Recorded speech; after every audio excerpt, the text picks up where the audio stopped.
it's working. Working. Yeah. Whoa. Oh, that's loud. What's up, everybody? Welcome to Monday. It's build time again, and it's echoing in my ears yet again. I still can't figure that out. Borderline too loud. Oh, shit. Here it goes.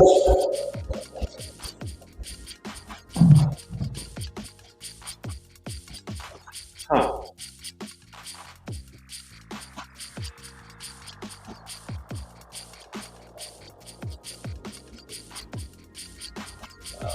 This again. Hold on. Check.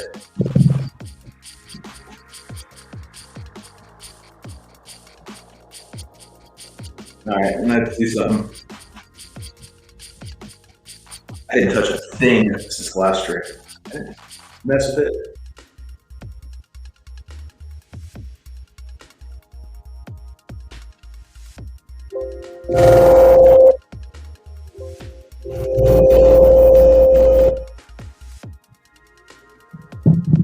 Check 1, 2. Is that better? No? I think if I change that might be a little bit better. Let me know. Is it still echoing right now? Is it better? See, Ed's in the house. What's up, Ed? Sounds better now. Sounds good. That's good. Patty's got to have his music, though, man.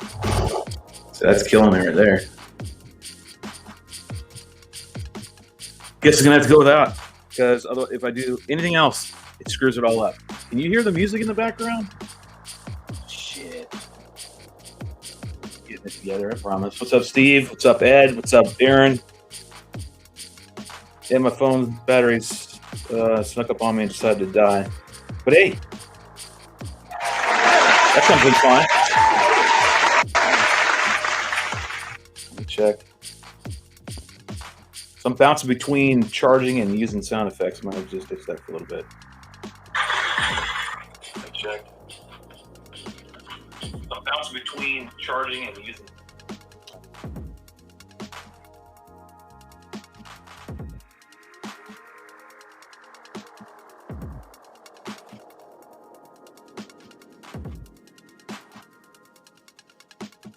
All right, like always, this is what I always need to play every damn show I do. Why is it not playing in here now? Oh, get it in there. Cancel? There we go. Always got to play this. Always. Welcome. It's Monday. We're going to start this. We're going to move this damn thing. We're going to move this shit forward. It's the 19th. It's a little after 1:30. But if you're here, got nothing else to fucking do. What's up, James? What's up, Steve? What's up, Aaron? What's up, Ed? We'll go ahead and do the chats like we normally do. Unlike Ed Ricker's channel, we do talk to our people in the chat group, so we want to make sure we make that abundantly clear. Told you Ed would eventually show up. Yeah, it was still loud. Sorry about that, kids. I didn't mean to blow out your eardrums. And yes, it's loud. Yes, we got that. And here's James talking right here. Got an echo today. Hopefully it's gone. There's Ed right now. There's Ed. He's talking about you, Ed, just a little while ago. Oh yes. We're with Marty, actually. I'm sorry. I was talking about you with Marty. Let's see. Fixed, good. Sounds better now, says Ed. And if Ed says it's good, then I trust that. Good. A little. Something about Steve saying a little. I don't know what that is, but keep it private to yourself. I wouldn't go around touting it's little. Sorry, I had to. It was there. It's Monday. What the hell? Let's start the week off. Little happy, little fun. Better than a couple seconds ago. All right. I hear music. I hope you don't hear the background music. Well, you should be hearing this music. Let's see. There's music. Good. Music, yes. And hello, all. Good.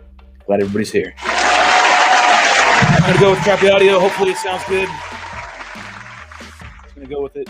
See what happens. Tweaking everything. The other thing is I had to raise my gain really, really high, so when I'm away from this mic, it actually picks me up decently, right? So I know Rue's going to show up at some point because we know Rue loves, and of course Mogi, he'll be here, I'm sure, at some point because they treat this damn show like, well, it's adult entertainment only. Sorry. That kid, but they'll be here, I'm sure. Either that or he's already listened to it. All right, so where we're at today, happy smiley face. We got all the parts in for the Super Spec. So I said in the previous live stream that once the parts got here, once I received everything, then we would go ahead and go live with a install of the electronics. I'll try to make this as good as I can. Hold on, I gotta adjust one thing real quick on my stream. Real fast, hopefully. And bam, and good. Hey, I look better in the other shot than I do now. Holy hell. I'm serious, I really do. That still image was a lot better than what I look at right now. Damn, it sucks. Getting old quicker and quicker. All right, we're gonna keep that alive as best we can. All right, so let's go ahead and see what we got. I've already done some preliminary work on it because I didn't want to spend too much time boring everybody with some of the crap that I did. But either way, that might have to change after the experience this weekend. So what do we talk about first? Do you want to talk about what we installed, or do you want to talk about what we flew this weekend? The results from the NanoDrac and the F722 WPX flight control board and our feedback on that. I can give you that, some info on that, tell you what the Nano's been up to and where it sits currently. Also, because the reason why it sparked my interest, I did want to talk about some stuff this weekend. ESC and everything that we tested, we came across a lot of results, to say the least, Rue and I, and it was a brutal weekend. Hot, temperatures were flaring. You know, at some point you thought for sure gloves were going to come off, and it was absolutely going to be a crazy, fist fight of some sort. There was a lot of yelling going on. It was so hot and humid. So yeah, it was interesting to say the least. So I guess I'll just segue into that anyways. We'll go that way. Just because I want to. Screw it. So these ESCs that I got from Pyrodrome, these 65 amps, right? Now they're X-Class ESC. That's what they're meant for, right? But we can use them in a wing world because we're only using one motor, right? And we have this same exact ESC that I'm getting ready to put into the Super Spec that we have in the Nano. So I'm gonna bring the Nano over, talk about it for real quick. Look at this thing and I start to cringe at times. Just because the fact of the amount of stuff we've gone through to work on this aircraft is driving us crazy. So there's that same ESC. Now this morning what I did is I put a heat sink on it. What I did is I robbed it from this VTX right here, right? This is a quad ESC, came out of, actually Ed, I think came out of your frame. Or came out of somebody's quad frame. Either way, I robbed it, and then I made sure I got the adhesive that they were using for the contact right here onto the metal. I made sure that what I did was I heated this where the heatsink was on. I heated it up a little bit with my soldering iron. I just kind of touched the heatsink, try to get it hot. Excuse me, just pliable, right? And then I went in there with a razor blade and I just peeled it off. So I just took that heatsink off here, right? That's where it originally was, and I just peeled it off. And I try to make sure that I don't know what kind of tape it is, right? I could use thermal paste, maybe. Then I'd have to, I don't know. Either way, I used that adhesive, and then what I did was it was stuck on the heatsink. Flipped it over. I grabbed my heat gun. Okay, and then I put some heat on that adhesive, right? And that makes it tacky again. So that's a little trick you can use on like double-sided tape or anything like that. Just heat it up again, right? And it'll make the adhesive properties, it'll make them great. So now I did that process, put it on here, and it's stuck. Good to go. So we like that. And so the reason being is we were running this motor. This is a 2217, 2300 kV motor, right? We did tests the other day, right? Last week, I believe we did. Or it was the week before. One of the live streams. Those of you who were here, we were bench testing this and getting the numbers. And the numbers that we were putting out said that the 65 amp ESC, well, it's good to go. It's good. It's fine. It's rated that well. However, Rue did his thorough investigation and found out that this particular ESC rated at 65 amps was they achieved that data and getting that number by sticking it directly in the airflow of a prop. So like a quad, which I get, that makes sense. And it was just blowing, and it was only for 60 seconds. So that was its max. So a little disappointed in that, because what would happen is we were doing some runs, then we kept getting thermal cutoff, which leads us into another thing. This 722 WPX board, okay, by Maytech. We've had issues with this all weekend, and it's been a bone of contention between Rue and I. Like, he doesn't like the way I soldered it. I say I don't give two shits. It's not that bad. However, it may be bad enough. I don't know. I don't think it's that bad, but Rue's very much a perfectionist, and I get it. That's fine. His stuff comes out and flies really well.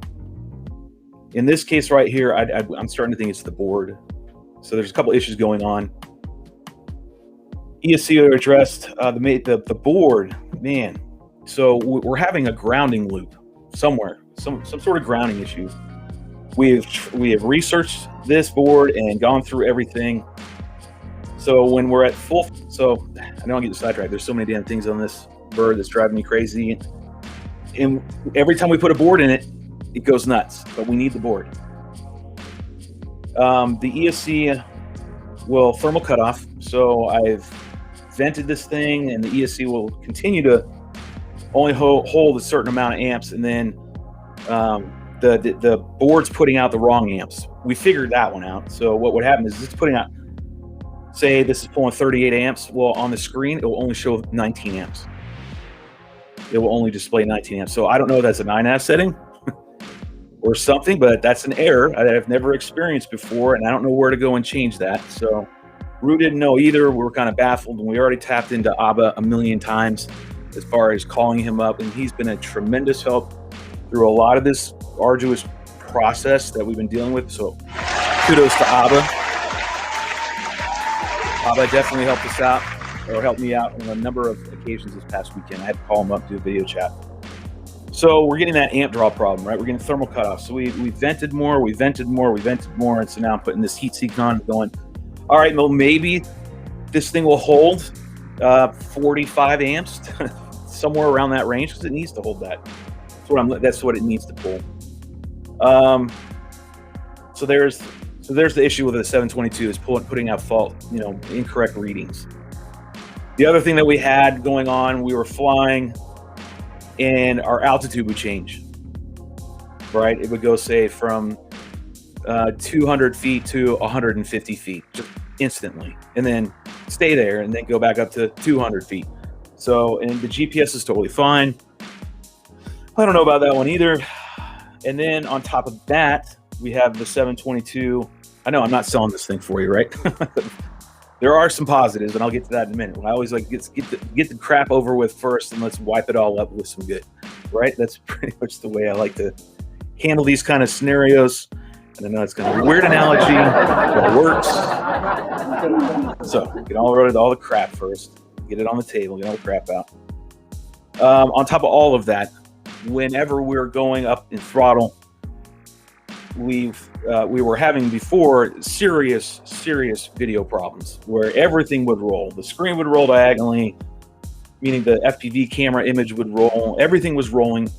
The OSD was, garbage. I couldn't see that on top of it. It was scrubbed out, and just, it was awful. Look like an Etch-a-Sketch. So Rue took it one night, I think it was Friday night, and took it back to his house, and then he kindly dropped a cap on it where the ESC gets to the board. Then also separated the power, so we got off the rail that Maytech uses for your filtered camera and your filtered VTX. It wasn't filtering shit.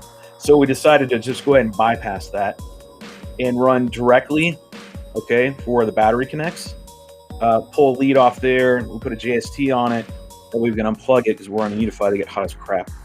So we have a way to unplug the VTX easily. And then he dropped a little Maytech BEC on here, filtered, whatever. And then that's providing my cam, VTX, right? I believe we did both of those. And the image of the FPV, or the FPV image, is absolutely outstanding. It's perfect. It's absolutely Problem solved. But the problem that is not solved is our OSD. Every time we go throttle up, just gets garbaged. It eventually fades out once it hit past half. So called up Abba. Abba said it's a grounding issue. So we hunted down grounding issues. We tried various solutions of moving a ground, taking a ground out. At one point, it made it worse. We tried to alternate the ground off the battery spot right here where the battery connects on the board. We took that negative lead off right this JST and then tried to jump it over to one of the grounds on the board. I tried the cam, that made it worse. I tried an open slot on the servo rail for a ground. That didn't work. Just made it worse. So went back to the way it was just so we could have something. And anytime we get past half, it just craps out again. So we're still hunting that down. But hopefully I've addressed the amp draw problem as far as thermal cutoff. We haven't plugged this into BL Heli 32 yet. We need to do that. That way we can get the brake put on it. Rue was just taking his time and not getting it done. I don't know why. So it's Rue's fault that we don't have BL Heli 32 on here. He said something about his garbage ass Apple products. I couldn't talk to my frame here. So anyways, we get that on there. We'll probably, I mean, these things, ESC should ship out with the right firmware. It's working. Maybe the cutoff, we can do a thermal cutoff and change that. I don't know. I just think they're overrated. ESCs, personally, I just think that's what the case is. But other than that, throttle resolution was great. Everything else was fine. It actually is way better than running the Cobra that we were running, so that's good on that end. It's like it's a constant trade-off. We'll get one solved, and we'll inherit something new. Crappy. It's more shit. And we just keep fighting it. Abba did a really great thing, so now this moves on to the good things. So the iNav 3.0.1, right? For us fixed-wing folk. Works great. I absolutely love it. I think it's hands down the best one they've put out yet. I really do. I think it's great. The interface is much better. The update, the refresh, it just looks better. There's more features to run. There's really more bells and whistles and whatnot. It's pretty dynamic. I kind of tore into it the other night. I think it was Saturday night, and yeah, I actually like it. It's really, really nice. There's a few things to note. I want to make sure they're on record that we remember. When you're tuning these, when you first put a Matec board in, you got to go into your PID tuning tab, and you got to look in there. There's a couple settings that you need to address. And first and foremost, you actually need to put PID values in these things. At least that's what Abba instructed me to do. Hell, man, I used to do quads for years, right? Now I'm so familiar with PID tuning. That's like my #1 video for views is my PID tuning video. However, never did I ever think that I would be doing PID tuning for an aircraft. But I mean, I guess it makes sense. It's still a motor. It doesn't matter what it's on. It's still a motor on an ESC with a control board. So the concept's still the same, right? But I didn't, really grasp that till this weekend and re-inheriting all the crap that I walked away from years ago, which was tuning and all that stuff. I got tired of doing all that.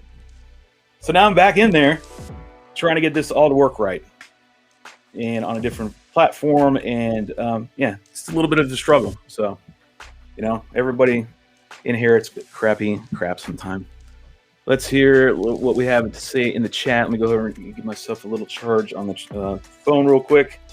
That would be nice. Let's see what the chat has to say. Welcome, chat. Let me go over here and throw it on the charge. We need some juice. I can't hear the music that well, and that's killing me. We only got a few. We had some. Everyone comes and goes. All right, let's see. I've been running my wing ESCs on the outside of the fuse when using mini quad ESCs on the Nanos. And, yeah, man, I'm about ready to be at that point. The exhaust port on this thing, look at how big that thing is on the back, the exhaust port.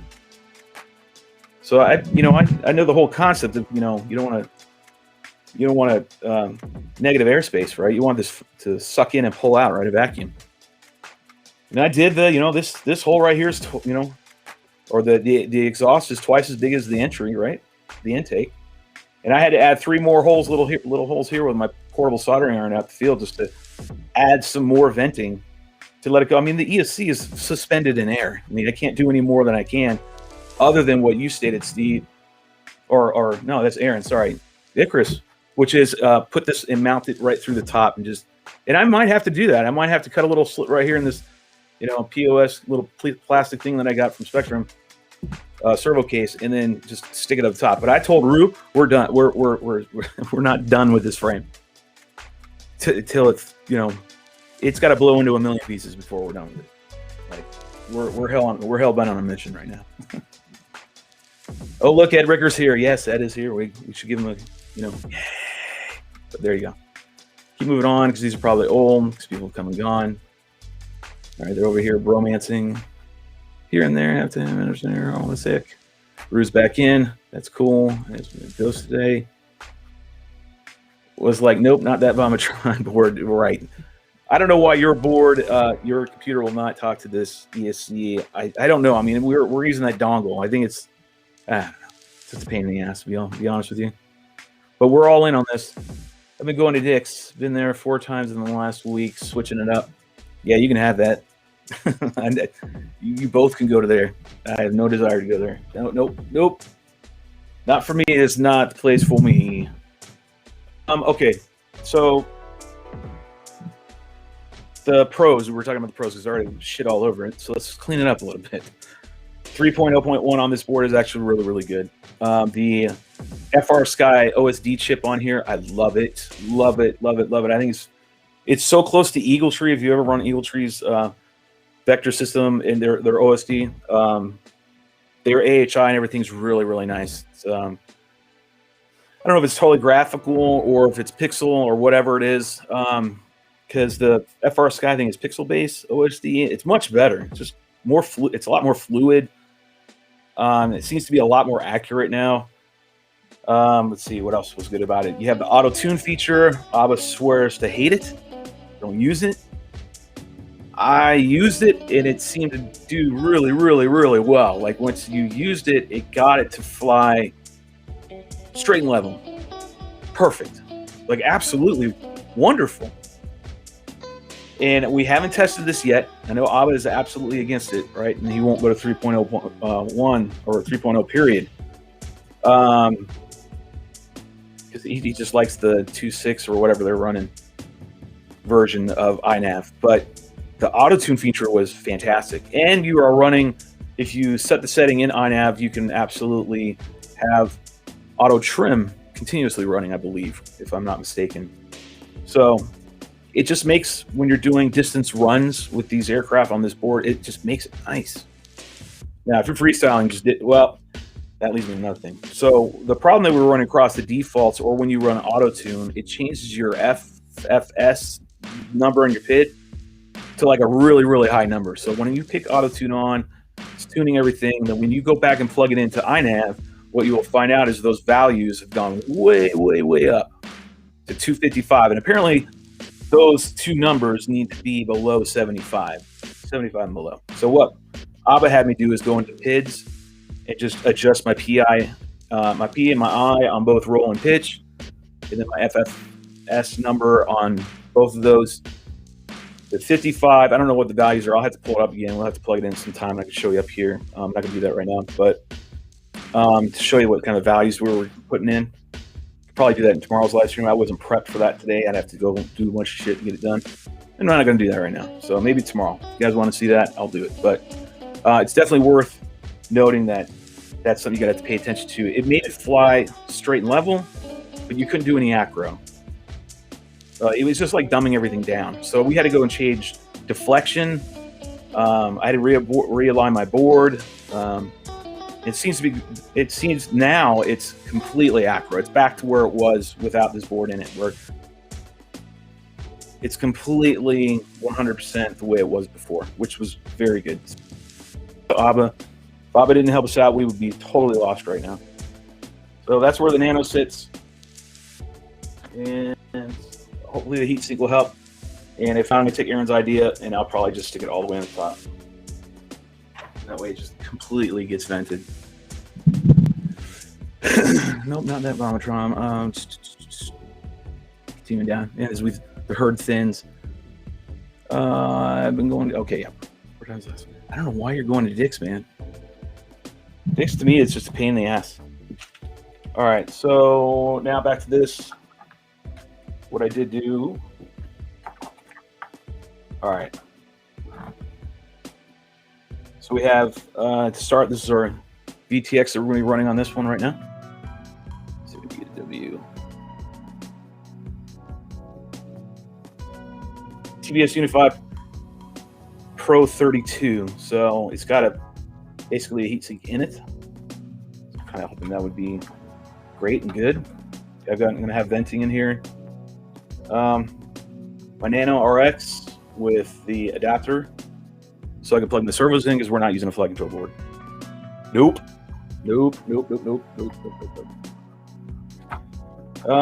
Same ESC that we had on the Nano just a minute ago, we now have on this. I had already soldered this prior to us discovering the whole thermal cutoff with these, so I'm gonna have to take this shrink that came with it off, and then I'm gonna have to probably install, if I can't find another heatsink. I know I have another one. I know I have another one. I just got to find it. But as a last resort, I have this little aluminum chip right here, and it will actually fit across. I'd have to figure something out. I might have to Dremel it down or something. I don't know. That's my last resort, right? But that's going to have to happen. That's this. I already know this ESC's got to have this kind of venting. I don't know if Rue was running this ESC with this motor or not, but until the badass motor gets in, I'm going to run the Spec 2200 T motor. Is that what it was? Right? Yeah. 2310. Just your standard setup for all my linkages. I don't know if I did this the other day. I might have. Might not have, but here are my push rods, which I've already installed the carbon fiber rod. I'm probably gonna have to do some adjusting because I don't think my horns and everything, all this isn't gonna line up right. It's gonna be off a little bit, so I have to do a little bit of moving around. I'm not gonna do that today. Today I want to do a little chit-chat.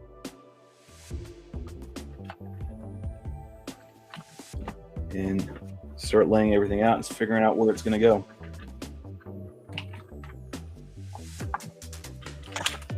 Okay, and then we have the my Beck. So it's a Maytag Micro BEC. Takes up to 12S. And it outputs 5, 9, and 12 volts. And I would imagine going here, and there's going to be something I have to bridge to achieve one of those voltages, and I'm sure that. And the reason we're running this Spec is because the camera was the issue. And of course I do need them for my servos as well. I'm gonna have to figure that one out because I think there's an issue right here. And I think I was trying to address this last night with you, Rue, if you're still listening, but I didn't get to that point. I gotta lay out how I'm gonna, in my mind, I got to sit here and make sure we have this electronically laid out the way we need it. That all the voltages are going to be correct. Everybody's going to get everything they need. I got one back. I think I got a backup. I think I have two. Possibly. Oh, wait, I gave you one. I think.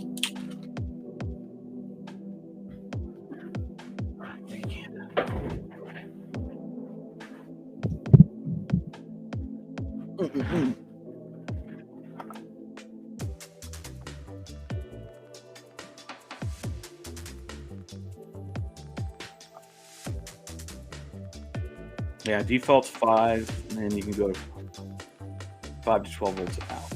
Where's the pin? So there's ground. Got a 6 volt in. Gotta probably start zooming this shit in because this is way down here. Yeah. Power in, ground out, power out. That's it.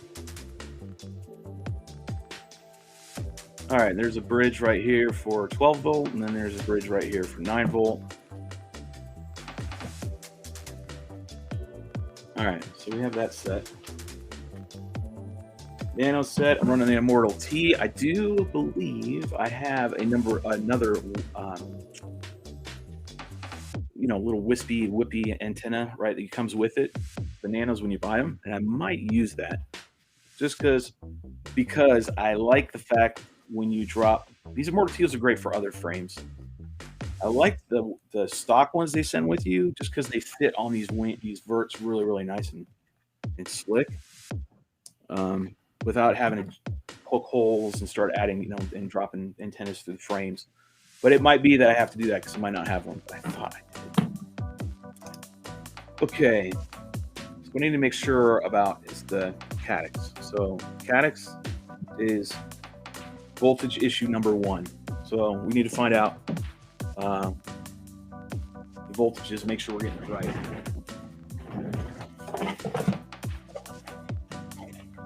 All right, so according to this, we gotta find its input voltage. We go over here. So what I do? So we do this. Go over here.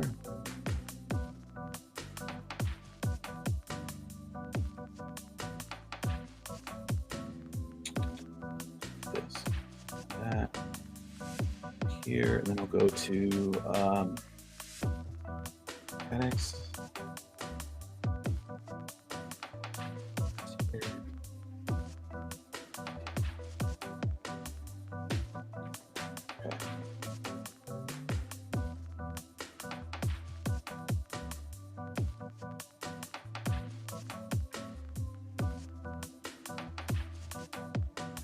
See if I can't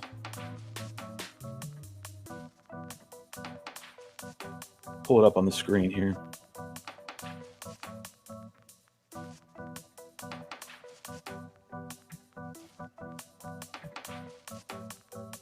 Okay, there we go. All right, so we're looking at that. It's the one I got. And now I need to look down and find out what it's. I got the blue one. So I like blue.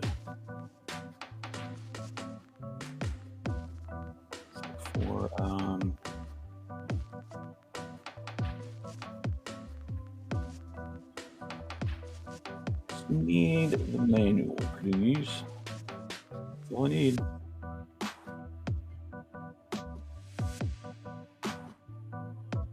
All right, there we go. So it says I can take from 4. Is that right? Yeah. With the battery. What the hell?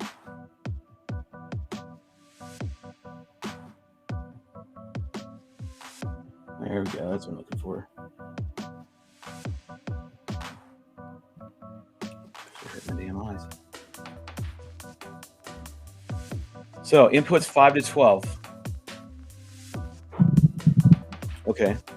Good. Good. And the servos that we were going to run,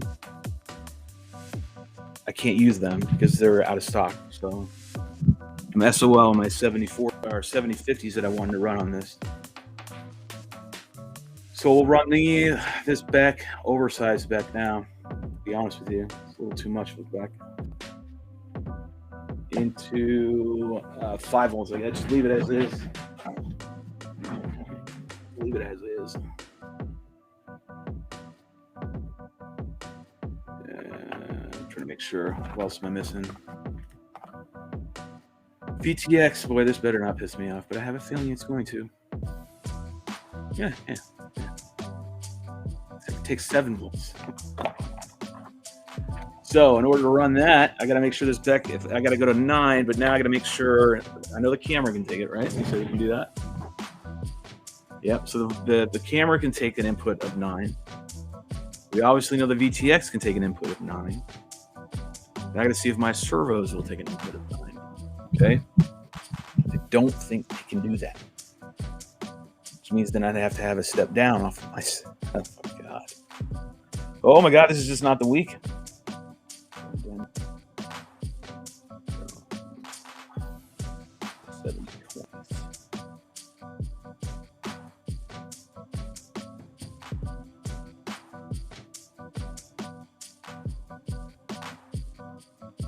Okay, go over to Spectrum.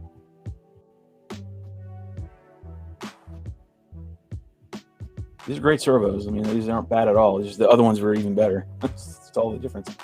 6 volts. That's it. That's all it can take.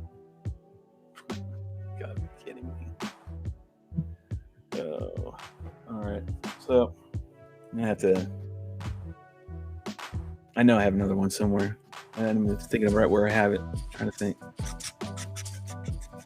Well, if I have to run 2 Becks, this is gonna be seriously stupid, but that's probably what I'm gonna have to do. It's great. 6.5. The VTX 7 volts. Okay.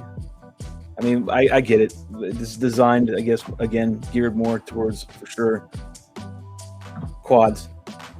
You know, just fill the neglect for us wing folk. All right, so that's what I'm gonna have to do.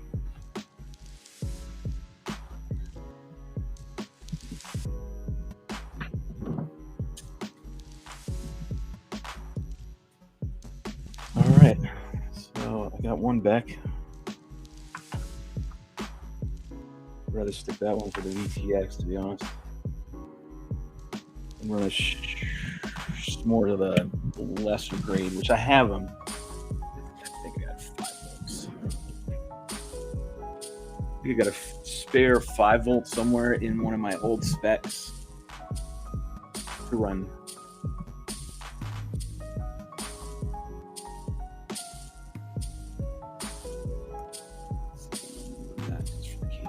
Crazy. A little frustrated, that's all. Things aren't going as planned. All right, first I need to take this off, which is the tubing I had on there. I might be able to slide it off. Maybe. Get out. Yeah. There you go. All right, I'm going to cut you up. Okay, cool.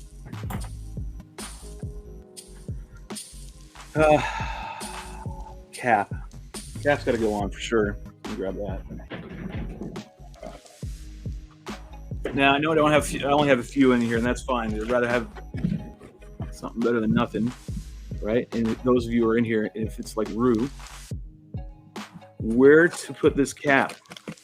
All right. I know it says you don't need it, but God knows we do need it. We've already tested that.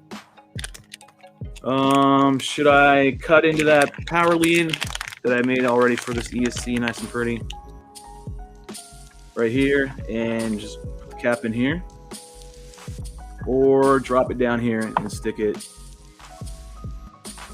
power and ground right there? You tell me, let me know if you're here. If you know, let me know. Where the hell are you? Come on. All right, here's the cap. Put that away. Got a box of bits and pieces.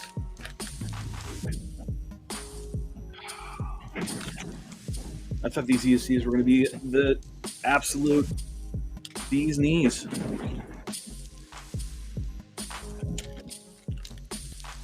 Got my cap right here, and if I recall, see, in the wing, I have not.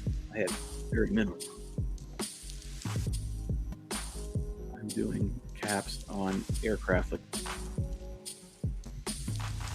right, so my negative is over here on the gray wire, and positive is over here. So in theory, I just go there and there, or I can go up here and then I can put it right there. What I might do. See what we got. Anybody.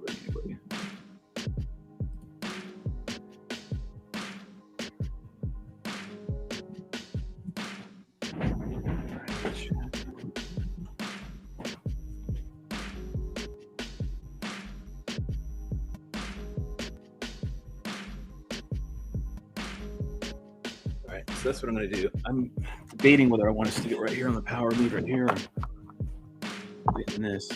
I don't want this to get cluttered right here. I'll trim this down. I don't think that much time to wait.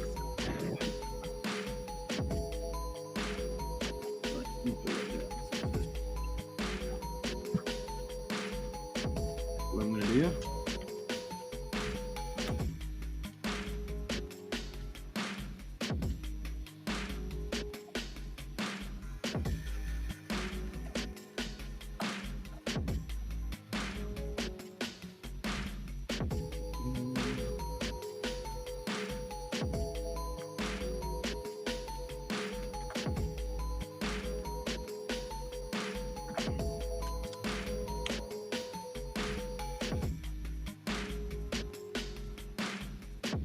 As far as this, they're putting the caddis in, right? We've got Matthew Smith down in Florida. He's actually catting up or designing an actual nose piece right now. Yeah, I got him all the dimensions, and then he's working on it right now. So I think it's really awesome to help me out. Of course, I'm going to pay him for it. So if he sends me a bill, I'll go ahead and pay him for it. But it's pretty cool that he's actually doing it. He's taking the time. And so we're going to have one as best we can. I told him don't go crazy on it, right? It's just got to fit the body. And then just an oval, right, for the two lenses to poke through. I mean, basically, they just look like that, right? It's kind of an oval. Just so the camera can fit in nice and snug. The problem lies also is that board. Like, how am I going to do that? We're getting there, but we're still not there. So,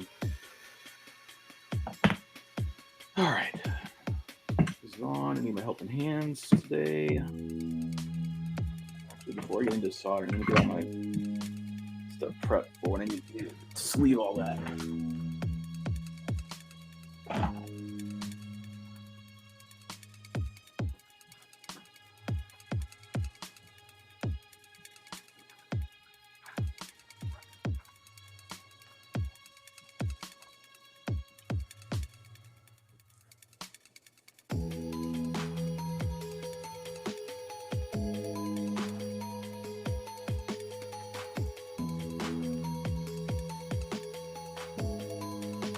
Alright, I'm thinking this might be right.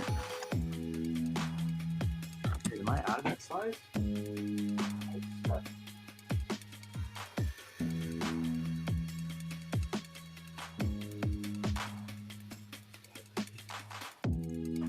Yeah, just the size I need.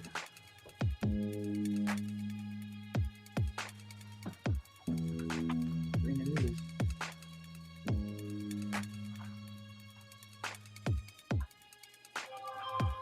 All right, green it is. I heard some messages. Closest to the noise source. All right, so in theory that would be the damn ESC then.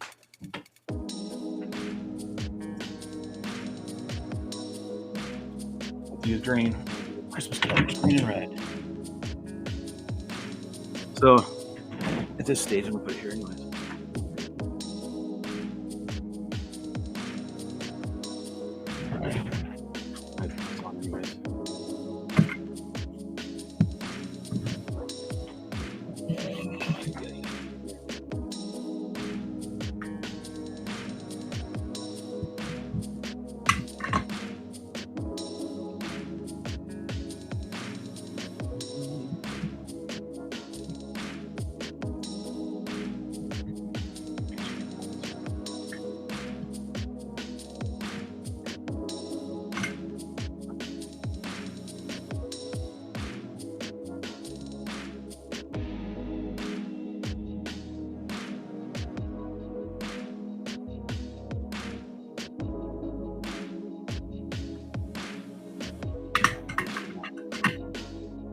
The root's stand next to the ESC, so we're going to do the ESC even though I've always this route.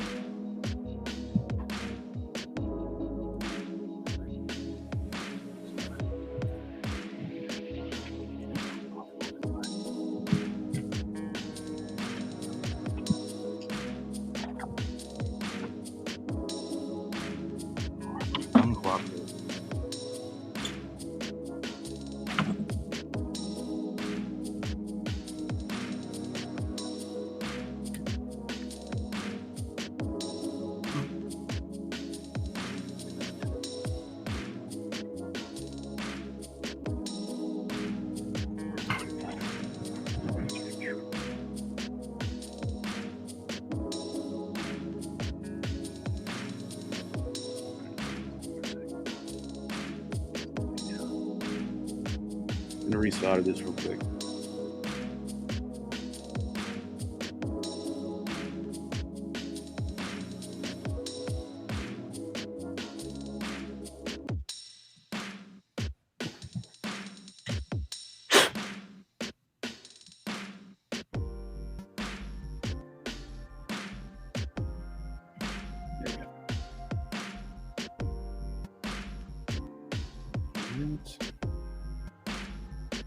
around. It's a little bit off. Cute. Okay.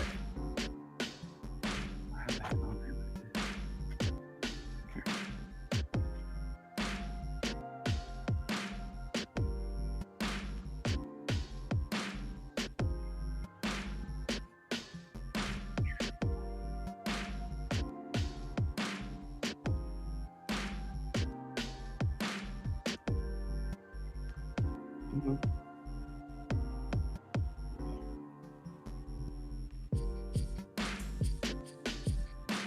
Okay.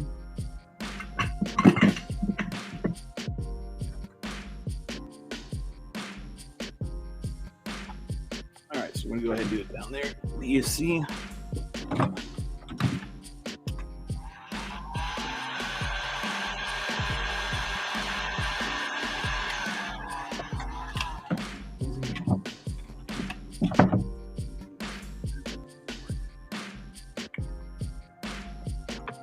Okay.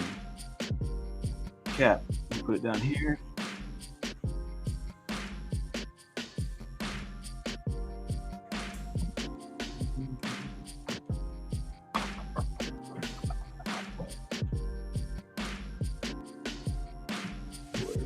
Okay.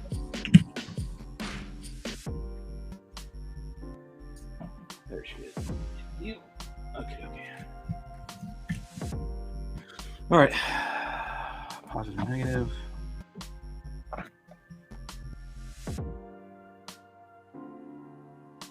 gonna bend this out a little bit. This also wrong.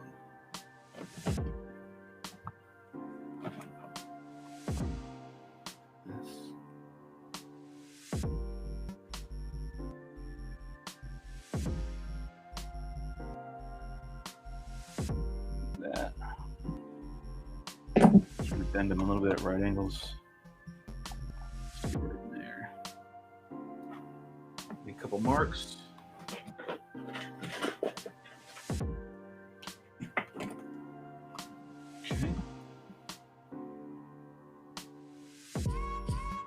Roll on it.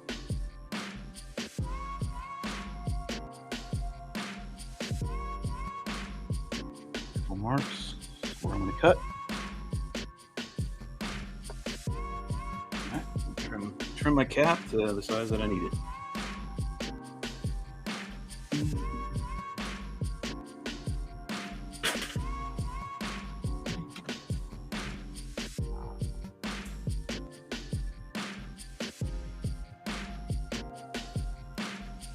Snippy snip there and a snippy snip here. Go.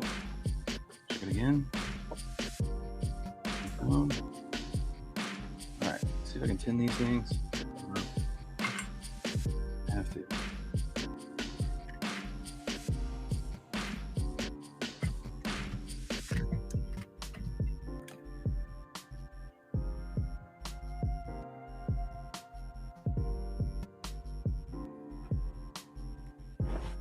Let's see if I can get it on there. Okay. Touch. Just need some. Obviously that's work.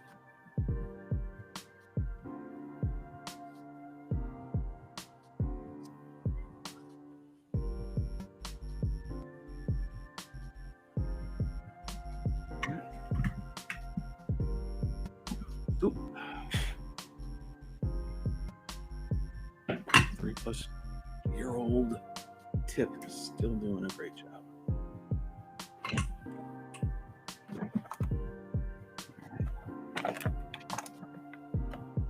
Just out of the way. Here. Okay. Line her up and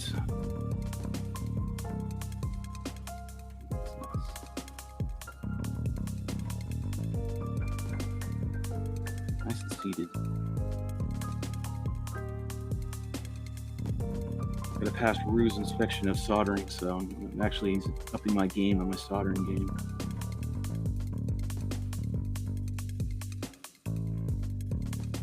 That was a little difficult right there. You gotta force it down a little bit.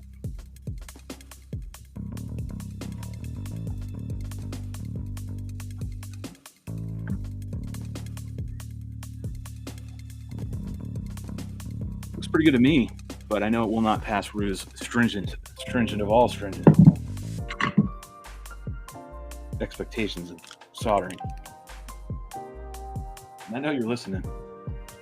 Only 3 of you in here, and it's a high probability you're one of them. I've got it on there pretty good. Maybe touch it up just a little bit better. Just a little bit more. The problem is I'm dealing with some resistance on the actual wire, so I'm going to have to counter that. That's better. That's even better. Rue, if you don't like this one, then oh well. It's pretty good. Okay. All right. Negative to negative, positive to positive. Cap's nice and good to go. All right, so we basically built our own ESC. That's pretty much what we've done. If I'm going to put some sort of heatsink on here and direct touch this, right, all this, I know I have a heatsink. I'm just trying to remember where I put it. And it keeps right, and then I have to stop, and I'm pausing. I'm trying to think about where I put it. This one right here is too big. Unless, not even unless. Yeah, no, I might be able to do it. Just shave it down a little bit. But this is perfect. Lightweight, aluminum. It's better than nothing, right? And get it on there somehow. You got some tape. You said you were using. I've got thermal paste at my house. I mean, I could do that. It's gonna need it. It's gonna need it. It's gonna need it for sure. Well, I mean, this motor's not pushing those kind of amps, so might not. Maybe. I don't know. It's gonna get more venting for sure.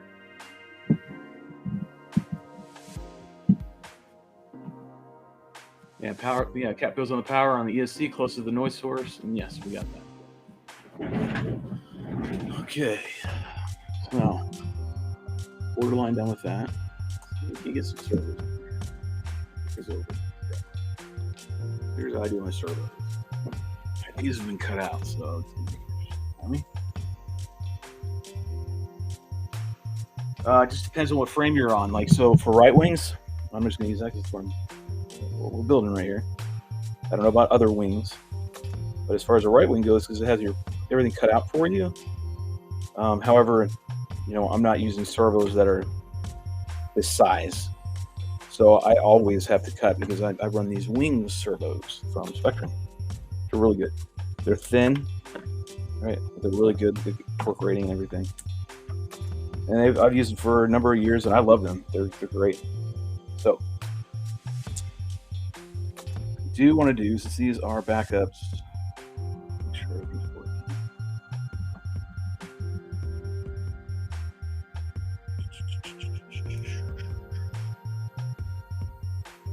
Let's take it back. I need to get power in here. I'm sorry, I'm brainstorming, doing this as we go, right? Probably driving Rue crazy. He's like, fuck me, man, I could not do that. He probably does. It would drive me crazy. All right, we're back. I'm just thinking the circuit, right? That's all I'm trying to do right now. It's me. I really want to get these in and show you. I'm also getting hacked off about the power system right now. Until I get it done, Rue knows me as well enough now that I'm gonna pound it in the ground until it gets done the way I need it to get done. I'm relentless. Yeah, that's a good spot. So I'm kind of fitting as I go, checking everything out, see how this VTX is going to sit in here. How is everybody going to move in? And how's everybody going to fit? So I'm doing a lot of just moving shit around. I got this this cabling system on this Unify. So I'm trying to figure out where it goes, where I'm not creasing it so much. I'm not really bending the shit out of it. Where it naturally wants to go, and it naturally wants to go right here. So it's going to go into this corner, provided we have enough room for it. Okay, good. Like the ESC is going to drop down in here. Got to drop in that way, so that means I'm going to be having power over there. I'm going to have to switch it. try to clean it up a little bit. Let's see if we can go over here. Same thing. Turn this a little bit. Yes, we'll go over here. All right, so the VTX is going to sit over on this side, and antenna will poke up here on the corner. Get it to sit the way I want here.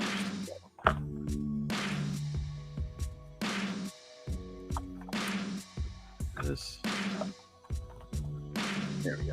That's what I want. Okay. Boom. ESC, and we'll go right here. These wires out of the way.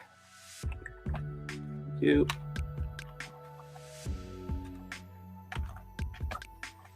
All right. Power is going to come through here and inside this wall. Notch out a hole to get power into that. All right. So what is remaining is a receiver. The receiver is going to have to go over here, somewhere down in this range right here. I don't like the power going over it, so I'm going to have to manipulate that.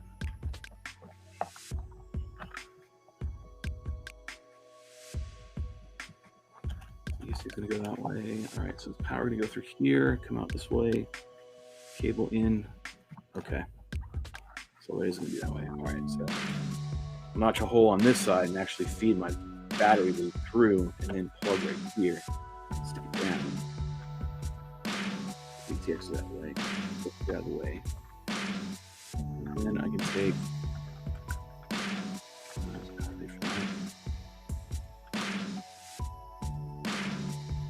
Okay, camera bomb. All right, there's the camera. Camera, and then go. Camera.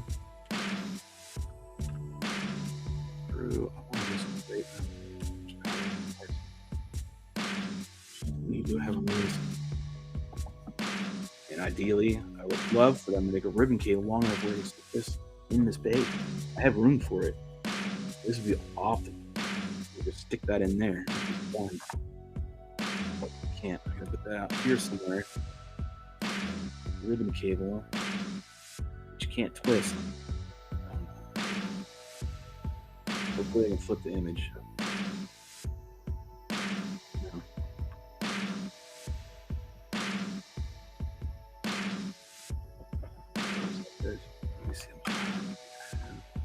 So I'm trying to figure out how much wire I have to work with. Optimum will be right here. Stick it in here, stick it like that. Bing, bang, boom. And run this around. Traditionally do.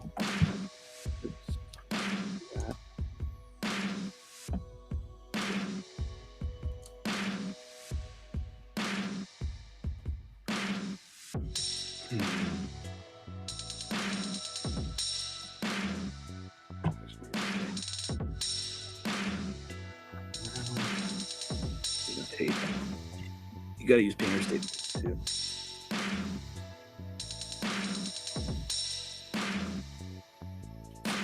Okay, where are these going?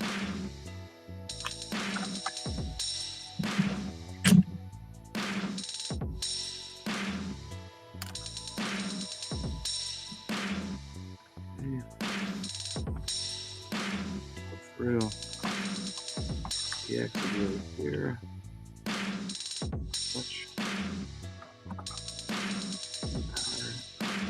System for that is playing. All right, good.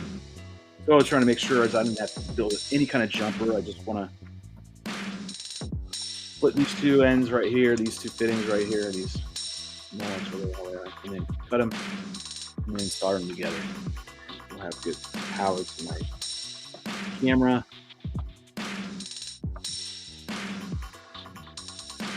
The VTX has standard 7 volts. There's my back on the wall.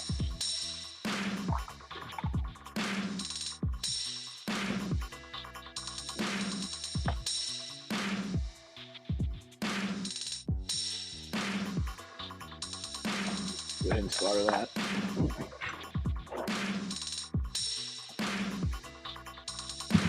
Bridge the 9-volt on the back. I have one set of my helping hands right here, the true helping hands. Solder. With some shrink on it, keeping on it.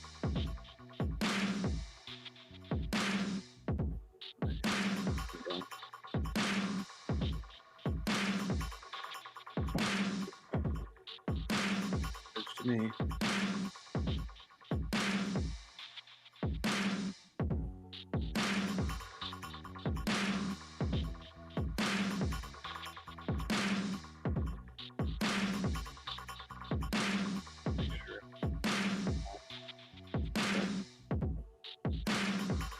There we go. Okay, bridged. Here, let's go ahead and tin that.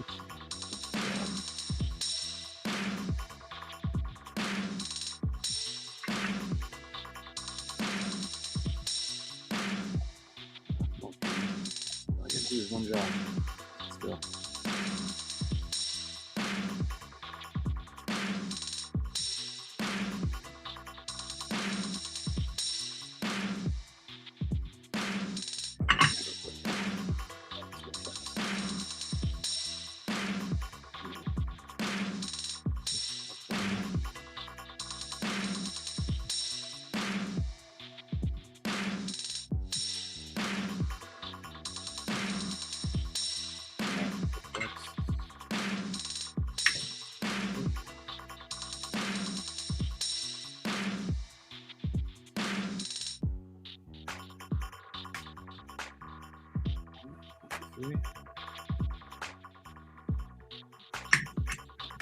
Good. Good. All right. So I need a jumper for my ESC. Again, my ESC is completely naked. There's nothing covering this, and I'm fine with that for right now. And I don't think it's ever going to get shrink. It's not going to. Yeah, I just don't think it's going to just make it hotter. It needs to be as much airflow as it needs. It needs a lot of airflow so far. Now I know what I'm getting ready to do to put a venting system in here. Has worked on all my other frames before, so I'll really know if this ESC is crapping out.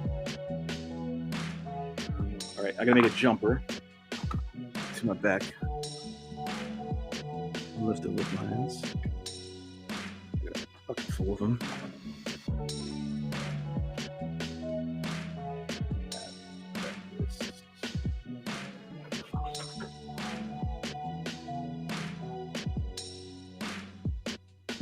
Leftovers from the ESC kits. Let's use those wires.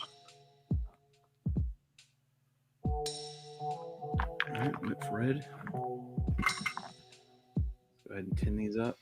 Get them all ready.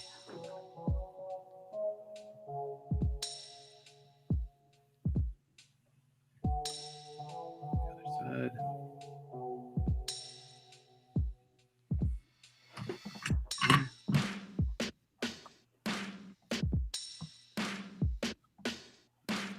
Positive.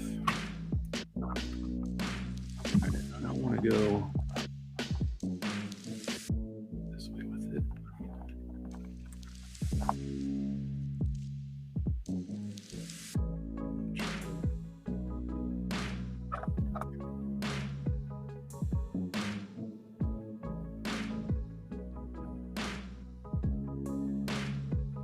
Sure that's very good.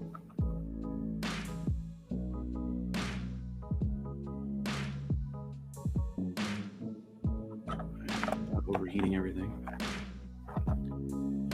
Right here.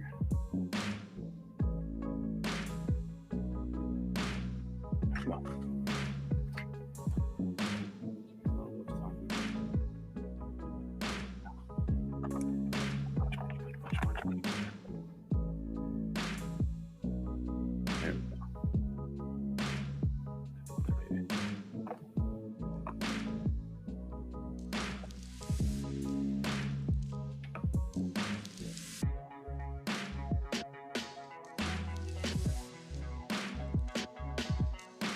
Okay. Pass route standards. I won't get that much of a on that, right?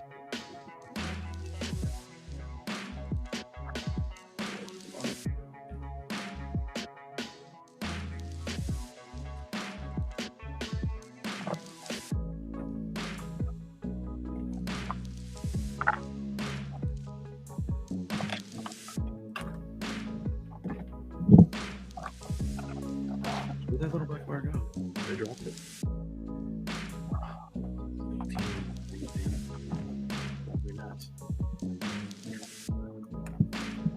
Okay.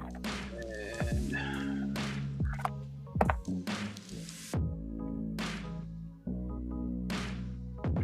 figure out exactly where to put this.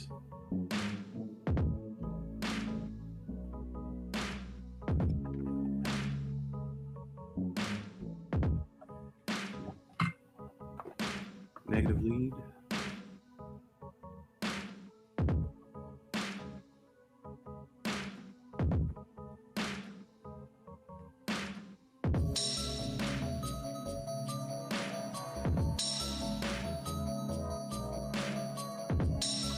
Okay.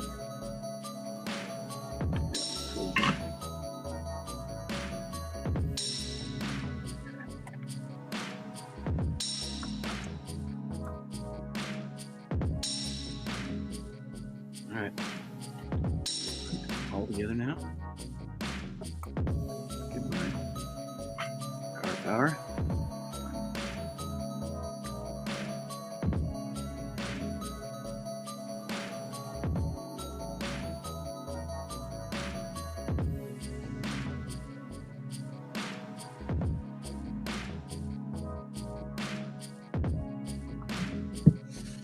Ground.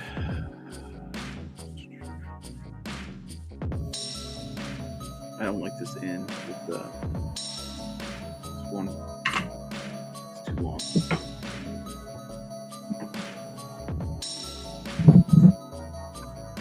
Shorter.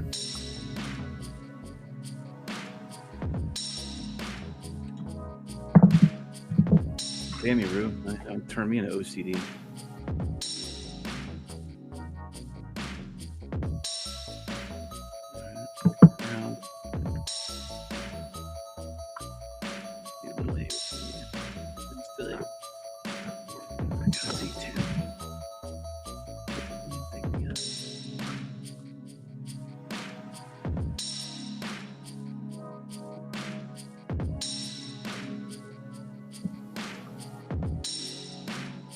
All right, check in. They're both on. Here.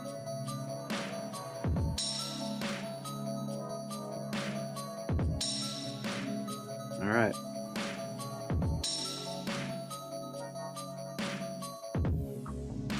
Yeah. So we have the deck on. It's got power now. Let's do this deck over here. Our VTX is going to go over this general area. We want to use the lead off that, so I'm going to just pop the cable and system off. So I don't have to mess with the whole VTX, just mess with wiring. I'm going to put a jumper on here, a JST. Okay, the male, female, and it just depends which way you're looking at it, right? Okay, pins are right here. They would call this the male. Although it's kind of deceiving. Who would think it'd be the female? This is a gaping hole right there. We're going to insert a big red thing in this. To me, this is the female. But whatever. I'm digging through my parts. I actually had one I found the other day. See, I see these boxes, right? My goggles right here, right? You see that? Actually been doing some cleaning up. Rue actually walked in the other day. He's like, man, are you cleaning up in here? He's like, kind of shocked. The answer to the question was yes. Yes, I am. Did some more cleaning today. I made the mess. I need to clean up the mess. Right?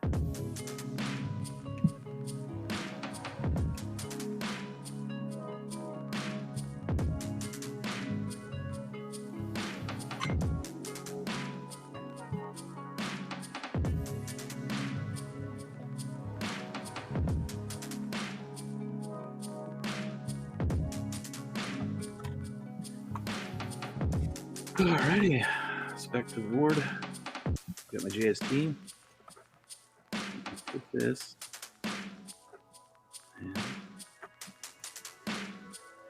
And get our ground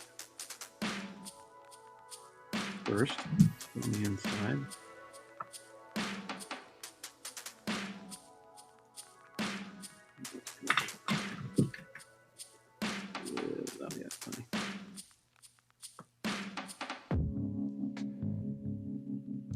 Okay, ground's on.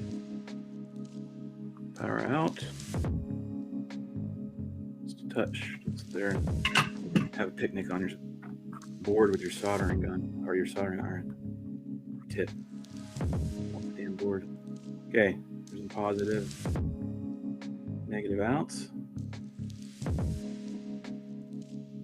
All right. Now, my harness. Just plug in. And I can unplug if need be. Verify.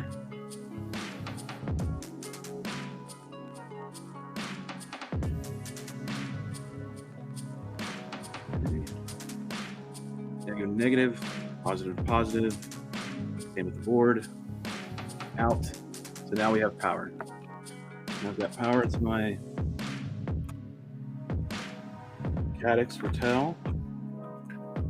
We need to do the FPV camera cable. Cut that up. No positive, negative. Now, I need to check on the board and what is this other one. I don't think I can get any of that data. So I'm not going to worry about that. So what I'm talking about is usually you can get your, oh, that's my crossfire. Okay, sweet. My white and green right here are my crossfire lines, I believe. Yep, it's the RX1 and TX1. So sweet. Running their ecosystem. We're going to see what kind of data we can get.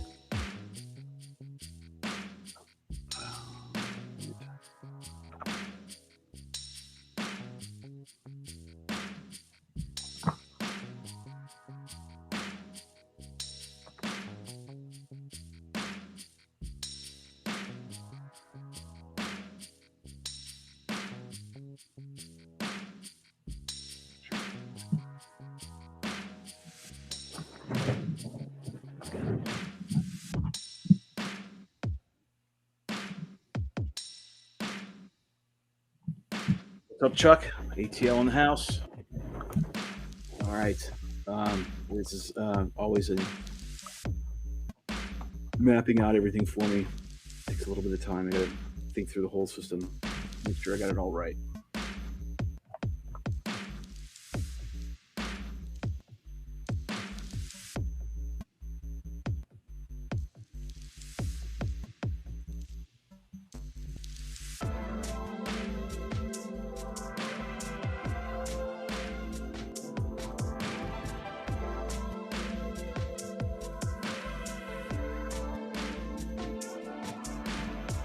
Check something again.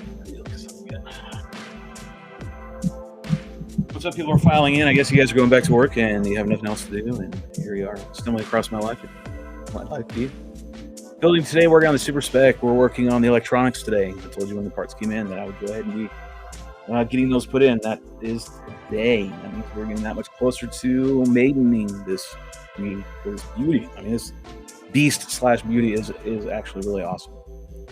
I need to go look over here at something real quick. We've already looked at it a little bit ago, so I'm doing a little research right now. Happens a lot when you're doing electronics. You want to make sure that you're putting everything in and everything, the circuit's running right, and then voltages are going to the right. Everybody's getting what they need properly, right? So I'm running into a little mental block right now that says that my voltages are not going to be correct, and so I'm going back and checking everything again, checking out the descriptions and making sure I'm reading everything right, because this is a little bit of a sticky situation I'm in. All right, so the Caddx can only take up to 12 volts, so I have to. This is what all right, so we're good. The minute I was second guessing myself. Now we seem to be all right. Back to where we were. With the actual feed. in here. This was weird.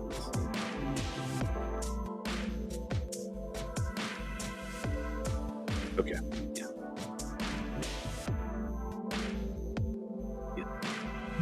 All right.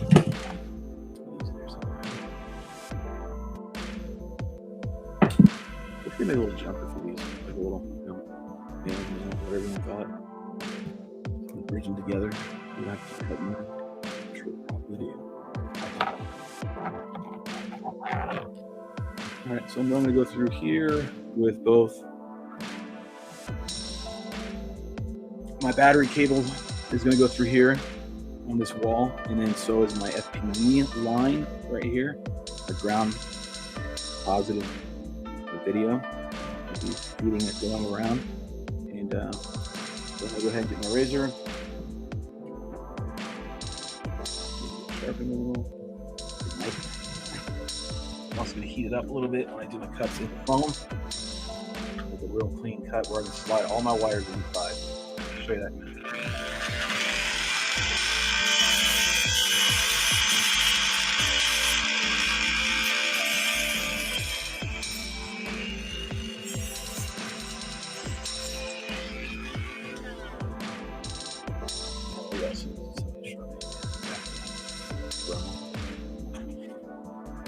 Okay, I need to notch out a hole inside this. You can call it firewall if you want. It's not really, but it's just a wall.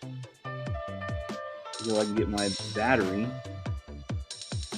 and through here. And in the past, what I've done is heated up my soldering tip and gone through here, but we're gonna be nice. Be all pretty like. Okay, turn this into a little bit of art. Frame's deserving. It's been beautiful. It looks just really cool. I mean, it's just getting there. Like, can't wait to get it up and flying. And I think it's gonna be a good day. Hopefully, it's this weekend. Could be sooner. Could be. All right, gonna pop that out. It's kind of like carving a pumpkin. Pretty much all it is. Done. Got just a little extra. Yeah, just a little more. Right, so now I need to slide my battery through cable in to plug into my ESC, which will be right here and resting down there. It'll be nice and easy to get in and out, and no obstructions, nothing holding it up. So now what I'm going to do is feed the cabling system right here. These 3 wires, right? Got to come through the wall and over here, but I don't want them to be in the same spot that I have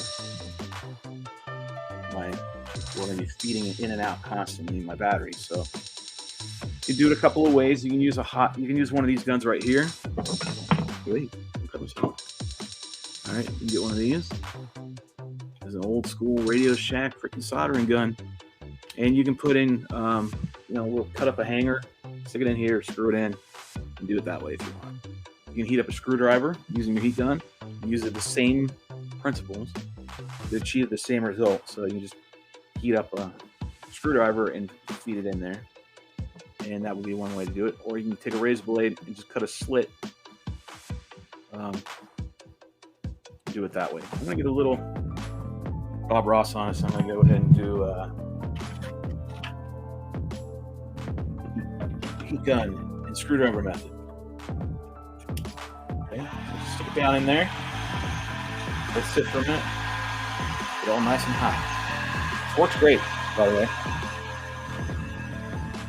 Check chat, see if there's any chat going on. Not really. We got 5 of you in here. We'll keep going. Just heat it up a little bit. I'm just gonna.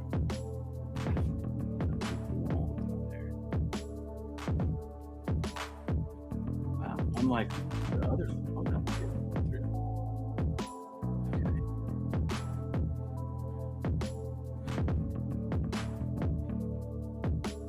this will be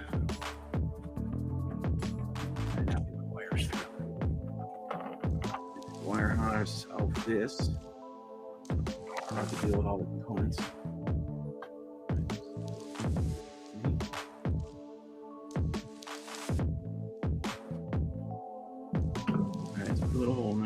the slit. I'm gonna go left-handed. I'm gonna go crazy. Left-handed. Okay, I need a slit. I need to heat it up. It can cut it. I just need it to be a little bit wider than the thickness of the blade. So I'm gonna heat it up a little bit. It'll melt some of the foam as it cuts. It creates a little bit bigger of a channel. So I got to feed 3 wires in there. That's not many wires in here.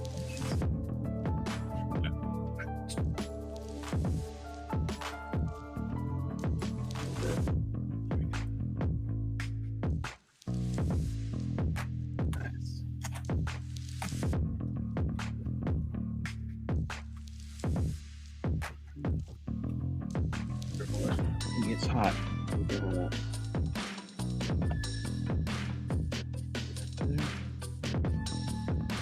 Basically, do like a channel like we do with our spars. We do that.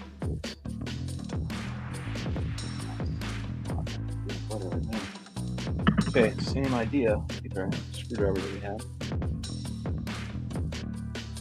Like we did with the spars, where we kind of hogged it out a little bit. With the spar, we're doing that with the screwdriver now. Getting that channel a little bit bigger. We gotta feed 3 wires in there. Oh, great. This foam is said a little bit difficult to work with. Scenarios like this. That corner out. That corner out. On the foam. Widen it up a little bit.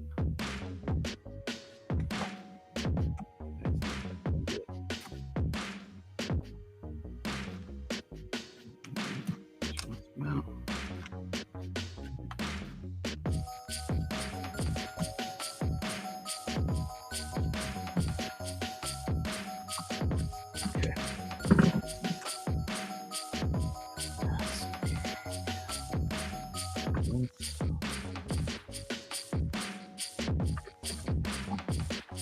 Components in, check it out, see how it looks.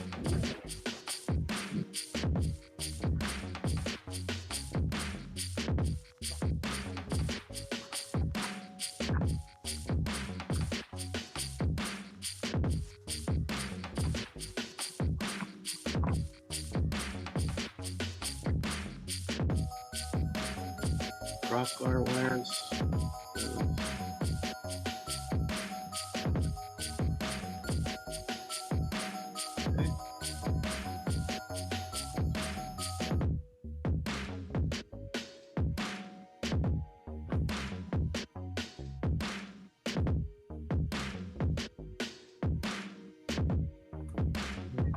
There we go.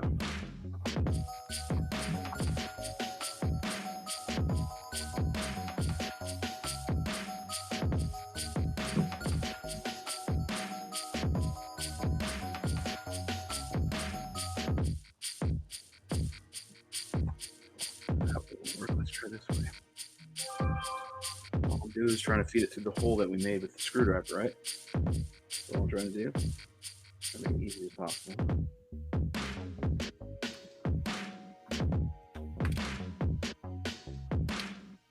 Jesus. Help me. Use the other side.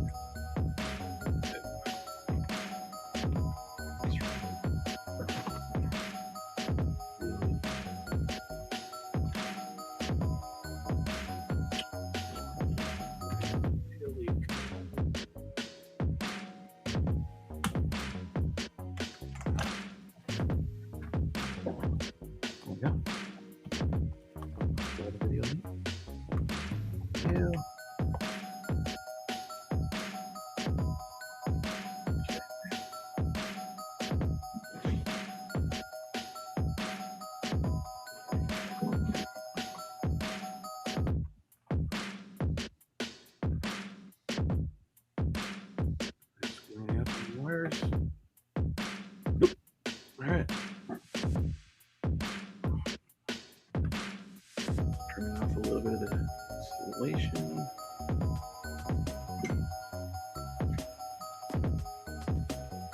Hands.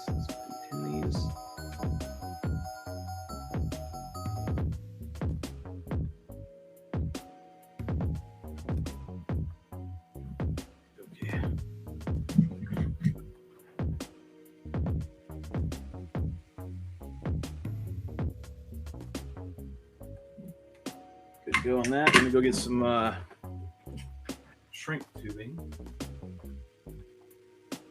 Yellow, black. All right. All right. Go ahead and cut some of my tubing here. Does feel like that.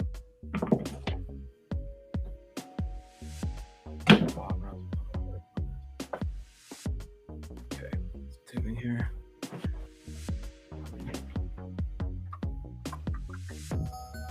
Another one here, VTX. 25 wires left. We only have 2 left after this. Should be the RXTX for the Crossfire, which I believe I might have to re-expose. No, it's already exposed. In theory, I should just be able to solder a couple wires over there and be done with that one. Okay. Doing a lot of prep work here. Put these all together.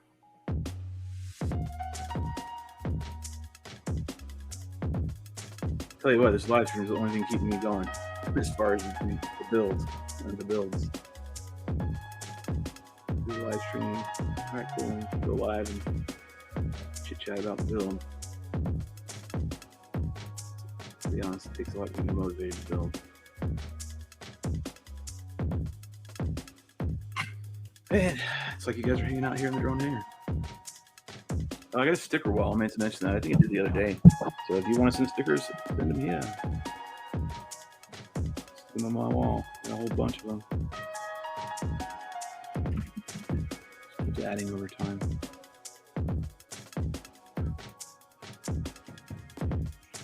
All right, there's that. All righty.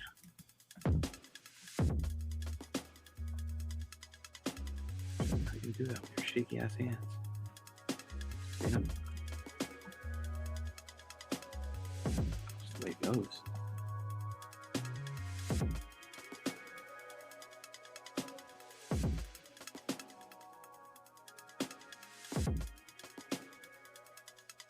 That's good.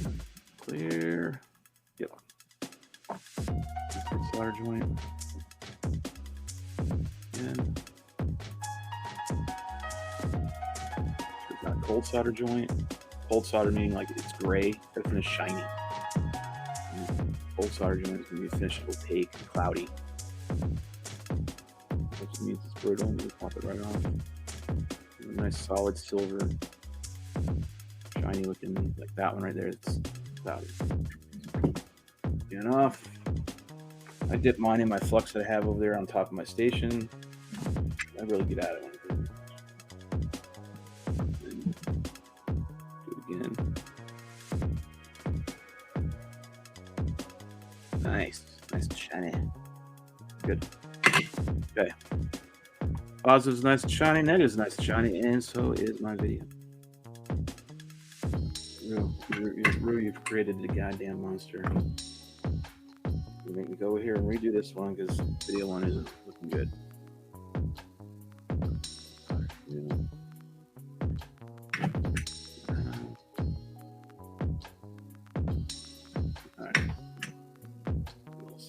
Yeah, it should go on clean this time.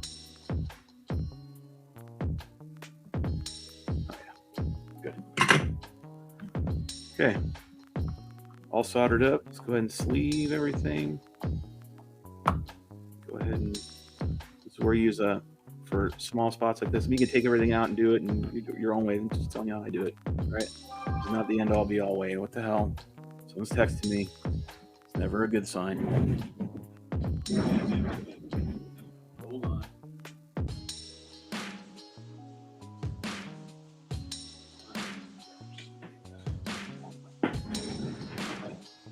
I can put this back in.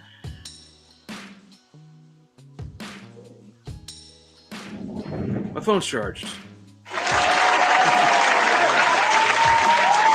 Amen to that. We'll find out what I'm saying. No, it's not.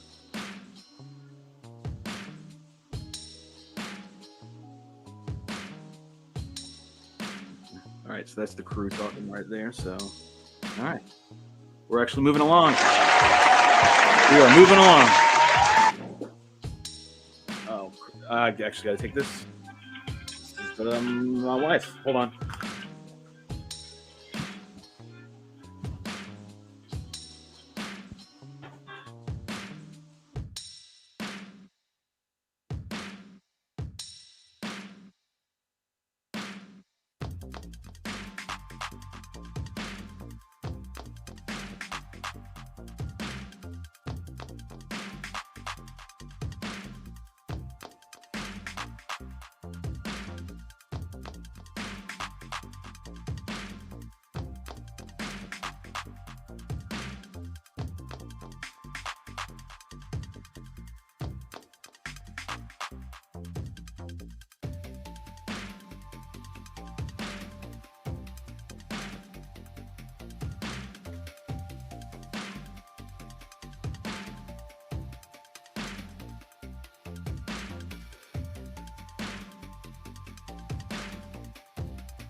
All right, so back where we are, 4 of us, 5 of us.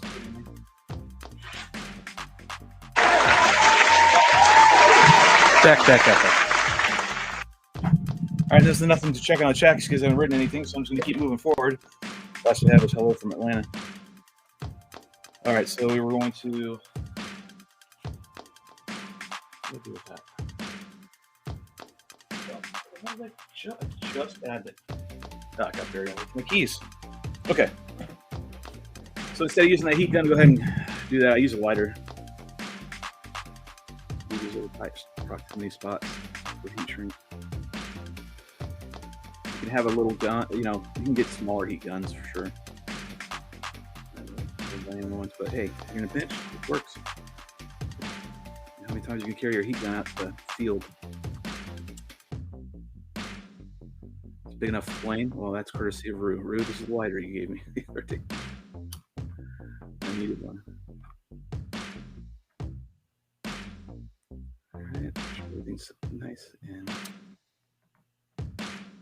good. You don't need to sit there all day on it. It's not a hot dog on a fire. All right, let's see if come through the hole that we made. I gotta feed one hot dog at a time down the hallway.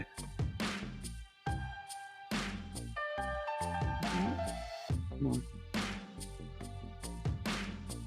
Yeah, that's what I was afraid of.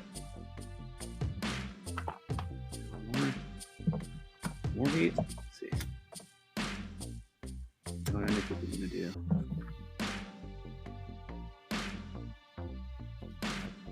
Got a whole bob on us.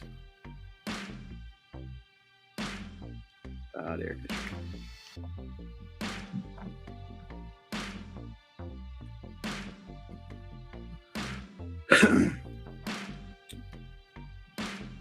Hello.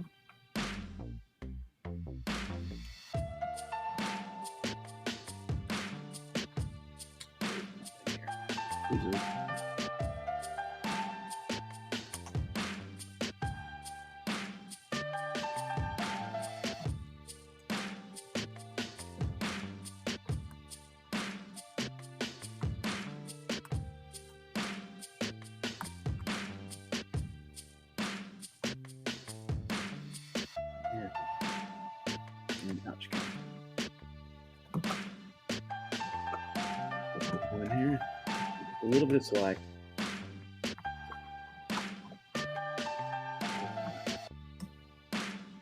Right there. Okay. Let's see.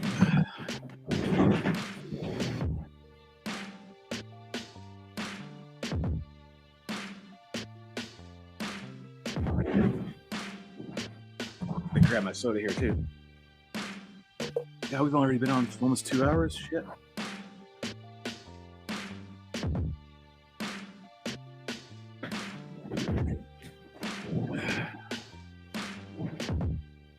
Alright. Feeding these into the channel that we created.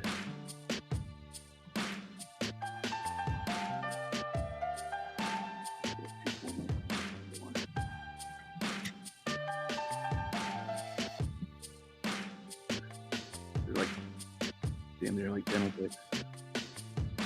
They're awesome though.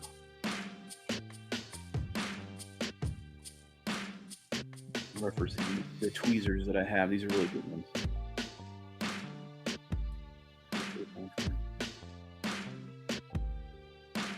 Years ago.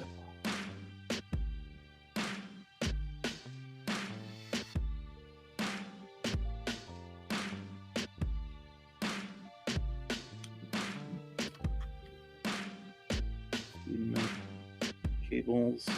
The panel that we created. One at a time. Working my way down.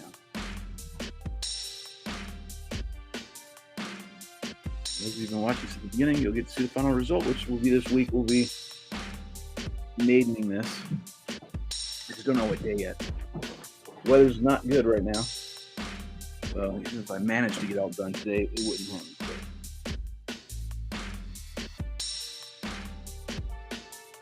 me. We tested the roof frame out. He was not happy with the performance of Spec frame. But that's not saying much. It could be made out of gold and we still wouldn't like it.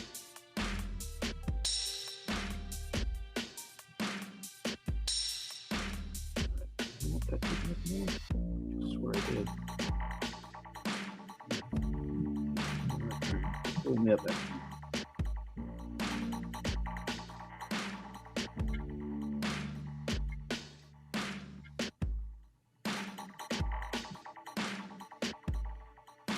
Tap this channel, the little E6000 if you want.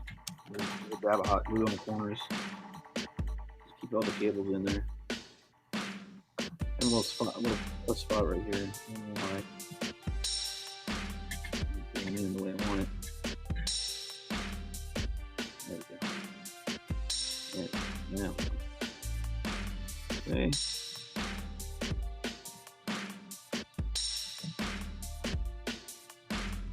Power in there.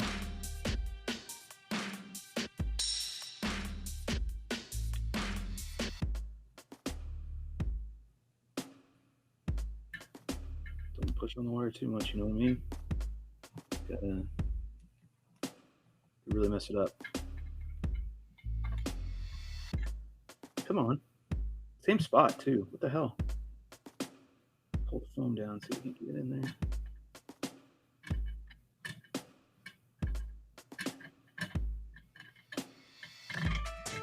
Come on.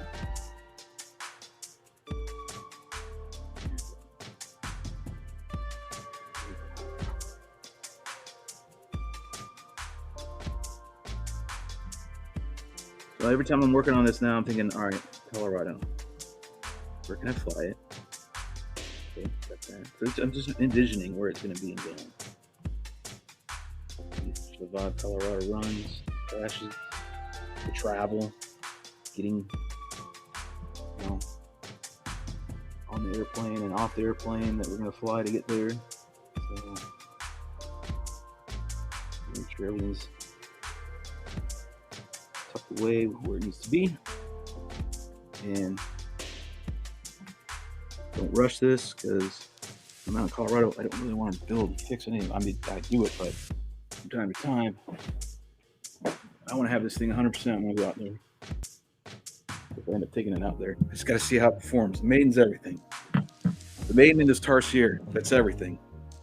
If we get that tarsier in here and managed right, and maiden goes well, then Yep, a lot of ifs. But we're working our way there, and that's the goal. Make sure these are nice and good. I'm not going to put my little corner glue spots. Like I just stick it in the corner right there and there, just a little dab to where the slit that we cut, where the cables are in. Just a little dab of hot glue and then a lick, wipe. Okay, and that just locks it in, right? In case it gets bumped around a little bit, and one right here, by the way. Right where it gets ready to turn and go into the nose. That way everything's just sitting. You don't have to do a whole thing of it. Just a little, because sometimes you'll have to go in here and your camera breaks, you need to pop it out. 3 little spots of glue opposed to the whole damn thing, right? Tape, I wouldn't use tape in this scenario right here because it's going to pull up because your battery keeps coming out right here. You're going to eventually just rub the tape out. So what I've found over time is just a little dab of glue here, here, and here. Good to go. And I'll do that once we've tested the camera and made sure the camera's actually, everything's working properly. And then I'll anchor it all down permanently. So we got 4 of you. I'll keep going then. Hit 0, I'm done. I can just tell you that right now. Hit 0, I'm done. So, like I said, we're getting the FPV system in. I'm using the antenna that's going to go on this right now on the Nano. So let me pull the Nano.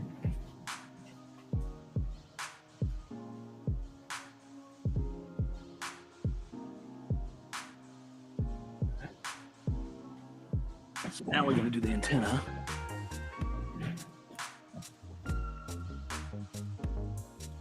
Here's where my antenna is going to be. Sit like that. Press it in the corner a little bit. All right, let me show you what to do on this one.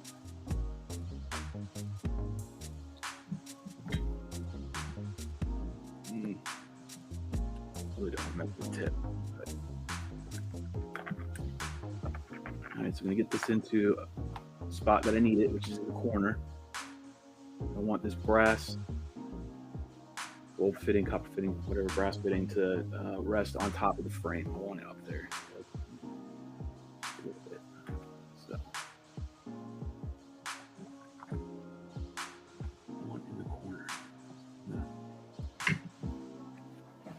This method.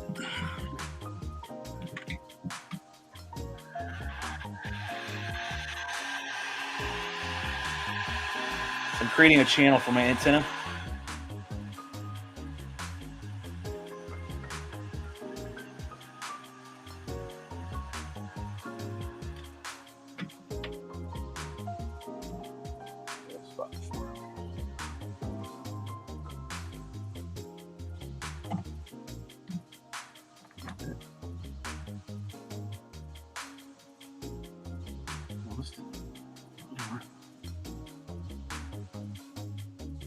I'm using the heated screwdriver to form the melt the foam a little bit, right?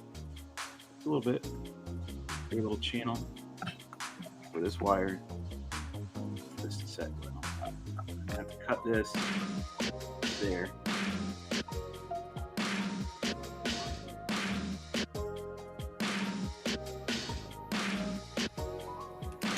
Not enough of it melting. There's it going.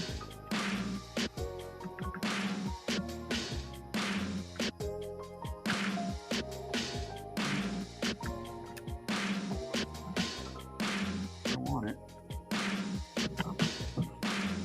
They're going to cooperate.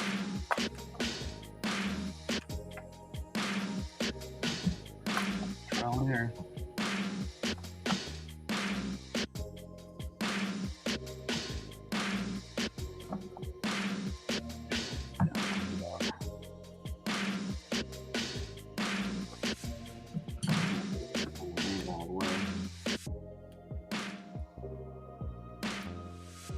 Notch that now.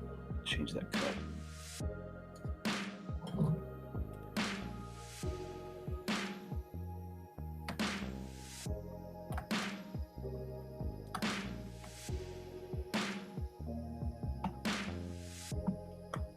we go. A little more right here.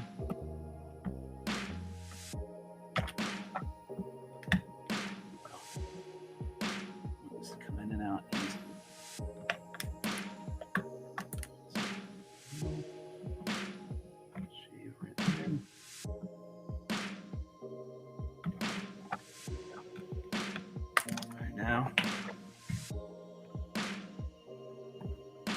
Again, I'm gonna wait to anchor this in with glue, because this will get glued down. This is gonna get glued down for sure.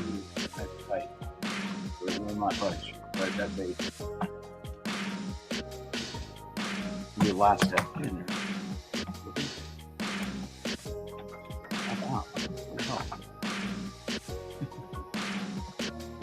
Okay, like this.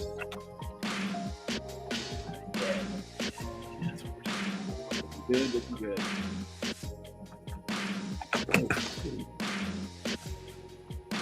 All right, a little more.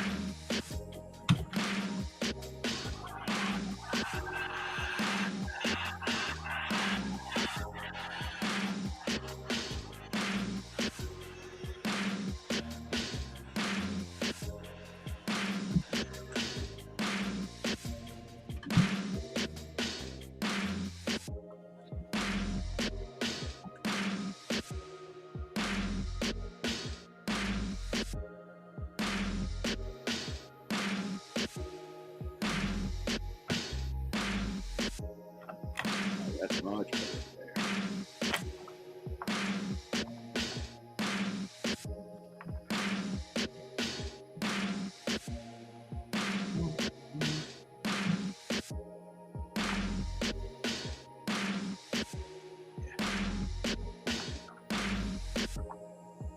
Glue that in permanently, but I can't do it. Wait. Let's see where we sit with the FPV.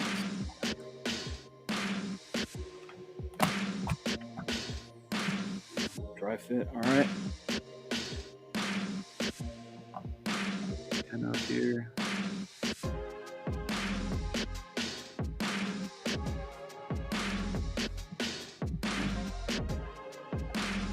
Pretty good. A little closer. I like this bolt hinge. You got nice going.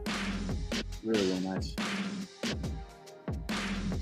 It's perfect.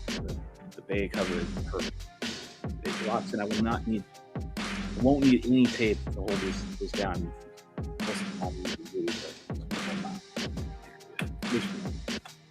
Maybe in the future. Alright, so that looks solid. Okay. Camera, we don't know anything. We can't put the camera in yet. Boy. I mean, I could run the camera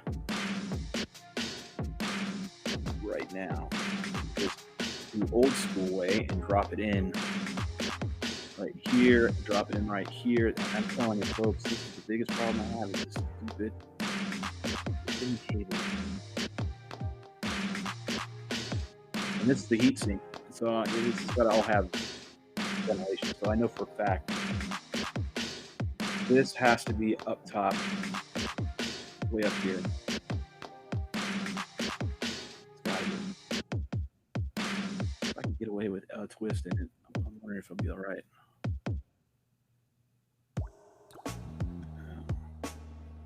Go sideways, maybe.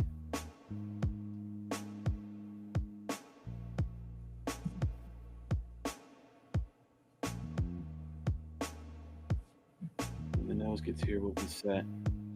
Really just we got plenty of wire to manipulate the way we want. The heatsink has to be up. There's just no getting around it. The heatsink cannot go down. It has to go up. This plate has to be up top. And I had a bad experience with the split once, and I'm not doing that again. So I'm gonna make sure this is completely vented right here. I mean, I could just do maybe this right here, but then I got all this ribbon, right? Even if I drop it down, I still have the ribbon.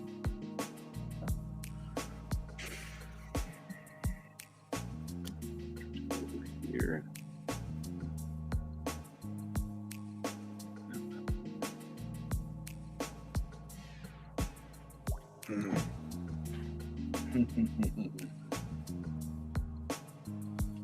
All right. I'll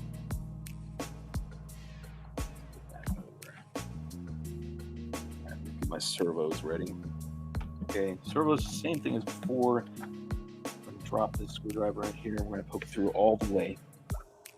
We'll get to this bay right here, and that'll be our way to get our servo line in.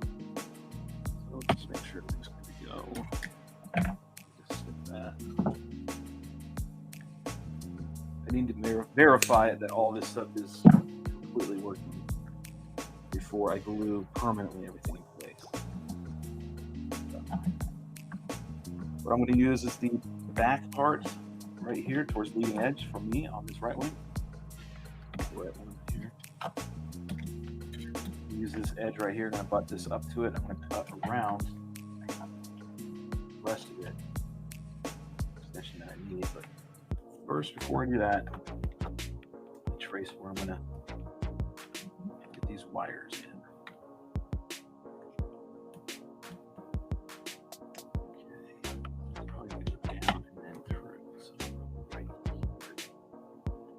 Okay, heat it up. What's good about the lighten versions is you're not going through all the. You can see where you're going as a channel. You doing this method right here. Use like anything else, like a solid frame. It's I would suggest using a soldering gun with a hanger on the end, a little tip of a hanger piece. Do it that way. That's traditionally how we do it. But over the years, I just learned how to do it. Here I've got one hole, two holes.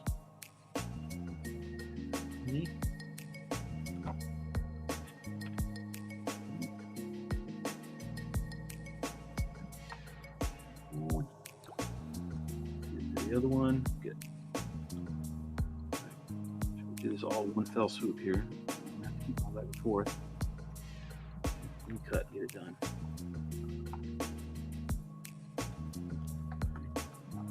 Get this in here. Come out. All right. Just a little room.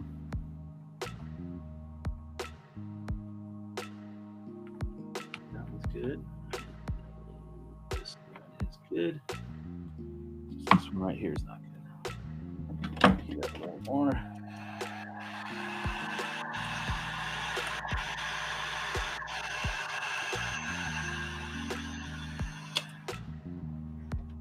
If you chat in the chat, then I'll chat back. But in the meantime, I'm going to continue to go. Looks like it's good enough.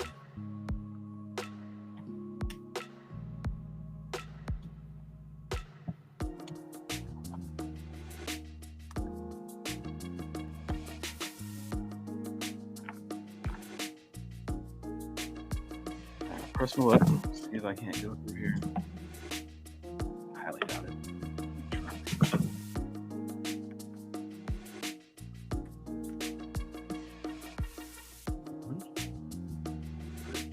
Straight. Here we go.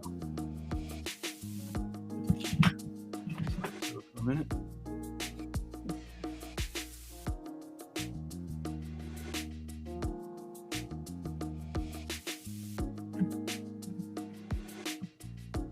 Just gonna feed it through.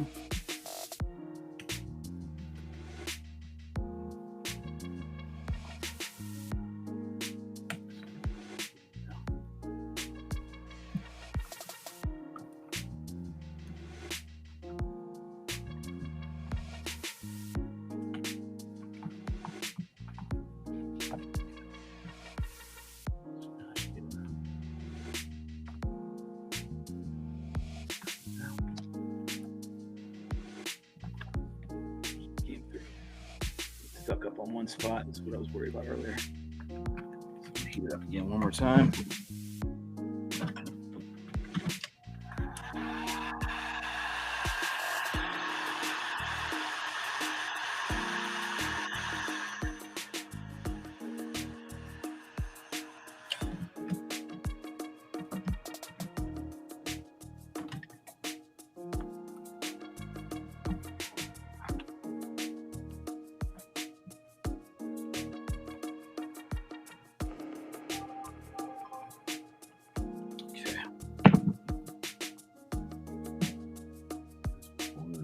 Through.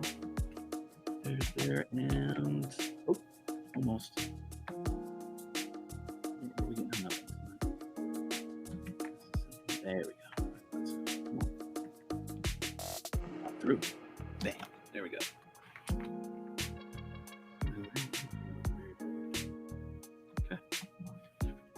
And my wires are through.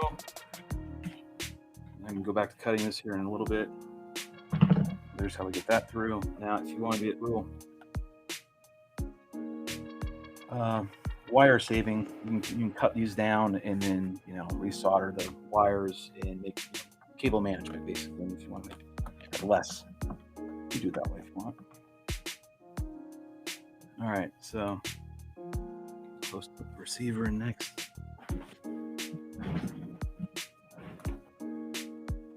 Not yet. All right, so one servo good. All right, same thing as before. Actually, before I do this, we'll do the next channels on the other side.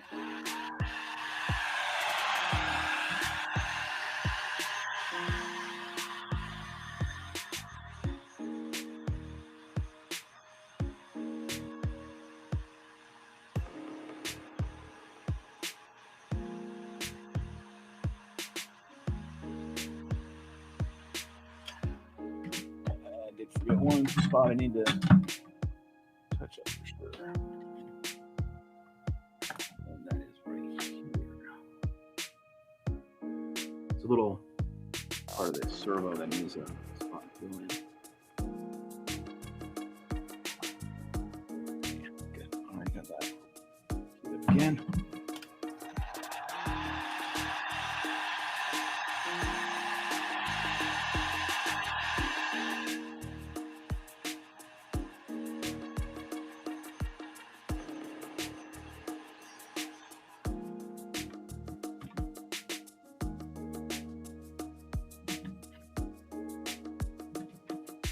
Okay. Same thing on this side now.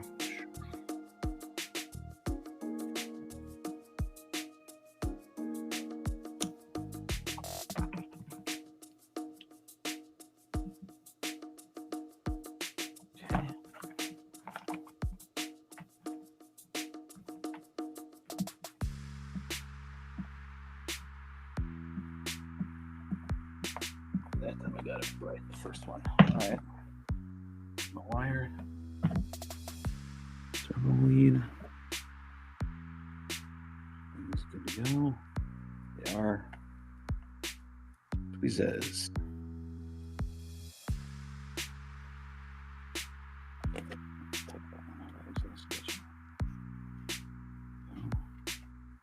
Oh, let go, man.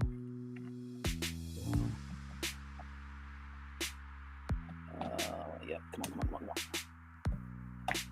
It's a servo lead. All right, we're in. Go with that one. And again, I got a little notch. There's a little part of the servo wire that comes out the body. I make a little notch inside the foam for it to rest.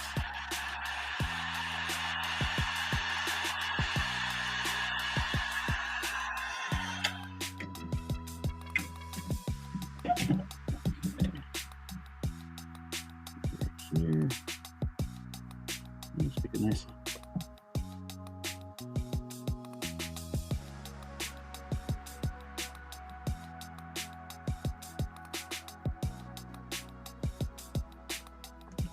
It works. It should. High hopes. Eternal optimist. We'll make sure.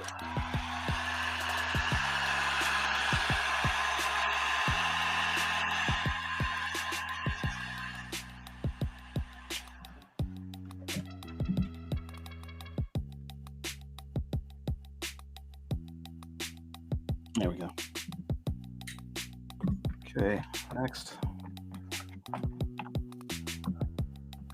Here, my pin. Cut this in. Remember, let's do this time. I know it's here. It should be.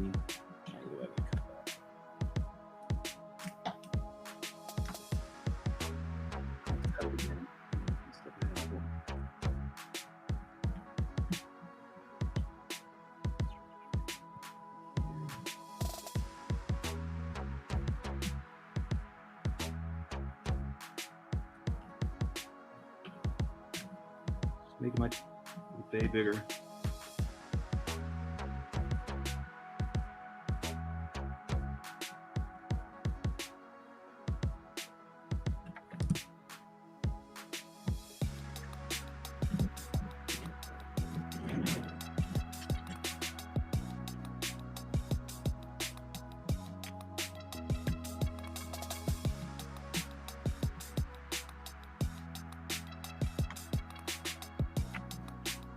cut this out a little bit bigger. So we won't have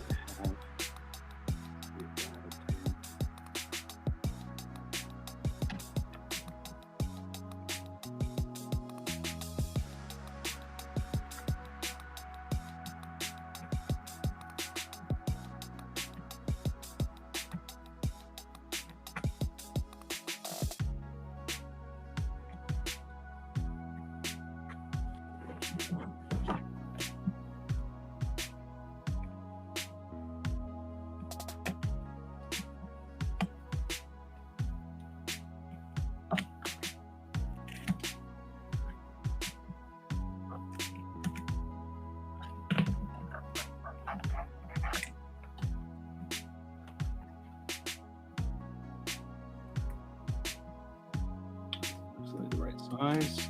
And notch that out again. A little more.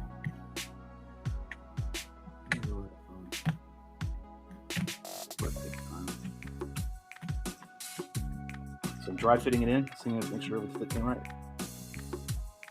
Should fit snug. I cut a little like shorter than the actual cut in the frame, or I don't know how to describe this.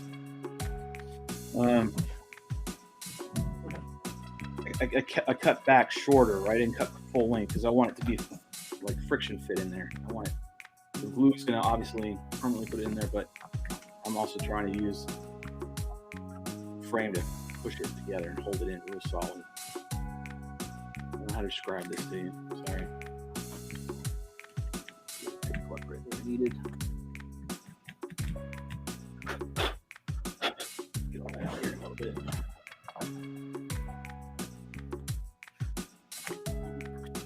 Clearing out my little ledge here, making sure it's just tall enough.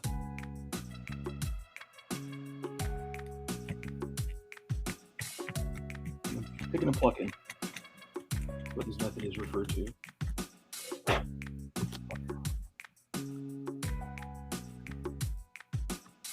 Check to make sure it's absolutely flush. I'm gonna have to put a wedge underneath here. Got foam, track foam extra that I can use. Just keep going down, taking my time until I get it to go exactly where I want it. Right? It is true. I mean, if you're trying to build fast, you're going to get a frame that flies like crap. I mean, it could fly decent. The more time you take into it, the better it's going to be in the long run. It's just going to fly better.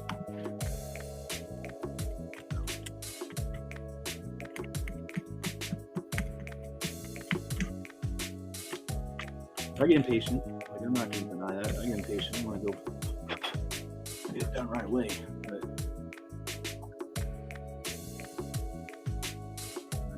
almost there. Just a little bit more, and we're almost there. Trying to get this so flush. Just a little more.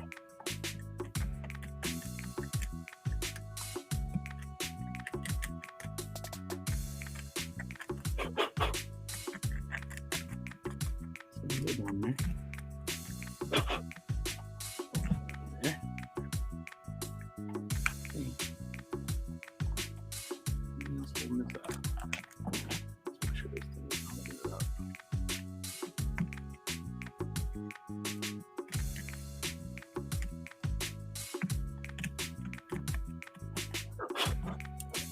Okay. Yeah, there we go. Glue in, and I'll be there with the wedge in the back. And come on. Gotta give me just a little more, man. Just a teeny. Yeah, my prescription is cowbell.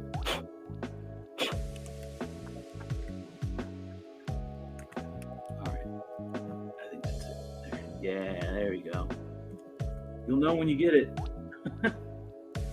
Ooh, so I'm not like, I could drop it way down there and be deep and then put shit over it, laminate over and be done with it, but I don't bury them down like that. I'm not burying these, right? I'm not using speed, and I'm not a racer. you know, where you put the servos inside the frame channel, kind of like we did with the wiring, but you do it with the push rods, and you drop the servo down, and you're feeding, you know, push rod to the servo. It's you know, it's a little bit of an in-depth way of doing it. It's great for racing, but I'm not racing this thing. I'm throwing a little bit of caution to the wind and saying, screw that. We're good right here. Level-wise, we're great. Just like perfect. Glue it down, even better. Okay, so got that one set. Now we do the other side. Same exact thing. All right, I got to line it up actually on this side instead. Push the other way. We're going to.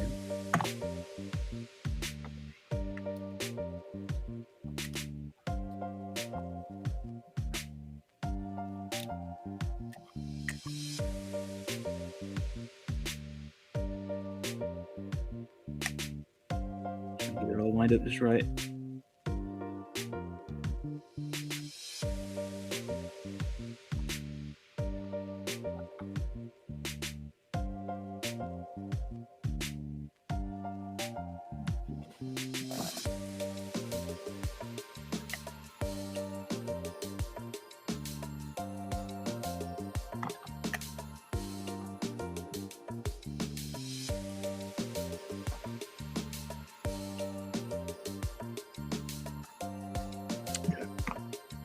Good.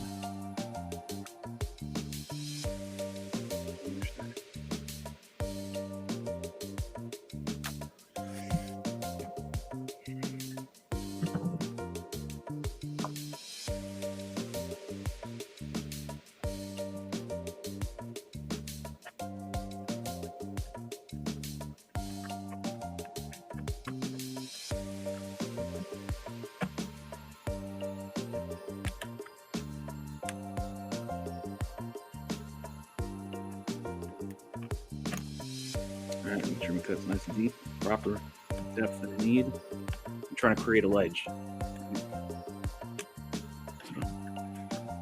gonna hopefully guesstimate this correctly.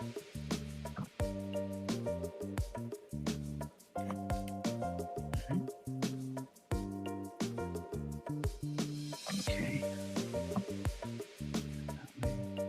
This way. Right off. Deep enough? Negative. Right away, I'm not.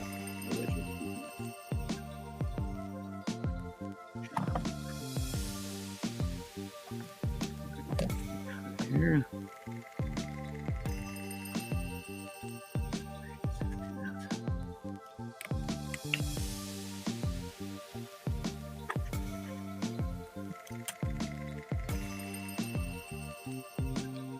Pick pluck. Let's remove bits. Let's see if we got in there. Better than last time. Too snug. That's all right.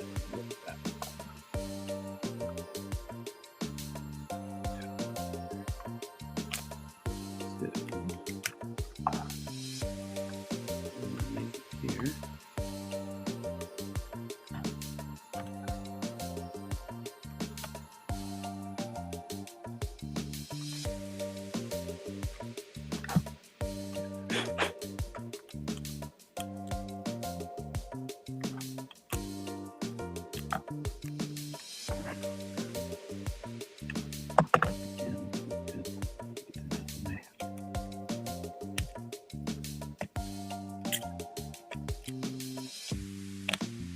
Little picks and plucks. So you already melted the channel in here, so I know where it needs to go. I just need I'm talking about this little bump of cable coming out of my servo. Pick and pluck. Really deep in that ball. Oh yeah. Nice. Come on. That looks really good. We got it right on the money. Oh yeah. Yep. All right, so try to see if I can do a little bit of math with this. I don't know if I can. I can measure the depth of this.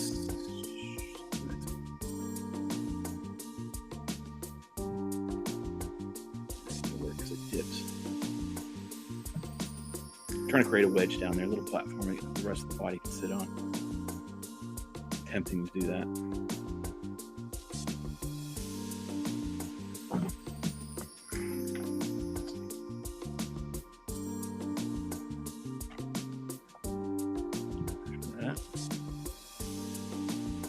Measure the thickness of this, measure the depth.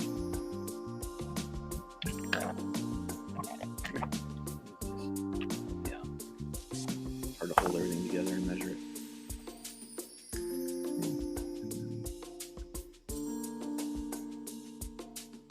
There. Okay. And that's how thick my wedge will be. Find a piece of foam. Looky, I got drag foam. I was at my 48. Pour one out for the 48. Go ahead and cut some of this off. Some of the wedge I need. That deep.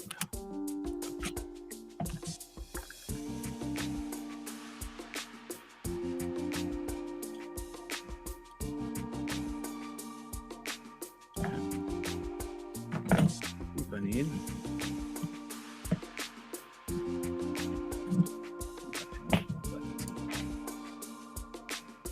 So I'm measuring my cut real quick and then lining it real fast on the foam block that I'm using to create a wedge.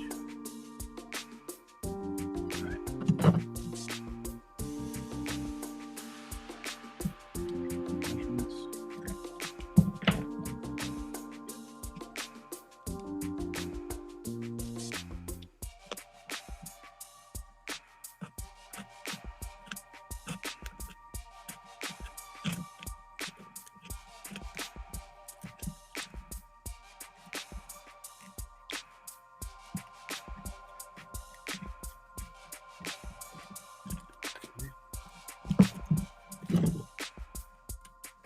I've cut enough where I can just make two of them real quick. Good. Okay. So I say save your phone, and you never know when you're gonna need it. All right, cut the width, cut that in half, and we should be good to go.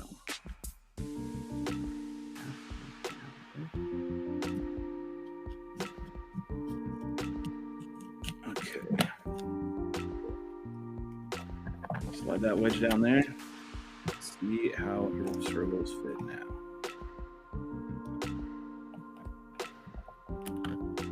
I'll raise it up a little bit. Make sure. Nope, that didn't. That's freaking absolutely money. Okay, well, that's done. Like that. All right, let's see the other one goes. Just as good as that one. I'll lay that one down.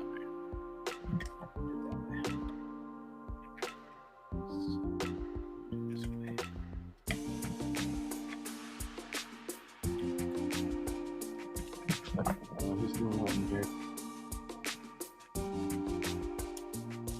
That's great. Nope. It says, no, man, you are good to go. Put that back down again.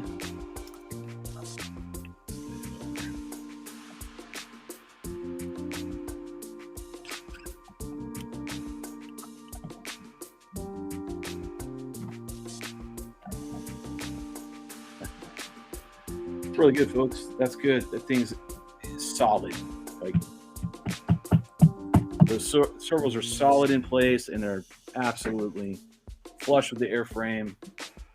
They're raised up where they need to be, right amount. Gets some of this. Get my linkages on there, and we should be good to go. I'm gonna have to check my throws, movement on my servos, make sure they're good. But yeah, that's good. I like that. See what's chat saying. Since it's been 5 minutes. It's been a while. Sorry, I did an Ed Ricker and sat here and didn't talk to anybody for a little bit, but I was a little focused. Do you need to use the? Hey, what's up, Rel XL? What's up? Yeah, there you go. So there's chat. We caught up that quick. Just that fast. That's how much is going on here. Just because I want to have it. I haven't had it in a while. I haven't touched the buttons in a while. I need to touch the buttons, and I like to hear an applause. Hard effort. We're getting there. It's working. It's working. Let's see. I do need to take a quick break because I've been on for 2 hours, 20 minutes. I need to take a quick bathroom break. I'm going to keep going. Unless stuff clears up. I don't have to get kids, so I'm kind of free on that. So, but I didn't get to pick up my kids. Aww. I like to pick up my dog. Unless the weather, and then if the weather clears up, then I'm going to go back out and take the Nano, get it back up in the air, see if that heat sink issue is gone. We want to see if the heat or the thermal cutoff is gone. We're hoping that heat sink will replace or will fix the problem. But give me 5. You can go use the restroom, and then I'm going to come right back. We're going to continue on trying to button this up. And folks, we're getting pretty close. I mean, we really are close. There's not much. Well, there really isn't that much more to do. We're kind of hitting a roadblock with the nose for the caddx. That's pretty much it. But let me go ahead and take a quick 5. I'll go to the bathroom. We'll come back and we'll continue to chit chat and continue to build. So give me 5 minutes.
All right, we're back, I guess. Check the stream. Stream seems to be okay. So, get rid of that screen. Hold on. And back over here. And make sure my buttons are working. See? Yeah, I think they're working. Right? Yeah. Oh. Premature. There we go.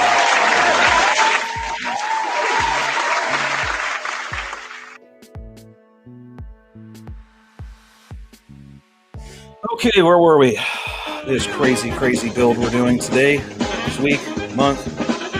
All right, so we're sitting at, well, that. So let's just continue. I don't know exactly where we stopped. Let's get back at it. Let's see what we're doing now. Walk away from it. Okay, let's see. Take a gander. Where I sit with build. I think I'm done with my ruler. Yeah. Hey. Everybody set their spot. Just stay where we're supposed to.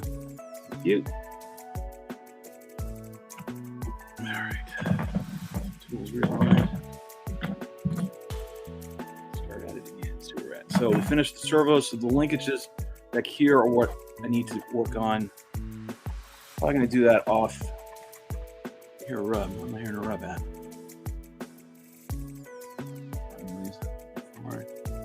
I might have a little rub in my elbow, but that's maximum. Way up there. I'll stall out for that. I'll hyper spin. Okay, servos are in. I won't glue everything down until I have gotten the parts back here on. Right here, put these parts on. With these on, then I'll go ahead and once that's fit properly and we've reached, I'll have to probably retrim these. It might be a little bit too long, but either way, once I get this all, the push rods all correct length, we mounted these on here. Then I can go ahead and glue all these down, right? But before I do any of that, right, what I need to make sure is we have control and making sure that everything's working properly. Okay, I'm gonna do that right now. No, I could. Theoretically, I really could. Probably should. Right? You see, all powered up. Any excuse to pull out my Lambo transmitters and charging. Yeah. It is. Good timer up there.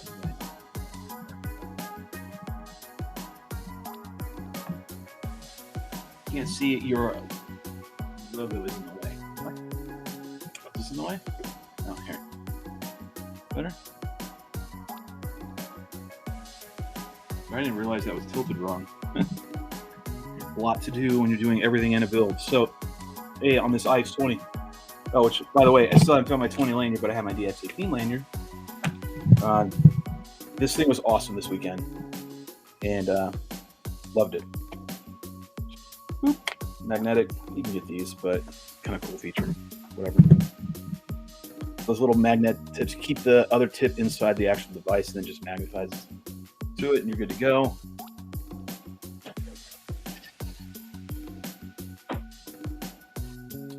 Run a crossfire, of course. And let's do a new model, I think. Just went away. Sorry, I must have had it on a different screen. I just transitioned to another one, so there you go. What was I saying then? Oh, all right, since you didn't see it.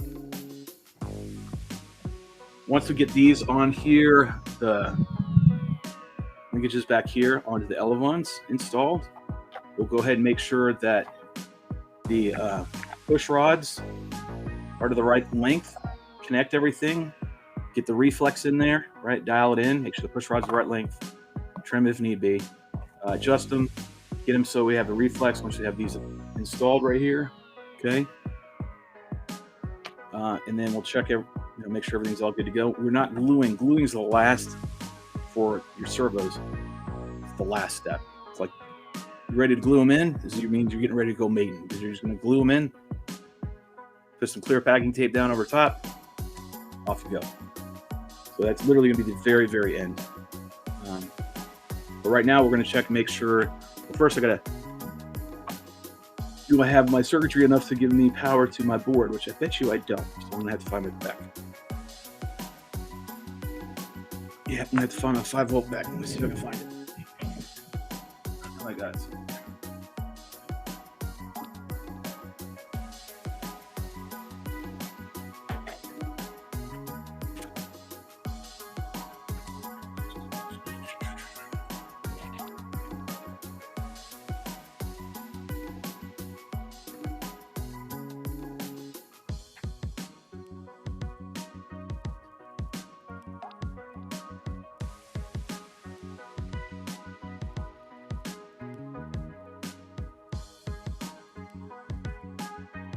All right, I have another back, and I have to hog it out of this one now.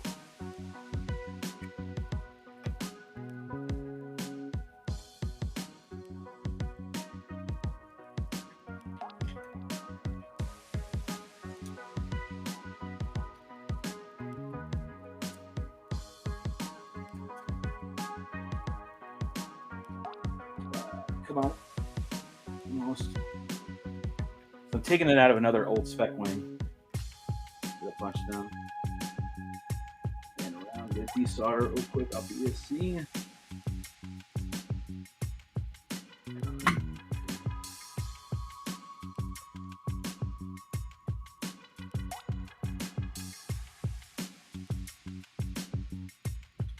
Okay, now I got this back. Throw that right there for right now. All right, so I got another BEC, right?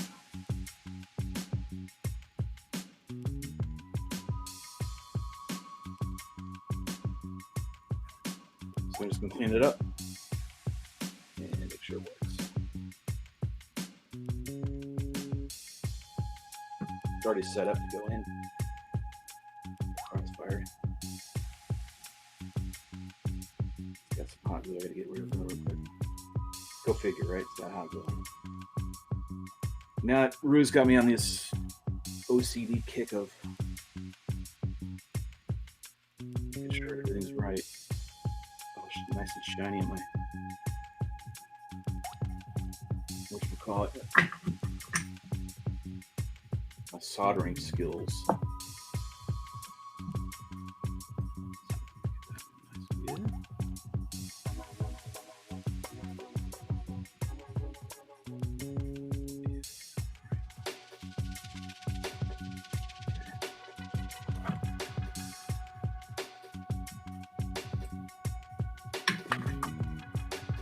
Like I said, this takes a while to do. It's a number of hours to get it all done, right?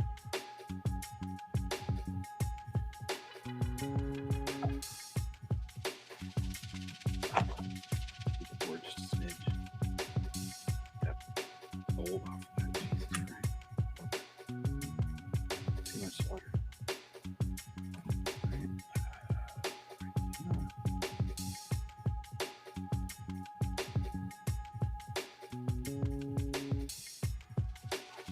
Good.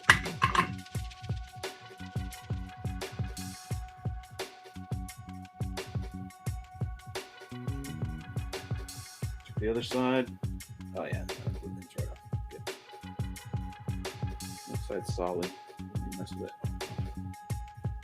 But these fittings right here do need to be fixed and redone. So I'm gonna do that real quick.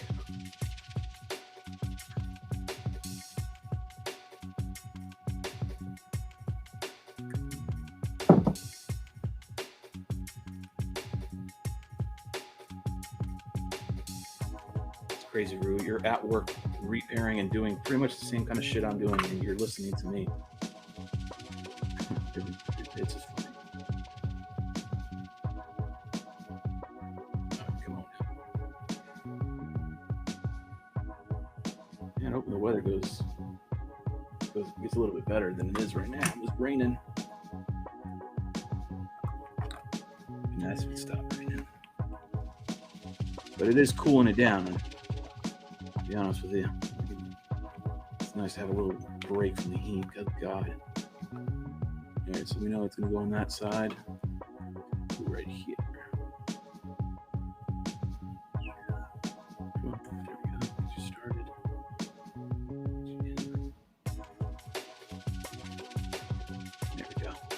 tiny. Solid contact.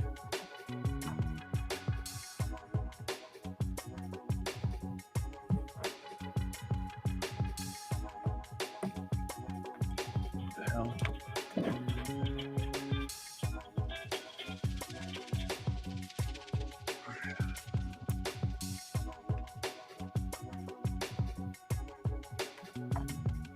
Get the negative on.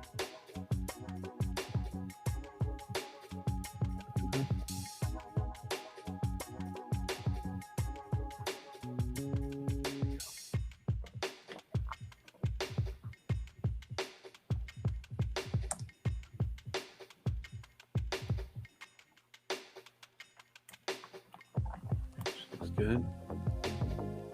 Just checking the whole bunch of wire right there. All right.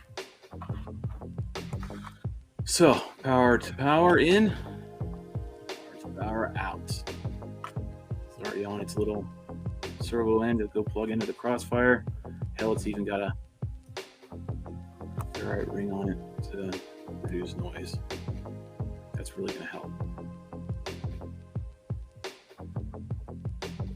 Let's stop. Thank you. Hold on. And,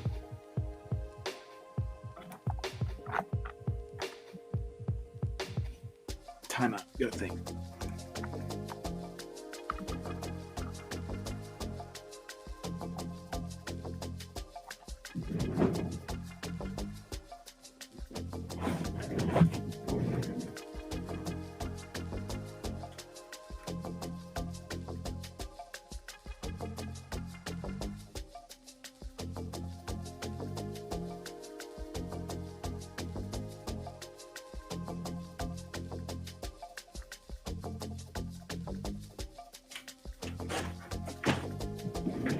Okay, I think that's good.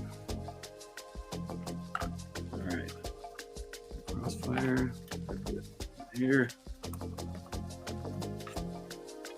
So we'll plug this into channel 4, voltage and ground. Oh, this is the one we screwed around with that one time.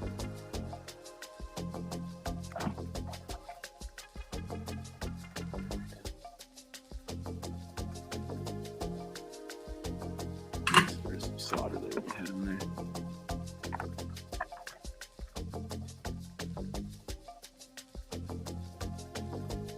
Yeah, there we go. Okay.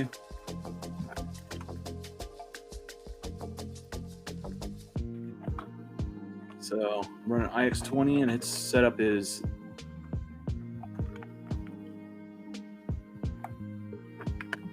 TAER, so throttle's gonna be number 1.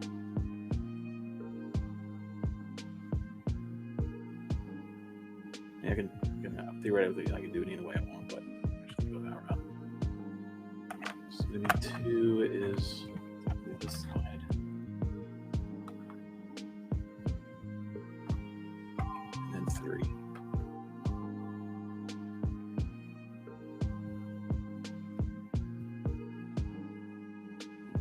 Success in the servos. I have to replace. I have a bad servo end here. It needs to be swapped out. My razor blade and do a quick swap. A little ESC right here.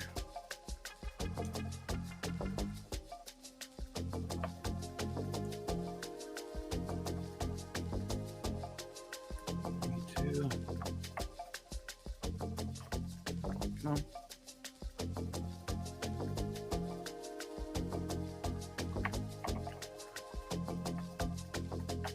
Where's the negative amount coming out? There you go.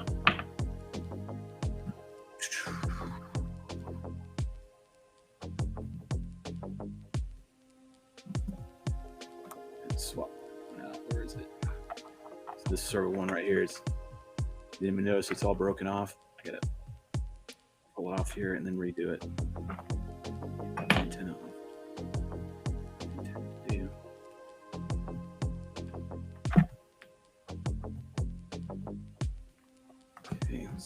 these out. Yeah, that can just come out.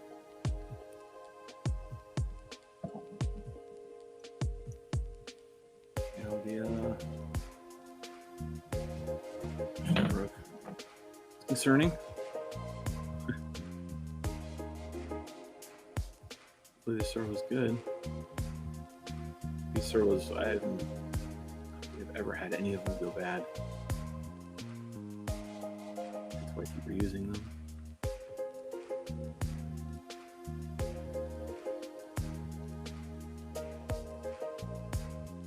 No.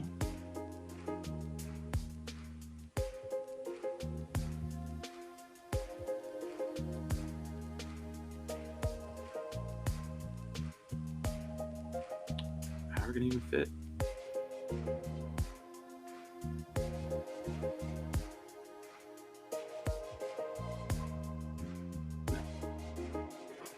Into a situation now. Damn it. Why isn't that number? What is that?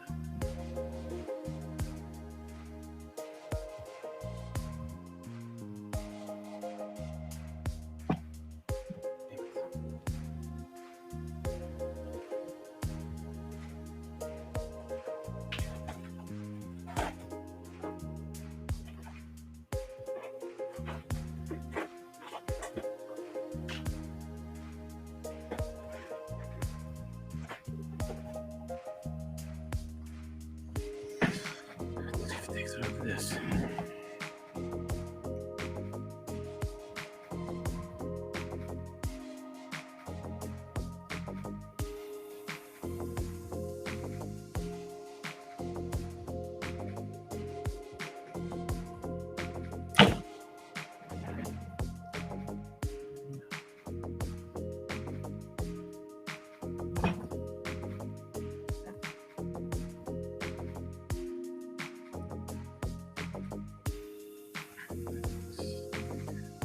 Yes? No?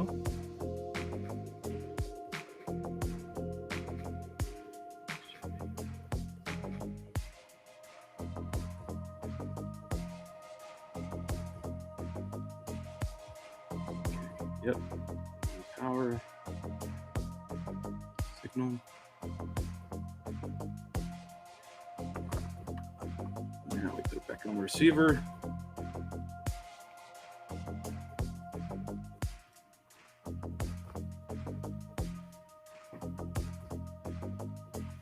That's good.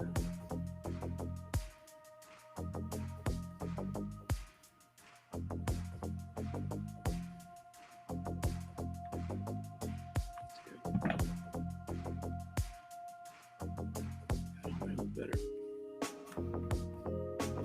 Okay, double check my wiring before I power this bad boy up. Ground power. Power. Ground power. Ground power. Oh, my ground's in the middle. Oh, power's in there. Okay. Antenna. To be on me, but that's a sign.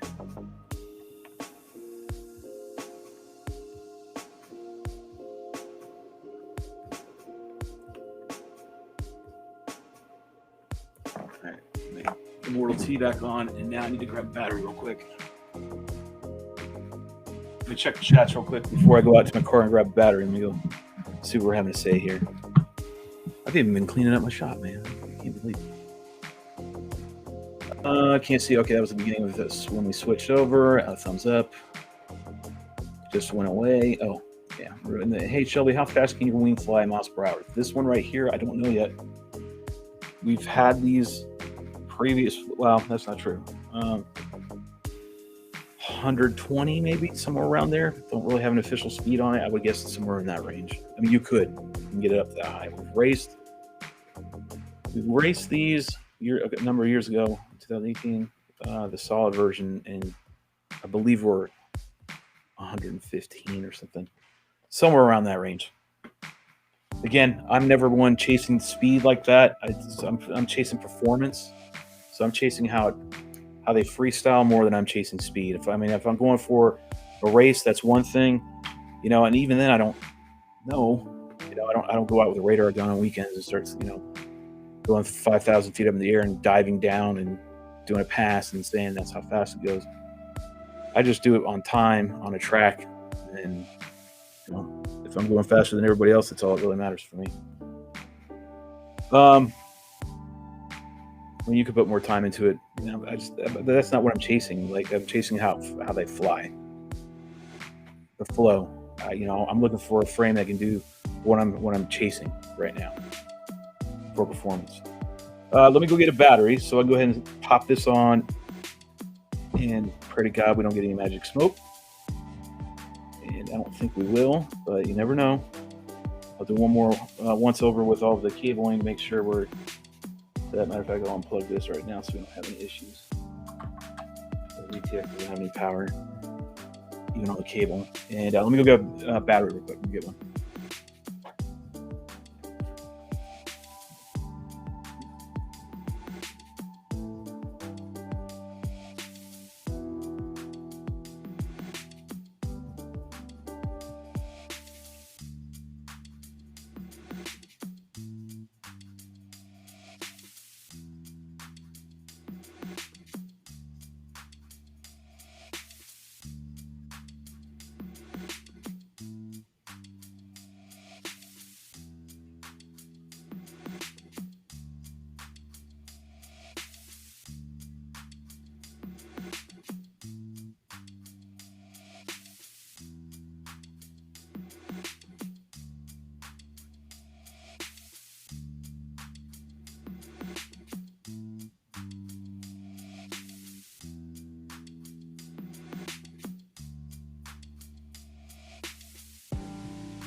Okay, let's see if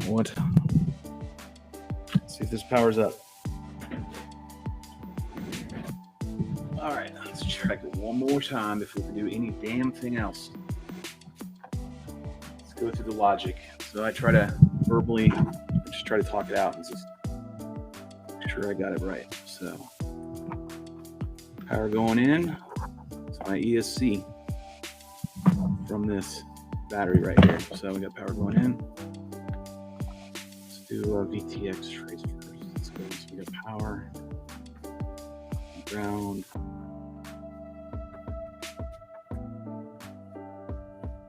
going here. Maytech for power. In, ground in, power out, ground out. Ground here, good. All right. VTX.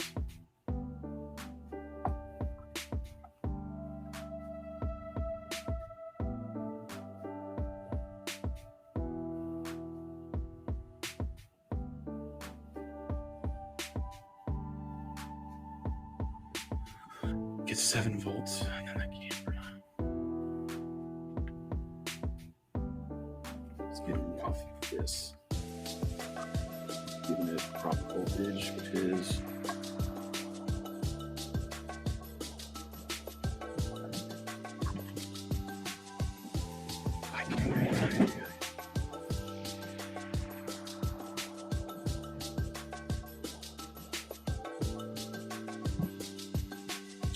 I know, I'm hemming and hawing.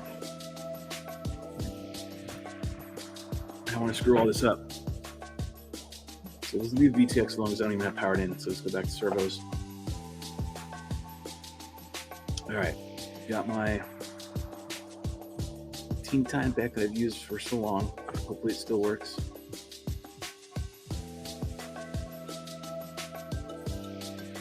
Bendy, my taste.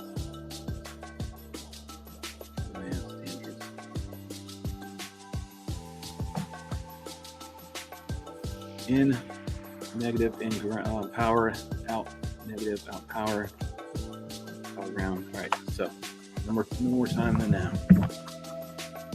Smoke stopper? No, we don't have one. Let's see if we get power to the receiver. Okay. There's nothing. AC powered, X powered, and receivers powered. All right. Do they have power? They don't have power. So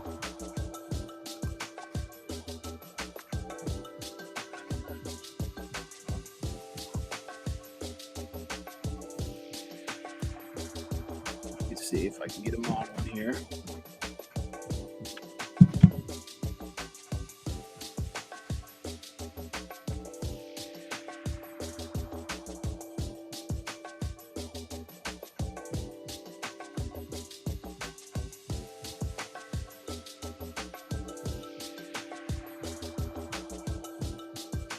You can hear pushing out the wattage right now. All right.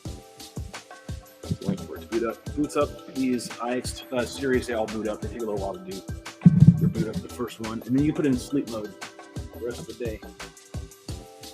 It takes a long boot up cycle. It's just like a phone. Literally, here it is on the inside. Okay. Up. Change my model.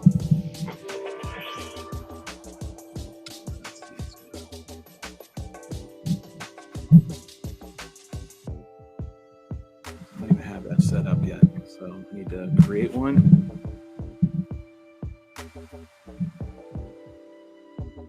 Add a model.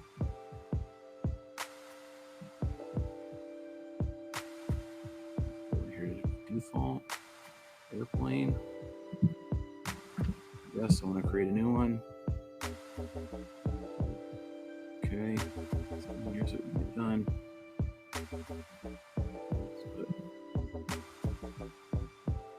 Super Spec. Oh. There we go. Let's see. And done with that. Airplane. Okay. That should go into the new model. I'm gonna go here and adjust it. All set up. No, that's not it.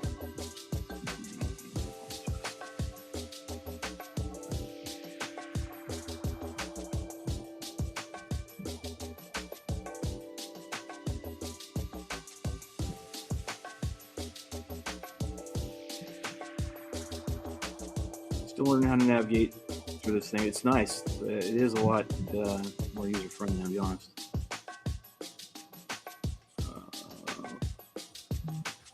Aircraft type. So I'm going to put that in there. I'm going to pick my wing. L1A. Good. That's all I need to do for that.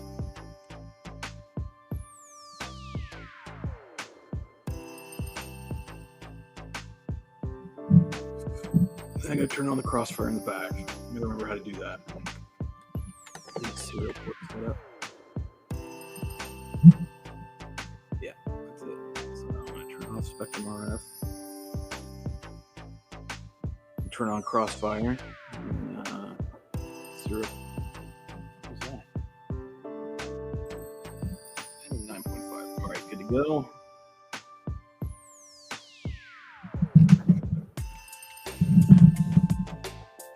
Plug in, again.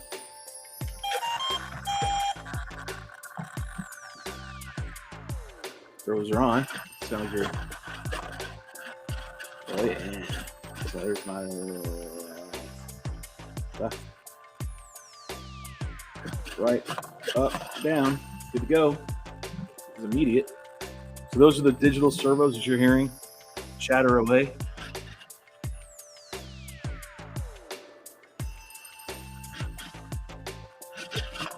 verifying everything. Look at that. Here. Interesting. Up, down, right, left, right, right.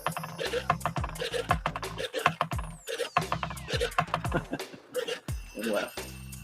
Good, up, down. All right, so the motor is not really a good spot to check, but what the hell, we'll check it. Hold it up a little bit. Maybe. Timer stop. No motor. That's not good. Everything else is good. I've got no motor. So, let me unplug. Let me see what I got going on.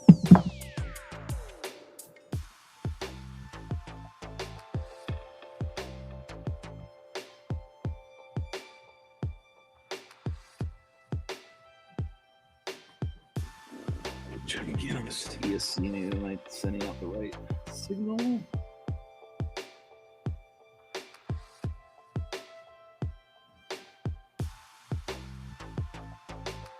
No, got ground and TW. I got my inputs over here.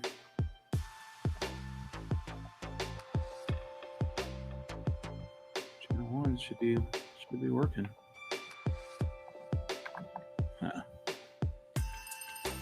Figure it out. Let's see. So we're getting in the yeah, see it's not registering it.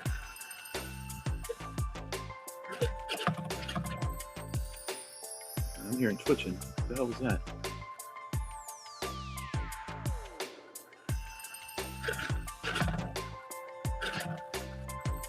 Don't want my crossfire, the actual transmitter too close to my receiver because you can screw it up. Make sure I'm going at 10 milliwatts, which I am. I'm on dynamic power. I love this controller. I'm not kidding. I know this is overkill, and I'm like, people are like, what the frick? What? I think it's a fortune. You're right, it is. You're absolutely correct. And it's not for everybody.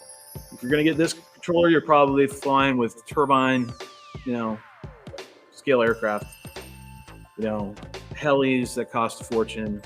But either way, this thing is truly amazing. It feels amazing. It looks amazing. I love this thing. The gimbals feel amazing. The sticks feel great. It just fits. I like it. I love it. I don't even dislike it. I love the damn thing. But right now, we got to figure out what our throttle problem is. So, all right. Now it took. So the throttle range. See, that's the thing that I figured. I've known this for a while, but so I've already had it trimmed down. So I gotta get in here and screw with the ESC. Like Rue and I will have to get in here and get on this ESC and then see if we can't calibrate it. Maybe I can do it by stick.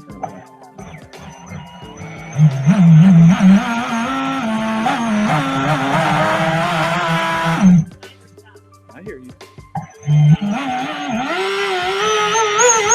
Ooh, what did you gonna go, man? It's gonna go now, but I need to figure out to get that trim. Like, so I had to go down -72 in order to get for it to even arm. So I'm gonna calibrate first. I'm gonna go ahead and get this all back to normal.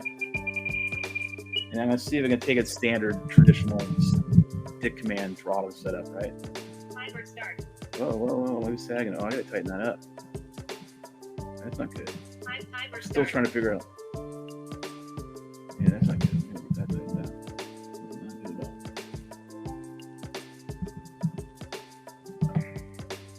Okay.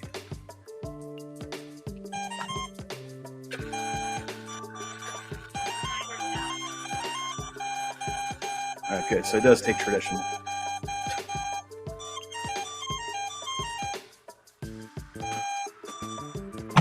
All right, good. So now I took it. All right, so throttle cow's good.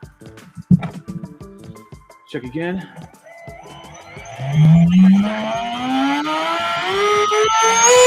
All right. So I'm gonna do it one more time. I want to get a better cow on that.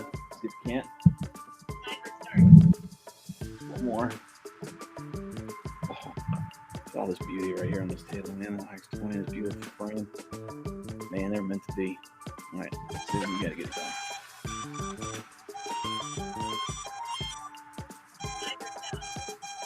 There you go. That's 100% the right way to do it right there. Okay. We'll go ahead and unplug. Plug it back in.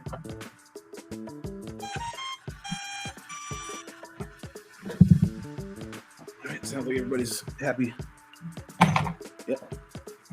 All right, now.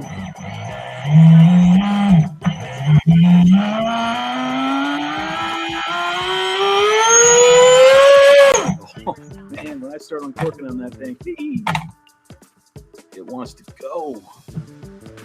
Oh, man, it wants to go. Okay. So now we have the servos in correctly. Okay. Everything's throwing the right way. Now it's just see where we're at. Let's evaluate the situation. Okay. Once you turn it on the first time, IX20, see it twice. And you got a little quick sleep. And off she goes, sleeping away.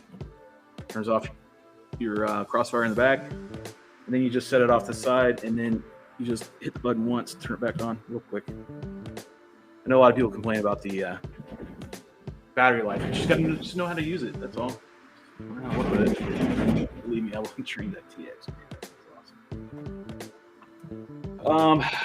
We're getting there. We're getting there. We're getting there. We're getting there. I really want to test the camera. All right, let's check the VTX. Let's see what that's about. VTX is the next thing. Let's see if we can get this powered up, right? I also have to connect. Need to verify something real quick. We have the Crossfire, because we're in a TBS ecosystem pretty much, right? So the Crossfire Nano, there's a channel 5 and 6 right here. I'm hoping I can use that because I'm using this adapter. Yeah, I can, right? Yeah. Should be able to use it. All right, so channel 5 and 6 are right here on the Nano adapter, servo adapter, right? That you can drop your Nano on right here. Just drops in there, you solder it in, bam, you're done. And then there's 2 wires right here on your VTX for your Crossfire RX and TX1. Got to go over here. You can just pin them to either 1, 5, or 6. You just got to know in your TX on your Crossfire to enable that. And then Rue's going to walk me through it one more time. I do understand the concept. I just got to see the step in the Crossfire to get it set up. So I'm going to make sure that those are soldered on.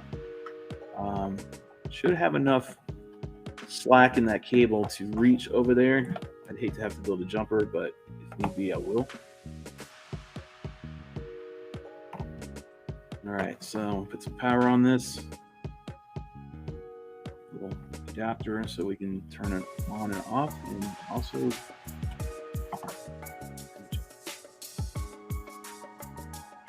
so we had this all set up earlier. Do it again. Plug it off. Get everything all situated where we're supposed to. There like that. Drop.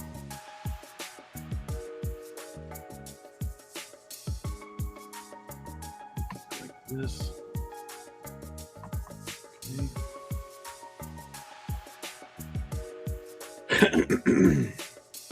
I'm probably going to build a little pad for this to sit on so we can get all kinds of ventilation on this VTX.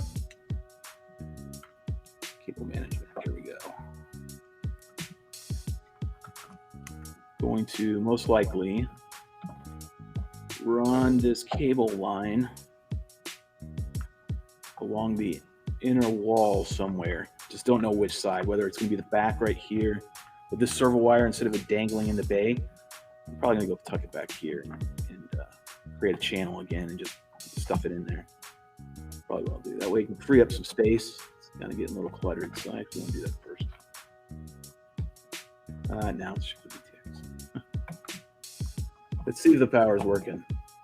All right, where's the LEDs on this? I think you're right there. All right, so we got power. Let's double check. All right, we got out ground and out voltage. The voltage I selected was 9 volt. This camera needs to have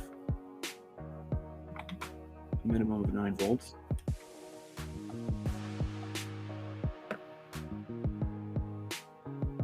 Or the VTX needs a minimum of 7 volts, that's right. And the camera can take up to 12. So we're feeding the whole FPV system 9 volts. And we're ensuring that both components can take 9 volts. And that being crossfire, or the Unify right here can take starting at a minimum of 7. Okay. And then over here, camera wise,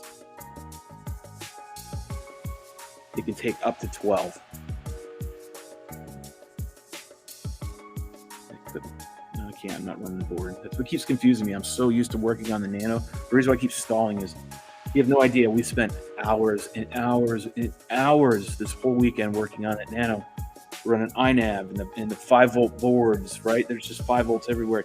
So my mind's still stuck on that number and stuck on mapping the circuitry that way, as opposed to, hey, we're not in that ecosystem anymore. We're in this ecosystem now. So it's just in-house. Go from one to the other. All right, so camera's gonna have enough voltage. VTX is gonna have enough voltage. We're running off the specs, so we should be good to go. Everything seems to be powered up the right way. All right. Geez, Shelby, you take a long time to go do this process. Yep, because I've had components fry and I don't want to do that anymore. All right. Just take a couple extra minutes to make sure everything's good. Please don't screw up now. All right, here we go. Okay. Click anything. All right, and we've got power. I just saw blue. Yep, there we go. I'm on channel 4, 1, 2, 3, 4. I'm running 1, 2, 3, 4, 5. Okay, so that's working. Good to go. And let's go one last step. I think we're there. Still got some of you guys in here. All right, let's go ahead and plug this in. I don't have my goggles. Let me go grab those real quick.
Right.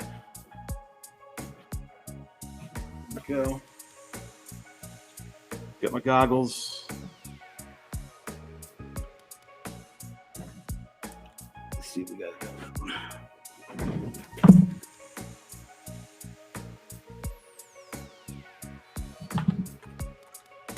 Gotta have some music. All right. I have no idea what channel I'm on, so I'm just going to band scan once we get plugged in, just see if we can see anything. All right. This is very noisy. All right. So all I got to do now is piss off the FPV gods and put this in here nice and neat. These are on the top. I want to see this image.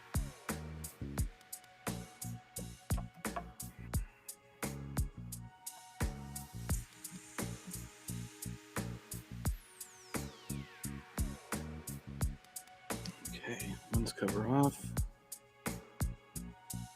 Dang this on. Feedback right here somewhere.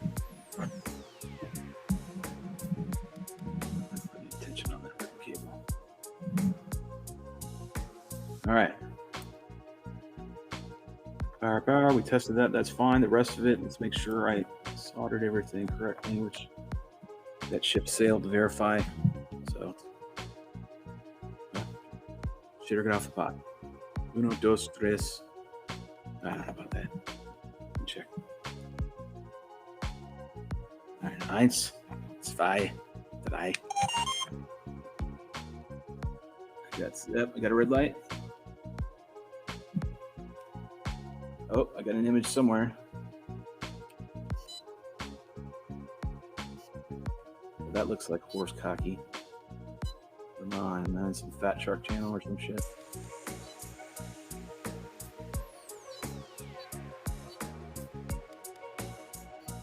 Ooh, bam, there we are. Okay, wow, all right.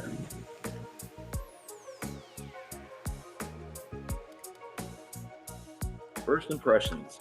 It's a Caddx. It's clear. It's at distance you can see things sharp, clear, very clearly. Okay, so we got everything working. Can't let it sit here because we also are unventilated, right? There's nothing blowing. So I verified everything is working, so we're good to go. Bam. Still have homework ahead of me. Still have things I got to read up on, and one of them will be knowing the ins and outs of the Perseer V2. I got to make sure I really understand how this thing works before I get this thing airborne. It does have Wi-Fi option on it. I don't really care if it does, but it's got a little antenna right here you can pull out, and then it just extends. A little whip antenna. I believe this is an OSD board right here, so I believe this is where I can get in and start changing some camera features. It's a little dongle right here. Other than that, I'm pretty impressed. We did what we said we were set out to do, which is install the electronics. We got the electronics in. We verified that everything works, and we haven't permanently mounted anything yet, right? We just got everything in, working, good rough fit, and it's a good spot to be right now. So I'm impressed. Got a little bit of Rue Vomitron going on right here. Got a little exceptional Vomitron right here. I already see it. Oh, I know one thing I need to check right away. I'm gonna buckle this shit. Where's my name? Need some emergency hands here real quick. I need to check something. I want to check ground condition. We've been running in that all weekend, so that cap off. Once cap off.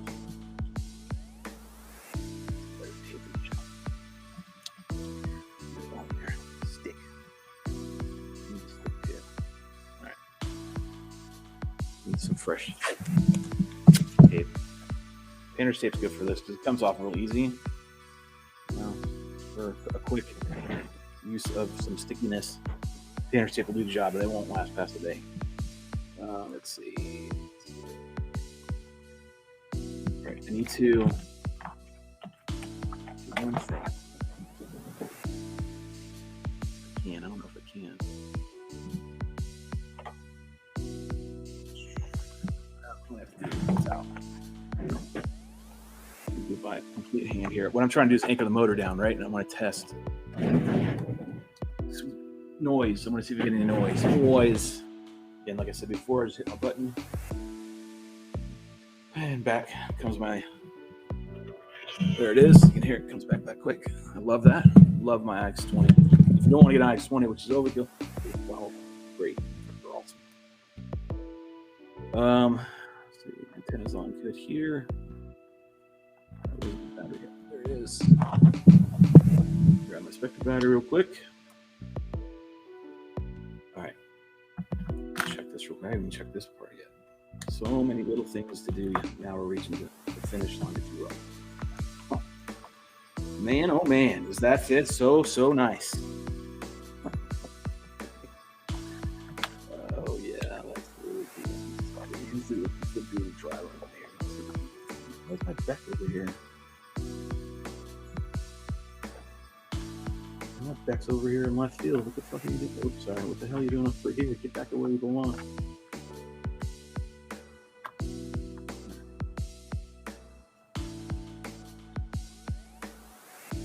I see an issue already. And that is a harness is in my way. Every time I go in and out, I have to figure out a solution. Alright, see how my batteries lay in.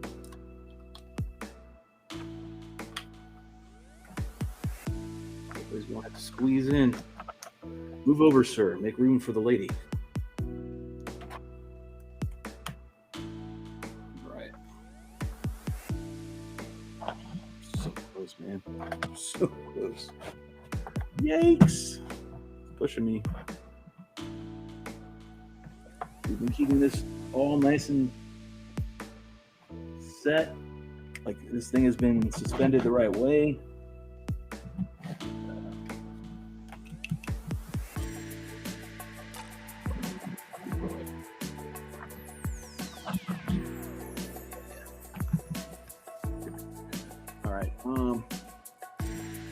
All right, so now I'm gonna check for motor noise, any kind of ESC noise, any of that. It's plugged in, plugged in, plugged in. All right, I'm gonna hold this. I go under the goggles.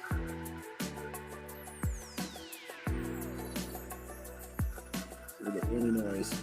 Looks like I do already. Nope.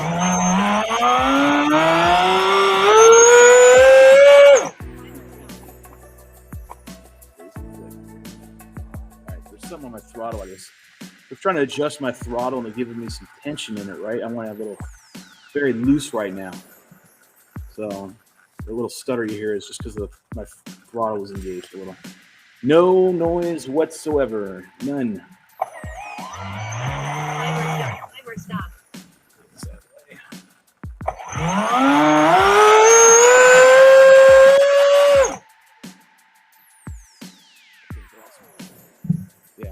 Many Becks were running through this ditch. We shouldn't be in a freaking all the other nonsense we're running. Love this. Love you, X20. You're awesome. You really are. Oh. Great transmitter. Love it. Best one I've had to date, without a doubt. That is absolutely the best one I've ever had. Hopefully it's the last one I've ever had. Okay, so camera image is good. There's no noise, so I'm gonna go ahead and cap this off. Check the lens. We're good on that. Battery's fitting perfect. Battery absolutely fits perfect.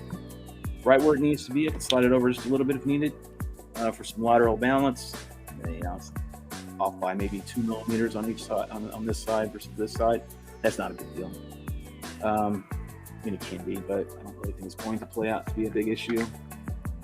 Cable management, there we go, and I fixed it.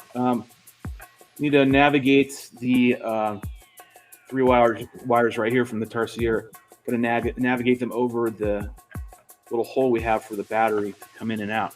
I don't want to be yanking on these cables at any point. They need to be stationary now, so I can start anchoring this in a little bit.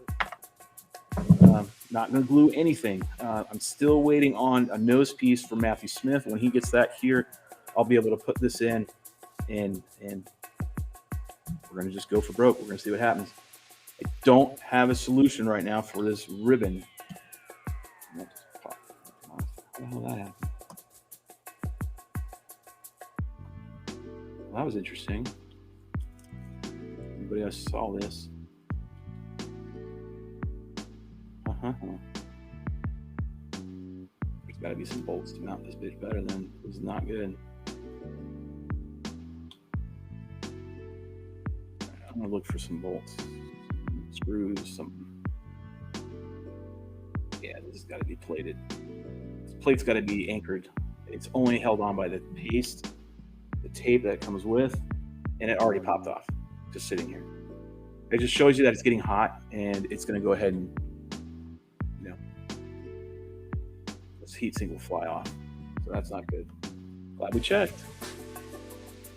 So I'm figuring out various ways in which I can mount this, maybe turn it a little bit. I don't know. Ribbon cables you don't want to turn and kink. That's the problem. See what you're saying in the chats. Still have a half a dozen people in here. You guys are crazy to watch me this long, 3 hours and 26 minutes, and it's crazy for me to be on this long. And what do we have? We are we're keeping an eye on your work. You guys just checking in on time from time to time. Let me see what Rue has to say. Rue is going to be laying down the whip, I'm sure. It's going to tell me something that I did wrong. Hold on. Let me see what he wrote. Let's see if I plan it. Run VTX to VBAT. This way you have voltage monitoring. Wire camera to 9-volt back. It needs to 6 to 12 volts. Okay, so run VTX to VBAT. This way you have voltage monitoring. Wire the camera 9-volt BEC. It needs 6 to 12 volts. Right. So we have the camera set up. Right. You're saying jump this off of here. And my videos, but I don't have any monitoring. That's right. So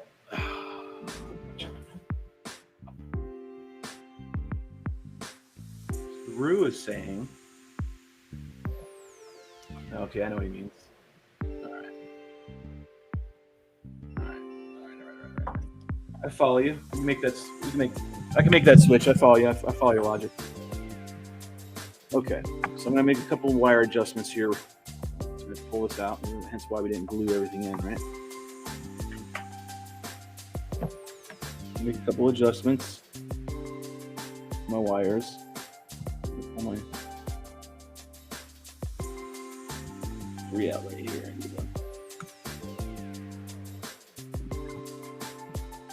Users are your friend. Oh yeah.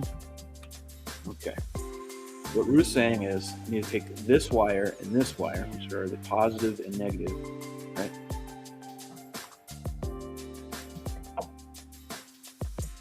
And let's see what he wrote again. Make sure I follow it correctly. Run the VTX to VBAT. Okay. So he's saying ditch this and run it straight over here. And then he's saying take these two and run them to this. And then we're by. That's a lot of filtering we're missing. Which that changes my filtering drastically. So right now my image is absolutely butter. There is not an inkling of any noise. But we're gonna try it. We're gonna go down this silly ass road. All right, so again, we're gonna go ahead and take power off of here and ground, and we're going to slide it over here to the VBAT over here. And you know what the hell, just stack this an inch tall. We'll go with that. Okay. And then we're going to take the VBAT from here. No, we're going to take the power and ground from the camera.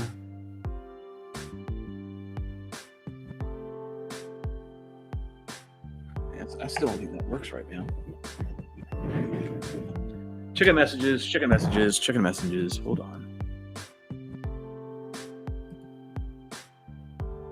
The VTX has OSD built in. All right, so I'm going to make sure we get this wiring right. Some of us are going home from work. Have a good night, Steve. Verify that Pro 32 has OSD. Connect to the TBS Agent X and check settings. Now, that's what you are going to do.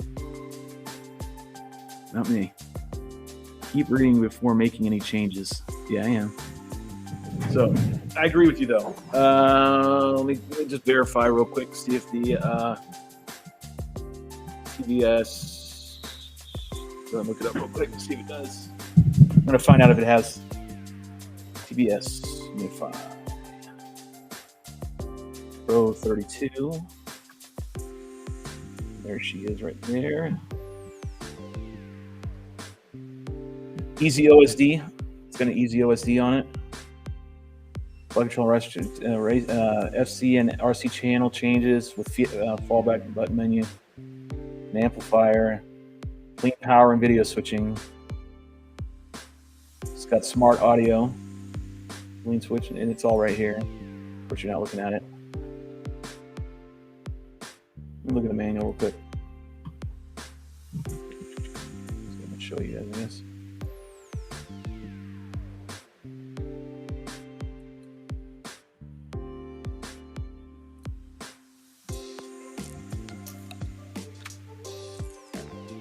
Okay, looking right here.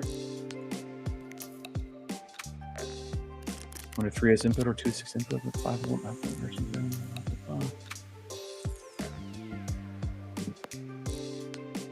So I'm reading up on everything here.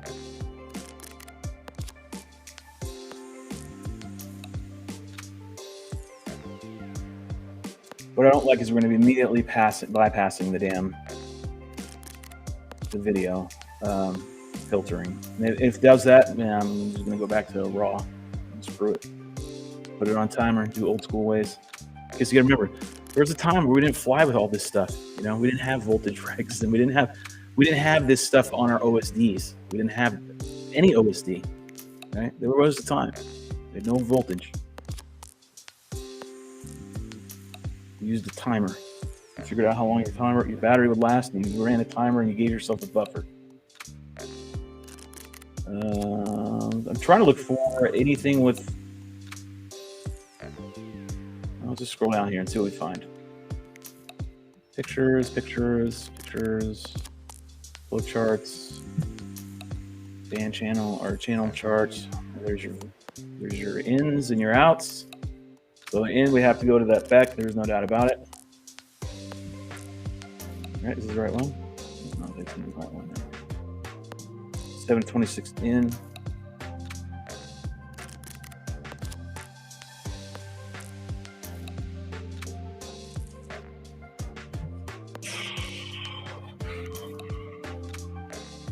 I gotta check them out.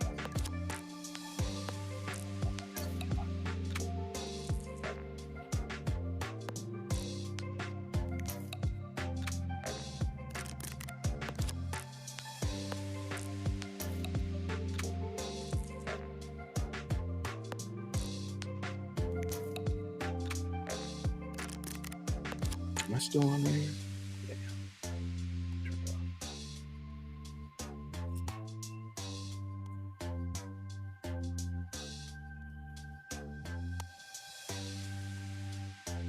Look at that.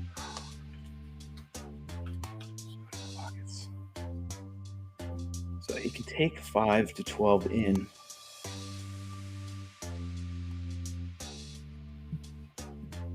Why can't we? I mean, there's no reason why we need to switch over.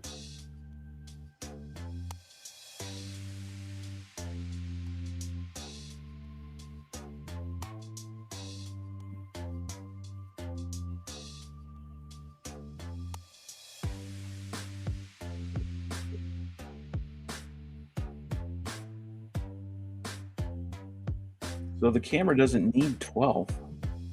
Maybe that's where Rue's mistaken.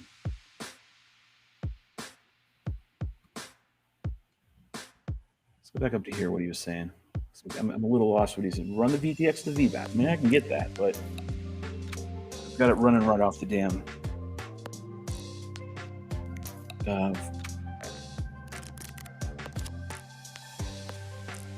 You got me. You threw me a curve, man. Threw me a curveball. You got me thinking everything now.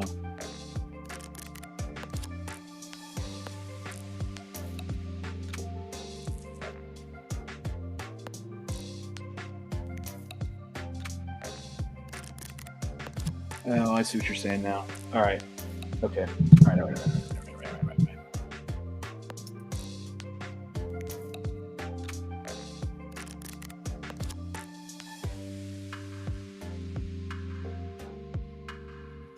So I guess where I'm getting lost, I'm getting a little stumped, Rue, if you're still listening, which you probably are. So follow my logic. The camera can take 5 to 12 volts. We could run it off of the Unify. Unify's outputting 5 volts. So the camera alone will take 5 volts. So doesn't need anything more than that. You're saying it needs more than that.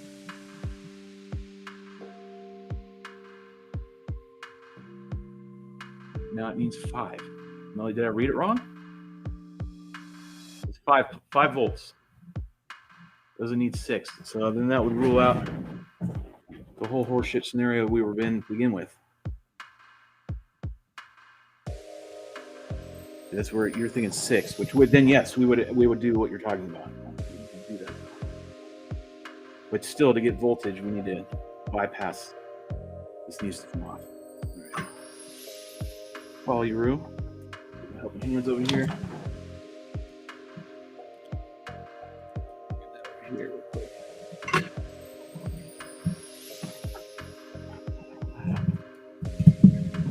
Okay.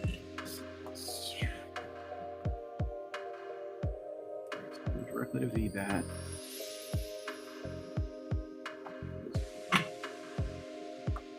Mountain wires over there.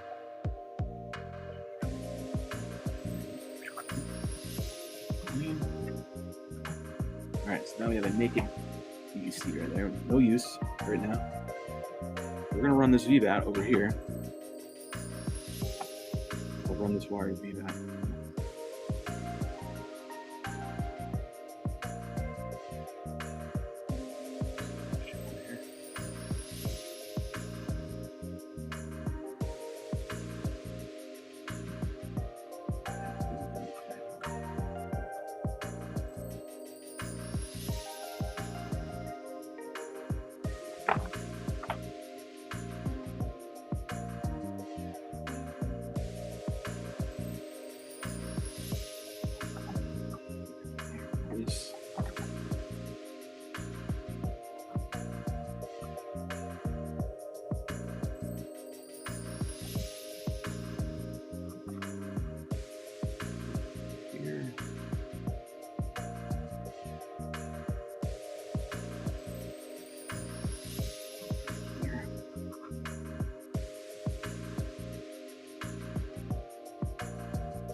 It is working. Okay, do the same thing for negative.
Better.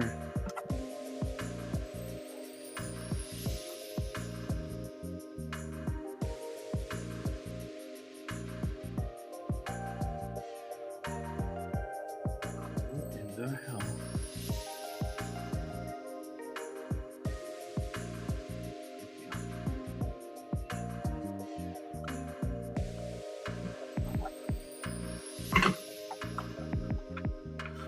Okay. Power, ground, straight from wire. Look at the freaking wires coming off this thing. Absurd. Absurd. I'm gonna get it to work right. Okay, now, that being said, I'm not gonna, we might not even need this thing right here. I'm starting to think we don't. Because there's nothing for me to plug in because I'm already getting power to the camera. So I might not even need this. I'm just gonna verify. Plug this back in. Back on. Okay, put this out of the way. And let's check on power and ground. Check. Okay, there's nothing. Alright. Everything powered up, no magic smoke, and I see a lens cap. So good. That means I'm going to go ahead and do a little rewiring. And check. Again, let me check. Noise. Please be no noise. Please, please, please, please, no noise. Come on, be nice to me, gods.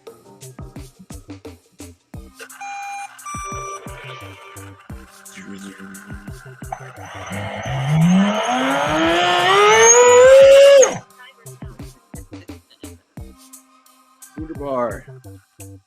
Oh wait, hold on. I need to check that again. So if right now I get nothing, so I have no OSD anything. VBAT straight in, camera's going straight from the VTX, and I've got nada.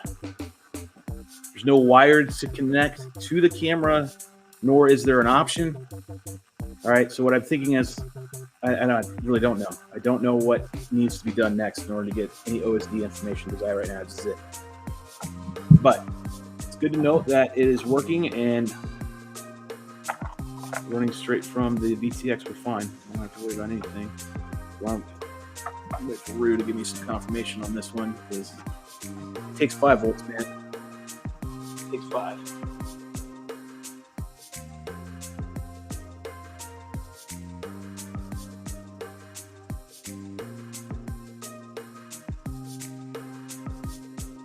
Some new messages. Hold on, let me turn this thing off real quick.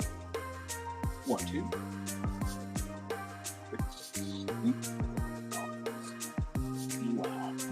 Wow.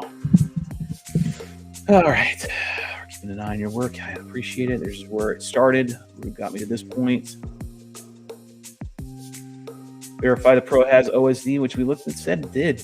Connect to TVS agent and check settings. Call me then. That's what he's saying now. Where are we at? 5 o'clock. Connect TBS agent and configure OSD. All right, so I do have a question, Bruce, since you're there and you are apparently listening.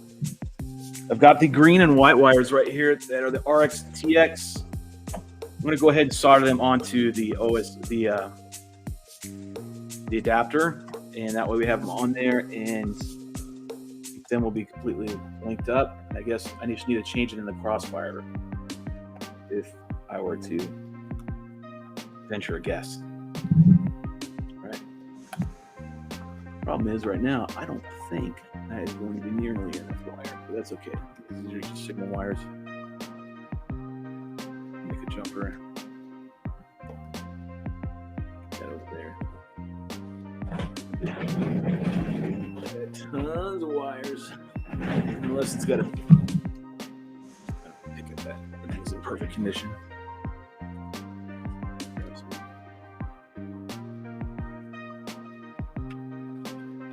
I got green there. I got something right here. What's that? Some white. A splash of white. Yeah, plenty of white. I mean, I don't need anything big. 4 inches.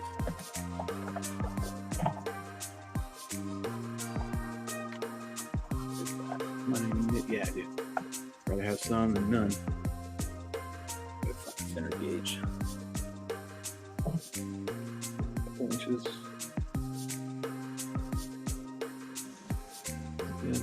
Yeah, my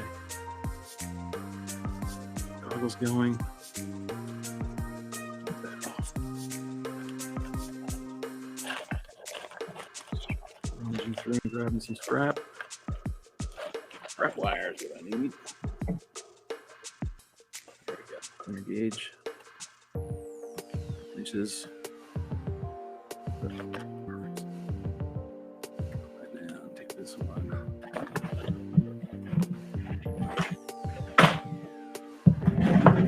Okay.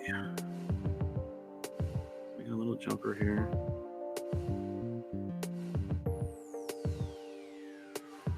And I'll have to map this. Let me see. What is he saying? You can configure. I can't see it unless I highlight it. You can configure the VTX power and settings through the Crossfire TX on the back if wired that way, which is good. I'm all for that, because then we don't have to do long button presses and all that crap. We can just get it done. right? Freaking be done with it. You can do it on the back of the TX to make life a lot easier.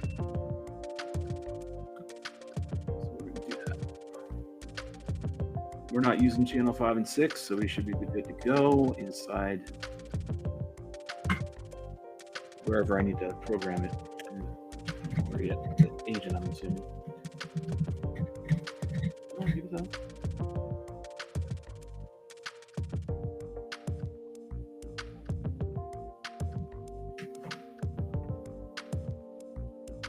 Like I said, it's gonna take a long time to do it sometimes. Sometimes it'll be pretty quick. I am going slower. I'm just trying to slow the pace down. Pay attention to a little more detail.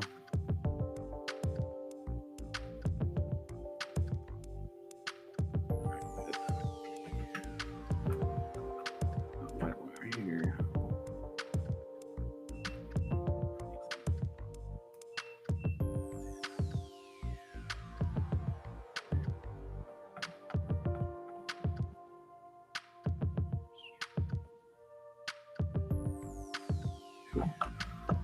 Green wire.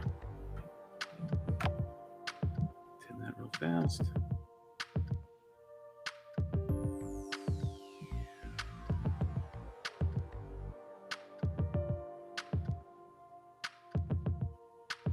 Hey, Rue, what time you off today, man?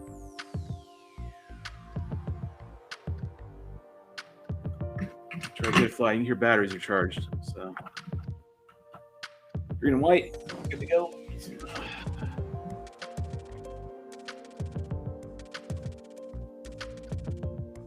Shrink tubing.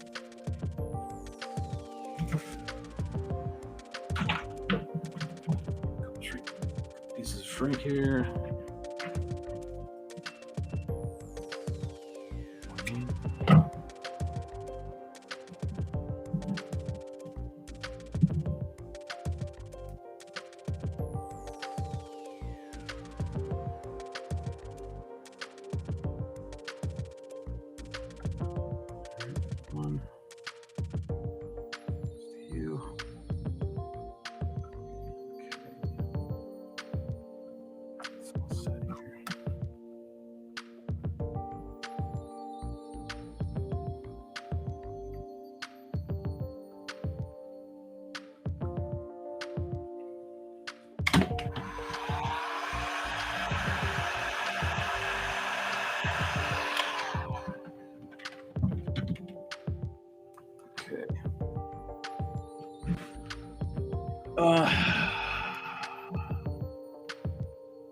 I'm trying to figure out the logic, the logic of the getting the OSD to me, right, via the VTX.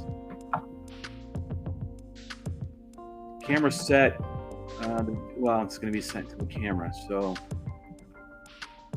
those are the only options I have. So it's got to be sent down the video. It's going to be done. It's going to be overlaid that way. Okay, I'm thinking it all out. I'm trying to figure it all out. Bear with me. Which side's the top? Which side's the bottom? Okay.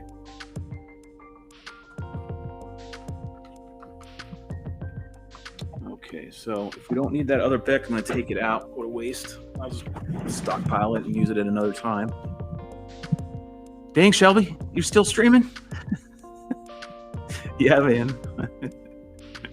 Got throw a little splash laugh on that one. Yes, I'm still streaming. Still streaming. Still streaming. I just did a whole video job and you're still... I know, man. 7 o'clock. Oh, that sucks, man. Boo, boo, boo, boo. Used to have a boo. I don't have boo anymore now. I'm gonna type it in, see if I can get it. Boo.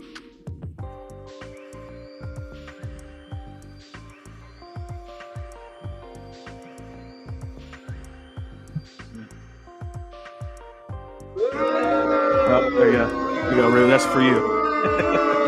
7 o'clock, my ass. That sucks. Just gonna go ahead and toss that in right now.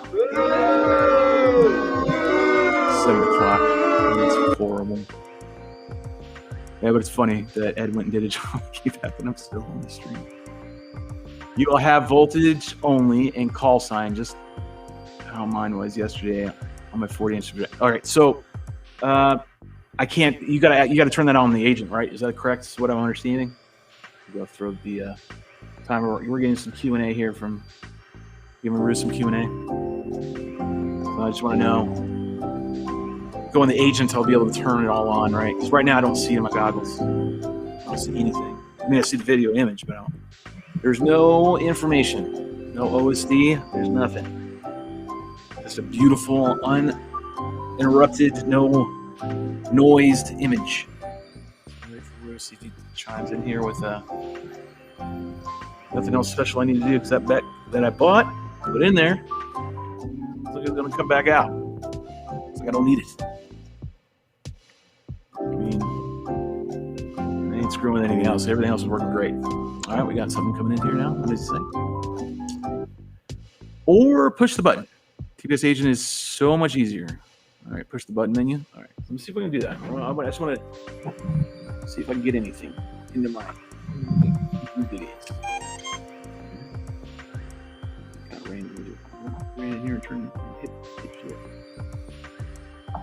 On the button. Here it says button. The USB port too, man. I didn't realize it had. The reason why I got this one was because of I was hoping that it had heatsink on it, right? It was really trying to solve the overheating issue. All right. I'm shocked that it went to channel 7, but hey, whatever. Button. That didn't do anything.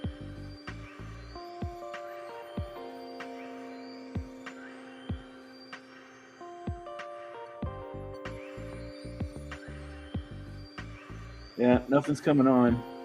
BTX is working great though, but I'm just not seeing any OSD information. So before I get into programming all that, bypass that for the time being. Yeah, it's you know, I hit the button and I hold it. I mean, it's getting into the point of where I'm going to be holding it again like we normally do. Program it. So I want to bypass that. USB port is how you configure it. All right, so I'll just leave it alone then. This would be a good spot to probably hold off. What I have to do now, let's say I was done. I'm just going to hold off on this part. We still got shit to do. All right. Just going to see what I do. This is literally what we're doing. I told you you're going to see it from beginning to end. All the mistakes and everything else that goes along with it. Unbridled.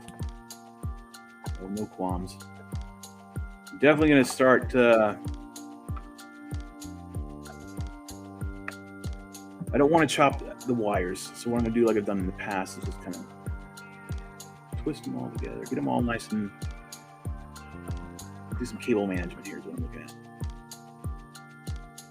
A little bit. Getting ready to do some so we can de-spaghetti this thing. Could cut the wire and then resolder them together. Could do that for my servos and cut the links down greatly. Show Rue that this is how you do it.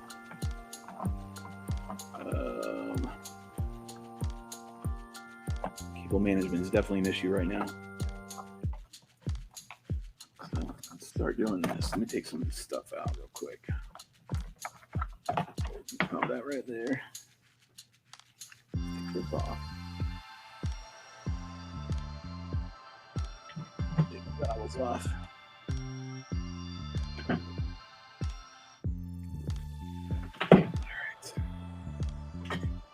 Razor blade.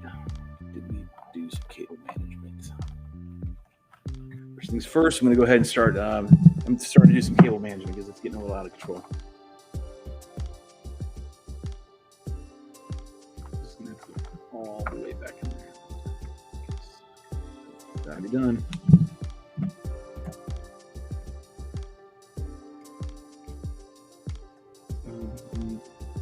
Channeling, cutting up channel for my servo from my servo lead over here. Trying to bury it.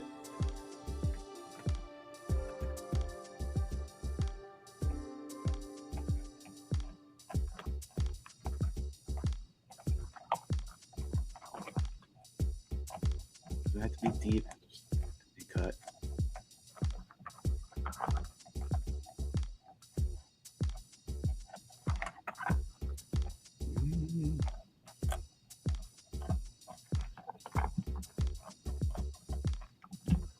Okay, and here like so.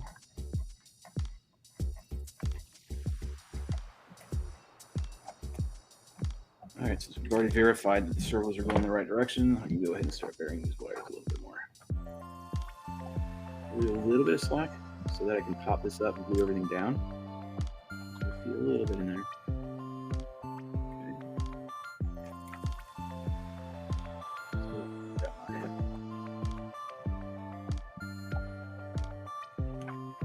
Channel it a little bit more. Okay. Cable management time.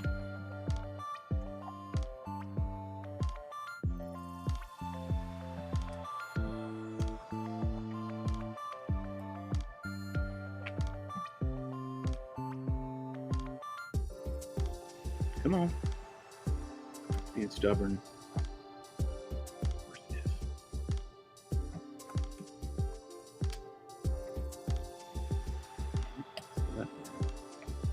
Which way do you want to go in, wire?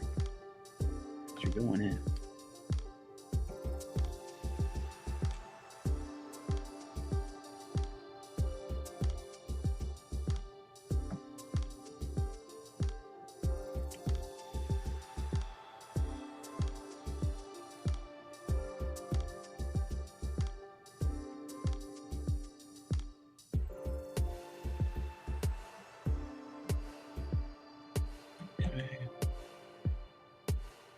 So this phone is stubborn.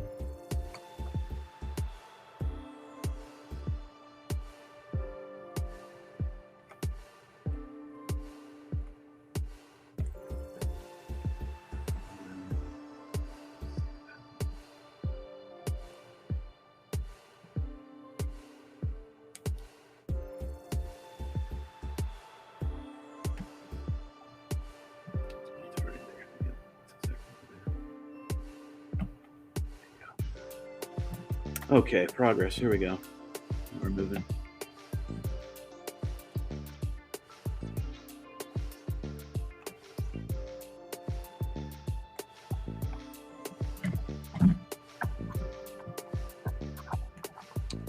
August.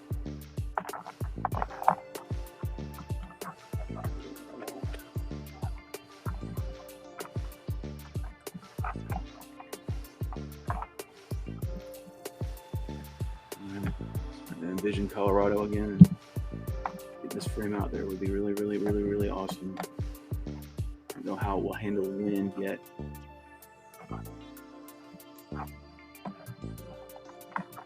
We built it to be stout, to be able to, we want it to withstand wind, hopefully a little bit.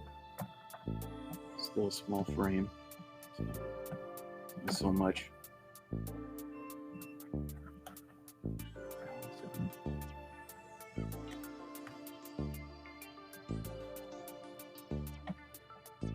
This is the longest it's taken me to put a various servo cable. Jesus. Come on, man. Come on, man. All right. Let's go. Let's go.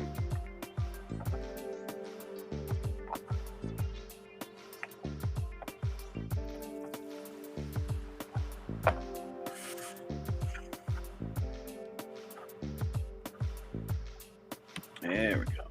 Finally, you gave in. All right.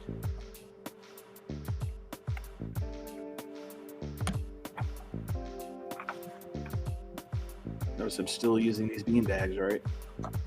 I'm pushing pressure on. I'm putting some pressure on here, right? So, these wires are not cooperating. The foam's not cooperating, right? I didn't melt it. The channel doesn't do all that. Just thinking I could bypass the step right here.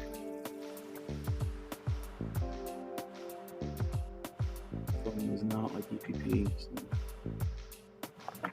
different medium to work with.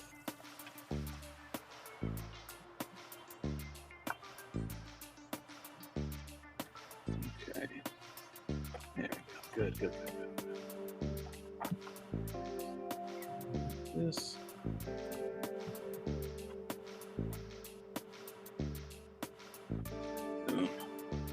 Nice. Cleaned up. Got a little bit of slack right here, just in case I needed it. I just got a little bit of slack, just in case. A little bit.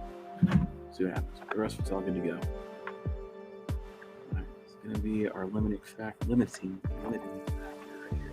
So, along this cable. Cap.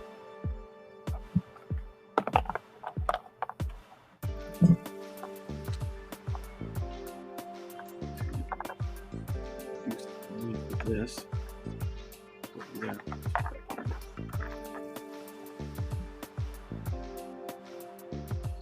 Two. I'm gonna mark this out of the way.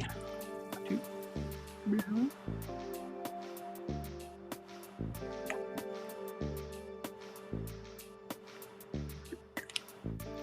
Just labeling everything so it's easier when I have to take this apart if I need to. I know where everything goes.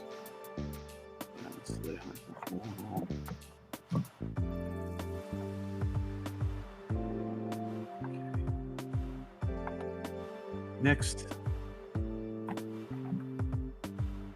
job 3.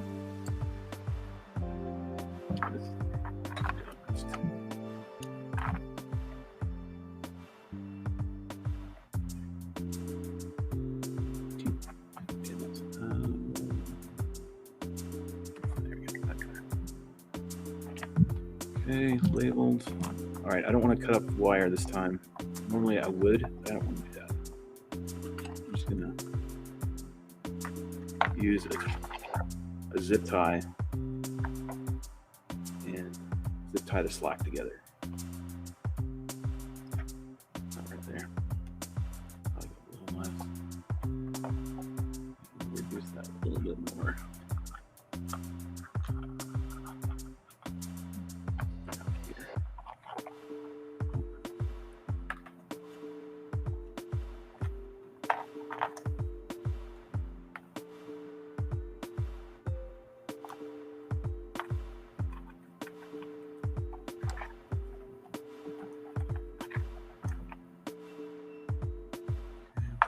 That spot right there. That's good. Grip is it? Tie.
Okay.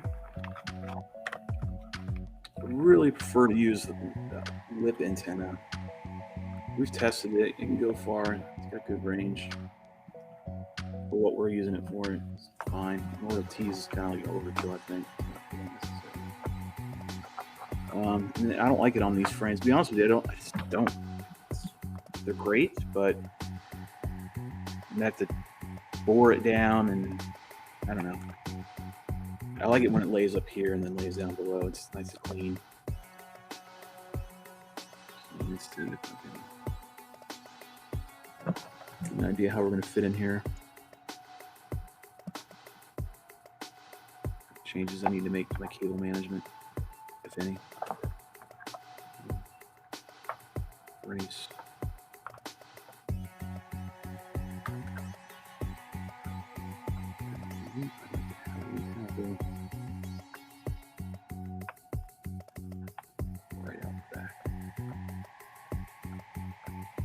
So we're gonna be good right there. Yeah. Good. But down its home. I worked with it a little bit, let it kind of figure out where it wanted to go. Let's just sit up right here against the wall, which is almost typical for the ones that I've ran. And it's going to sit nice. I'll have to cut a little channel right here. I'm going to do this for this one. So go ahead and just put a little slit in there. Same spot where the antenna goes if I decide to go that route. A little slit right here. Into this, up to here, right to there. Such. And then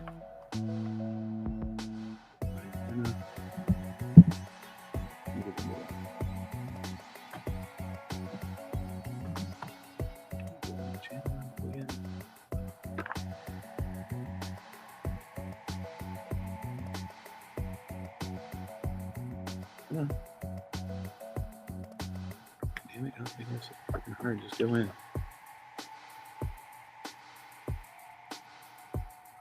Okay.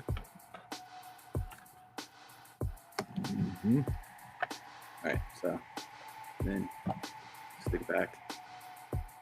Or you stick it over. You can feed a channel right here and go to the other side and drop it down. Just hold it in place for right now. This is fine. I still don't have I haven't soldered everything on here yet, right? So we haven't done that yet. We will. Just want to get an idea of where everything's going. Cable management, you got to do it.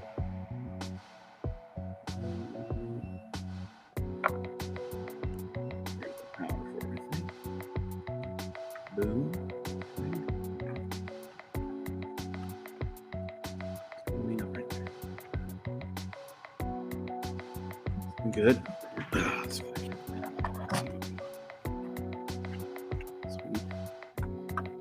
Okay.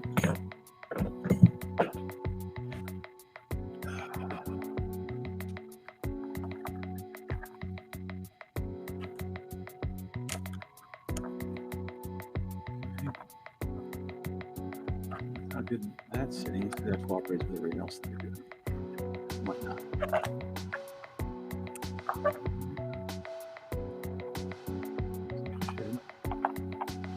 Battery over here. I'll glue this up against the wall. This will get mounted down at an angle, or whatever it wants to do. I don't really know where it wants to go yet.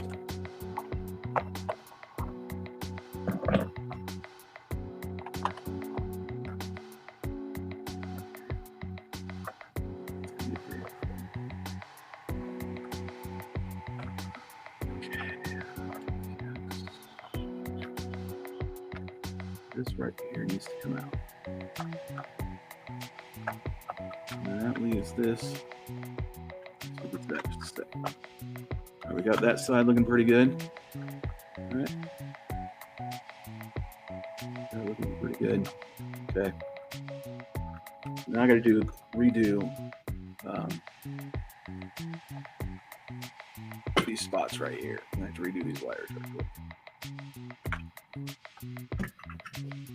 Clean that up. So we don't need that one board.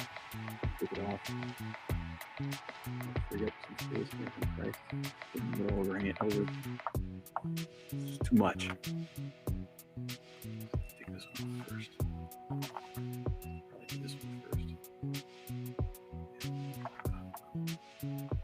And this. Thank you. All right.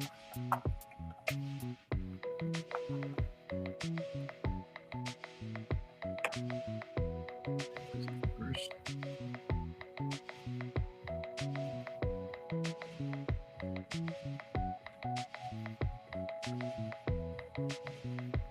That one first, all right. Next. Last. Okay. That's off. All right. Now I'll put everything back together again. Humpty Dumpty. Humpty Dumpty. Do VTX first this time. Side.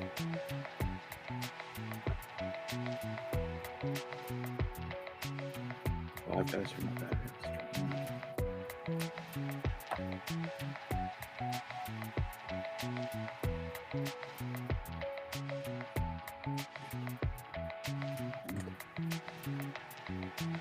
Good. Positive one.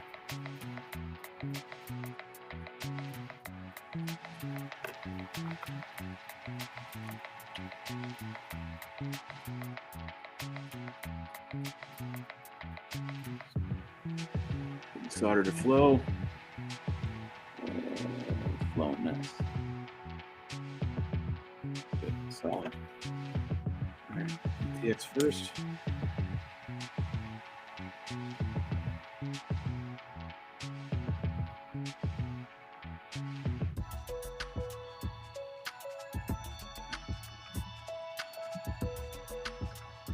Spec next.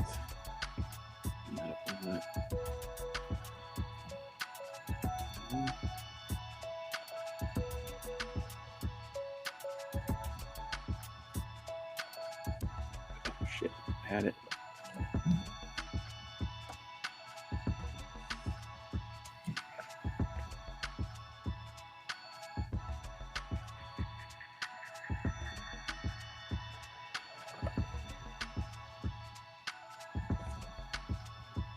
Touch more solder, that's it. Pretty good. Yeah. Oh, butter. Get on there.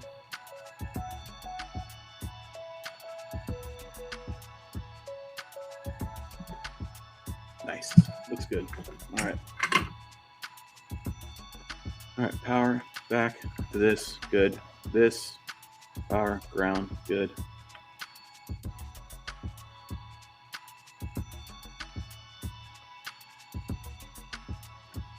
All right. Naked boards running around right now.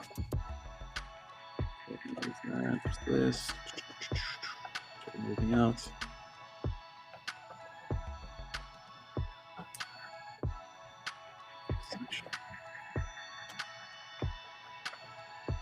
Good. And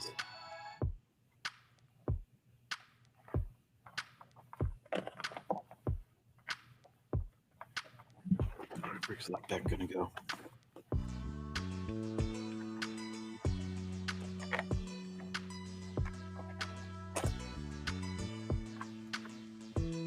All right, you're plenty of deck over there.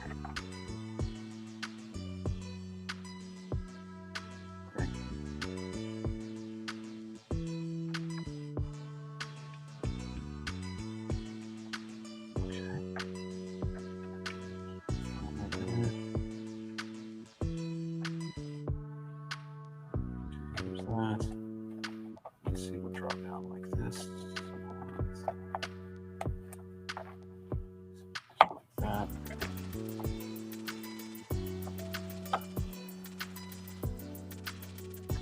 These two wires. A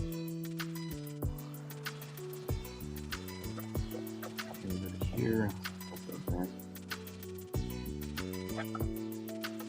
All right, we're gonna have white on. Picture of it so we have it.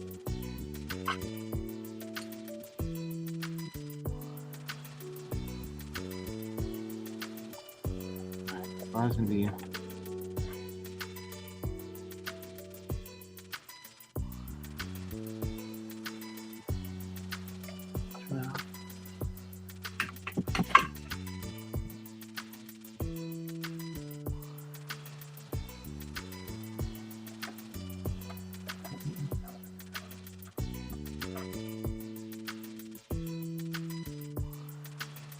come on.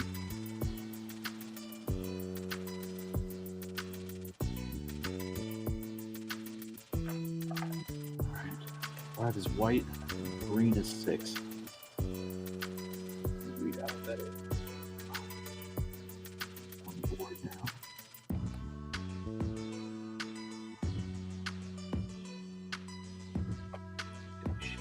Get in there.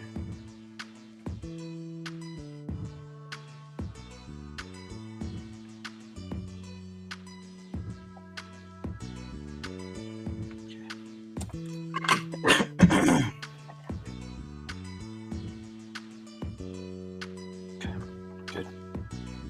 All right, what is 5 and 6 then? 5 is white, and 6 is green. 5 is white, 6 is green. That would be.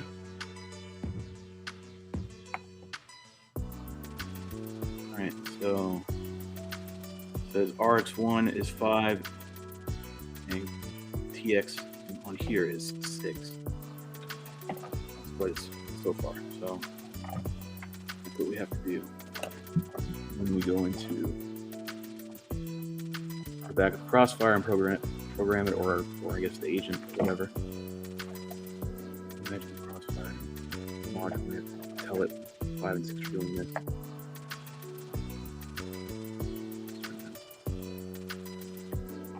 Wires back. We need to do this.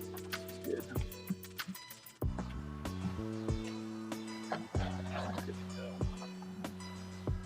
Fudged it all up.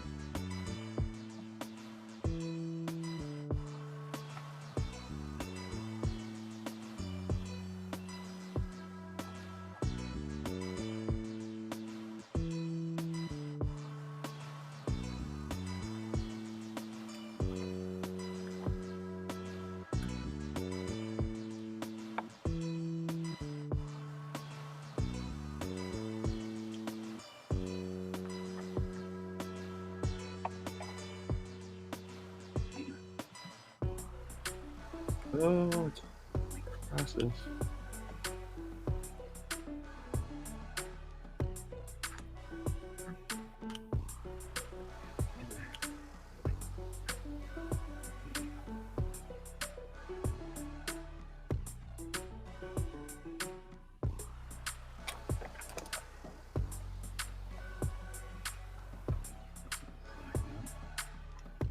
Gotta wire this. Channel this VTX wiring where it needs to be, or camera wiring, I should say. This has just got to get moved. That's it. Wires put away.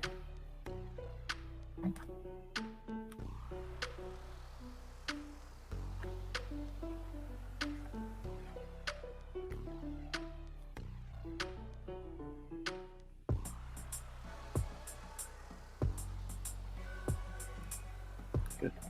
Nice. Moved in there. All right, let me check the management on these. So I got to lift this up this time.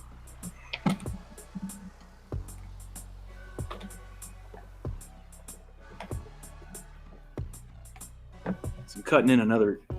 It's hard to tell unless it's showing in the camera, but I've got to cut a little channel up here from the detail wiring.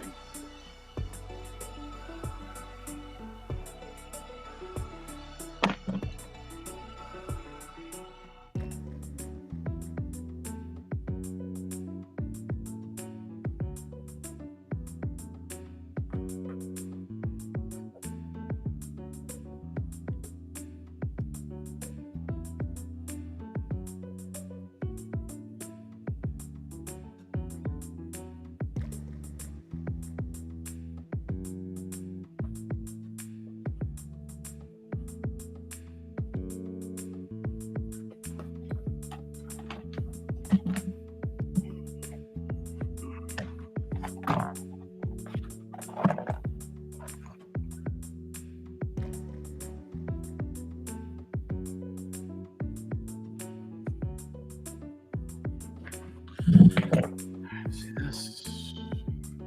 Again. Not good. I don't like this heatsink coming off. Like how easily it's coming off. That is not good. It's not really lending a sense of confidence in me already. And we have put a lot of time into this frame.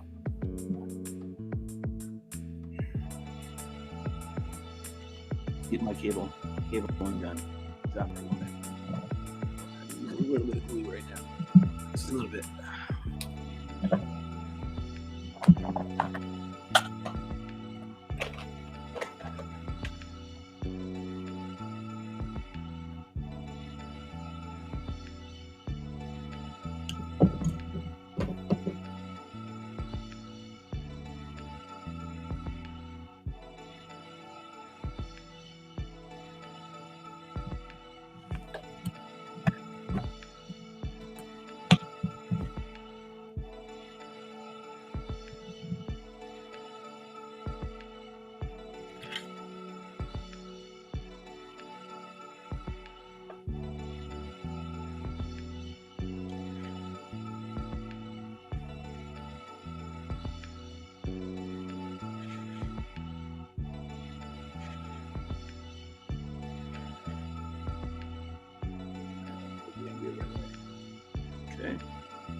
together.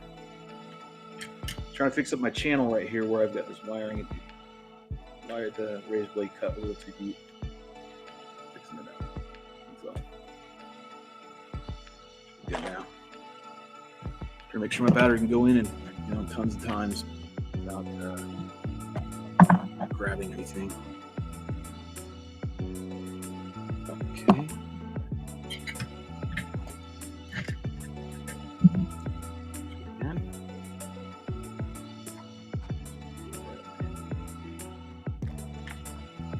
Batteries keep getting used a lot.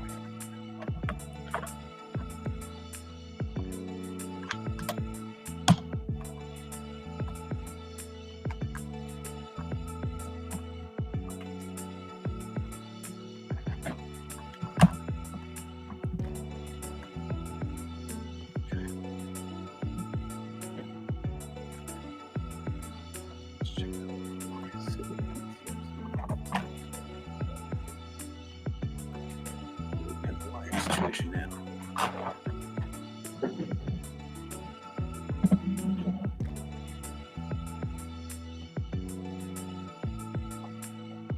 All kinds of room now.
Start closing it.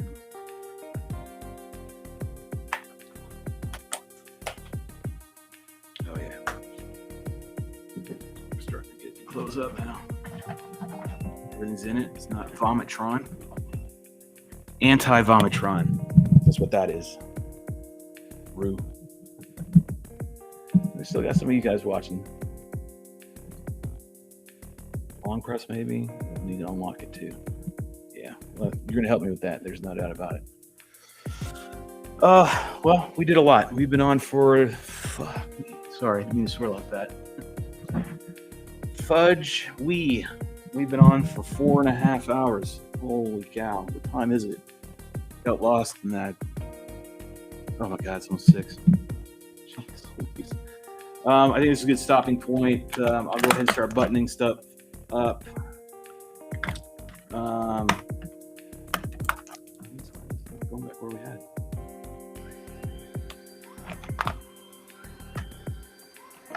I will continue to do some more, finagling here and adjustments, wire adjustments, whatever I need to do to clean this up. Make sure it's on the proper amount of wiring. I don't need to have just a plethora of it, right? We just need some. Looking better, looking much better. We use Rue as his standard of Vomitron, meaning he had so much wiring in his. It just vomits out a bunch of wiring every time you open it up. So that's the word we've been using for it. But anyways, we just want to limit the cables, the wiring, reduce it all. I mean, I can get really, really about this. I can chop these wires down and I can make it smaller and yada, yada, yada. But I'm not going to do that.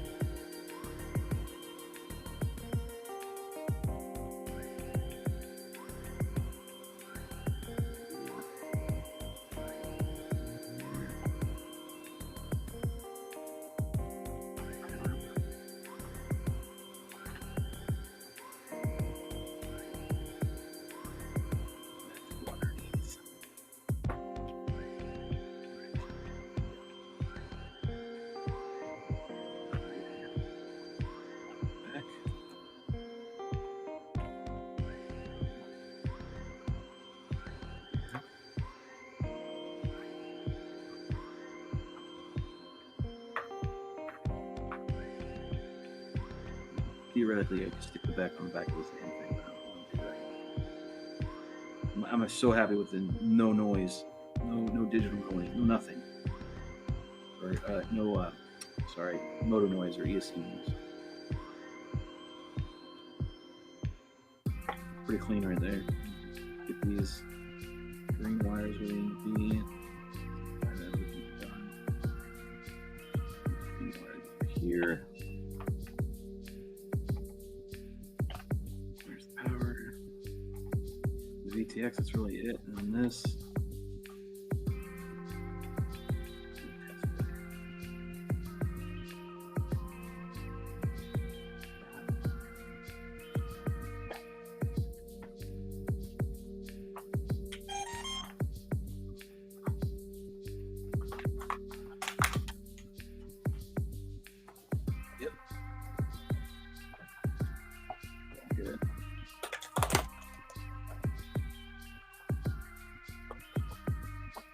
Pretty good.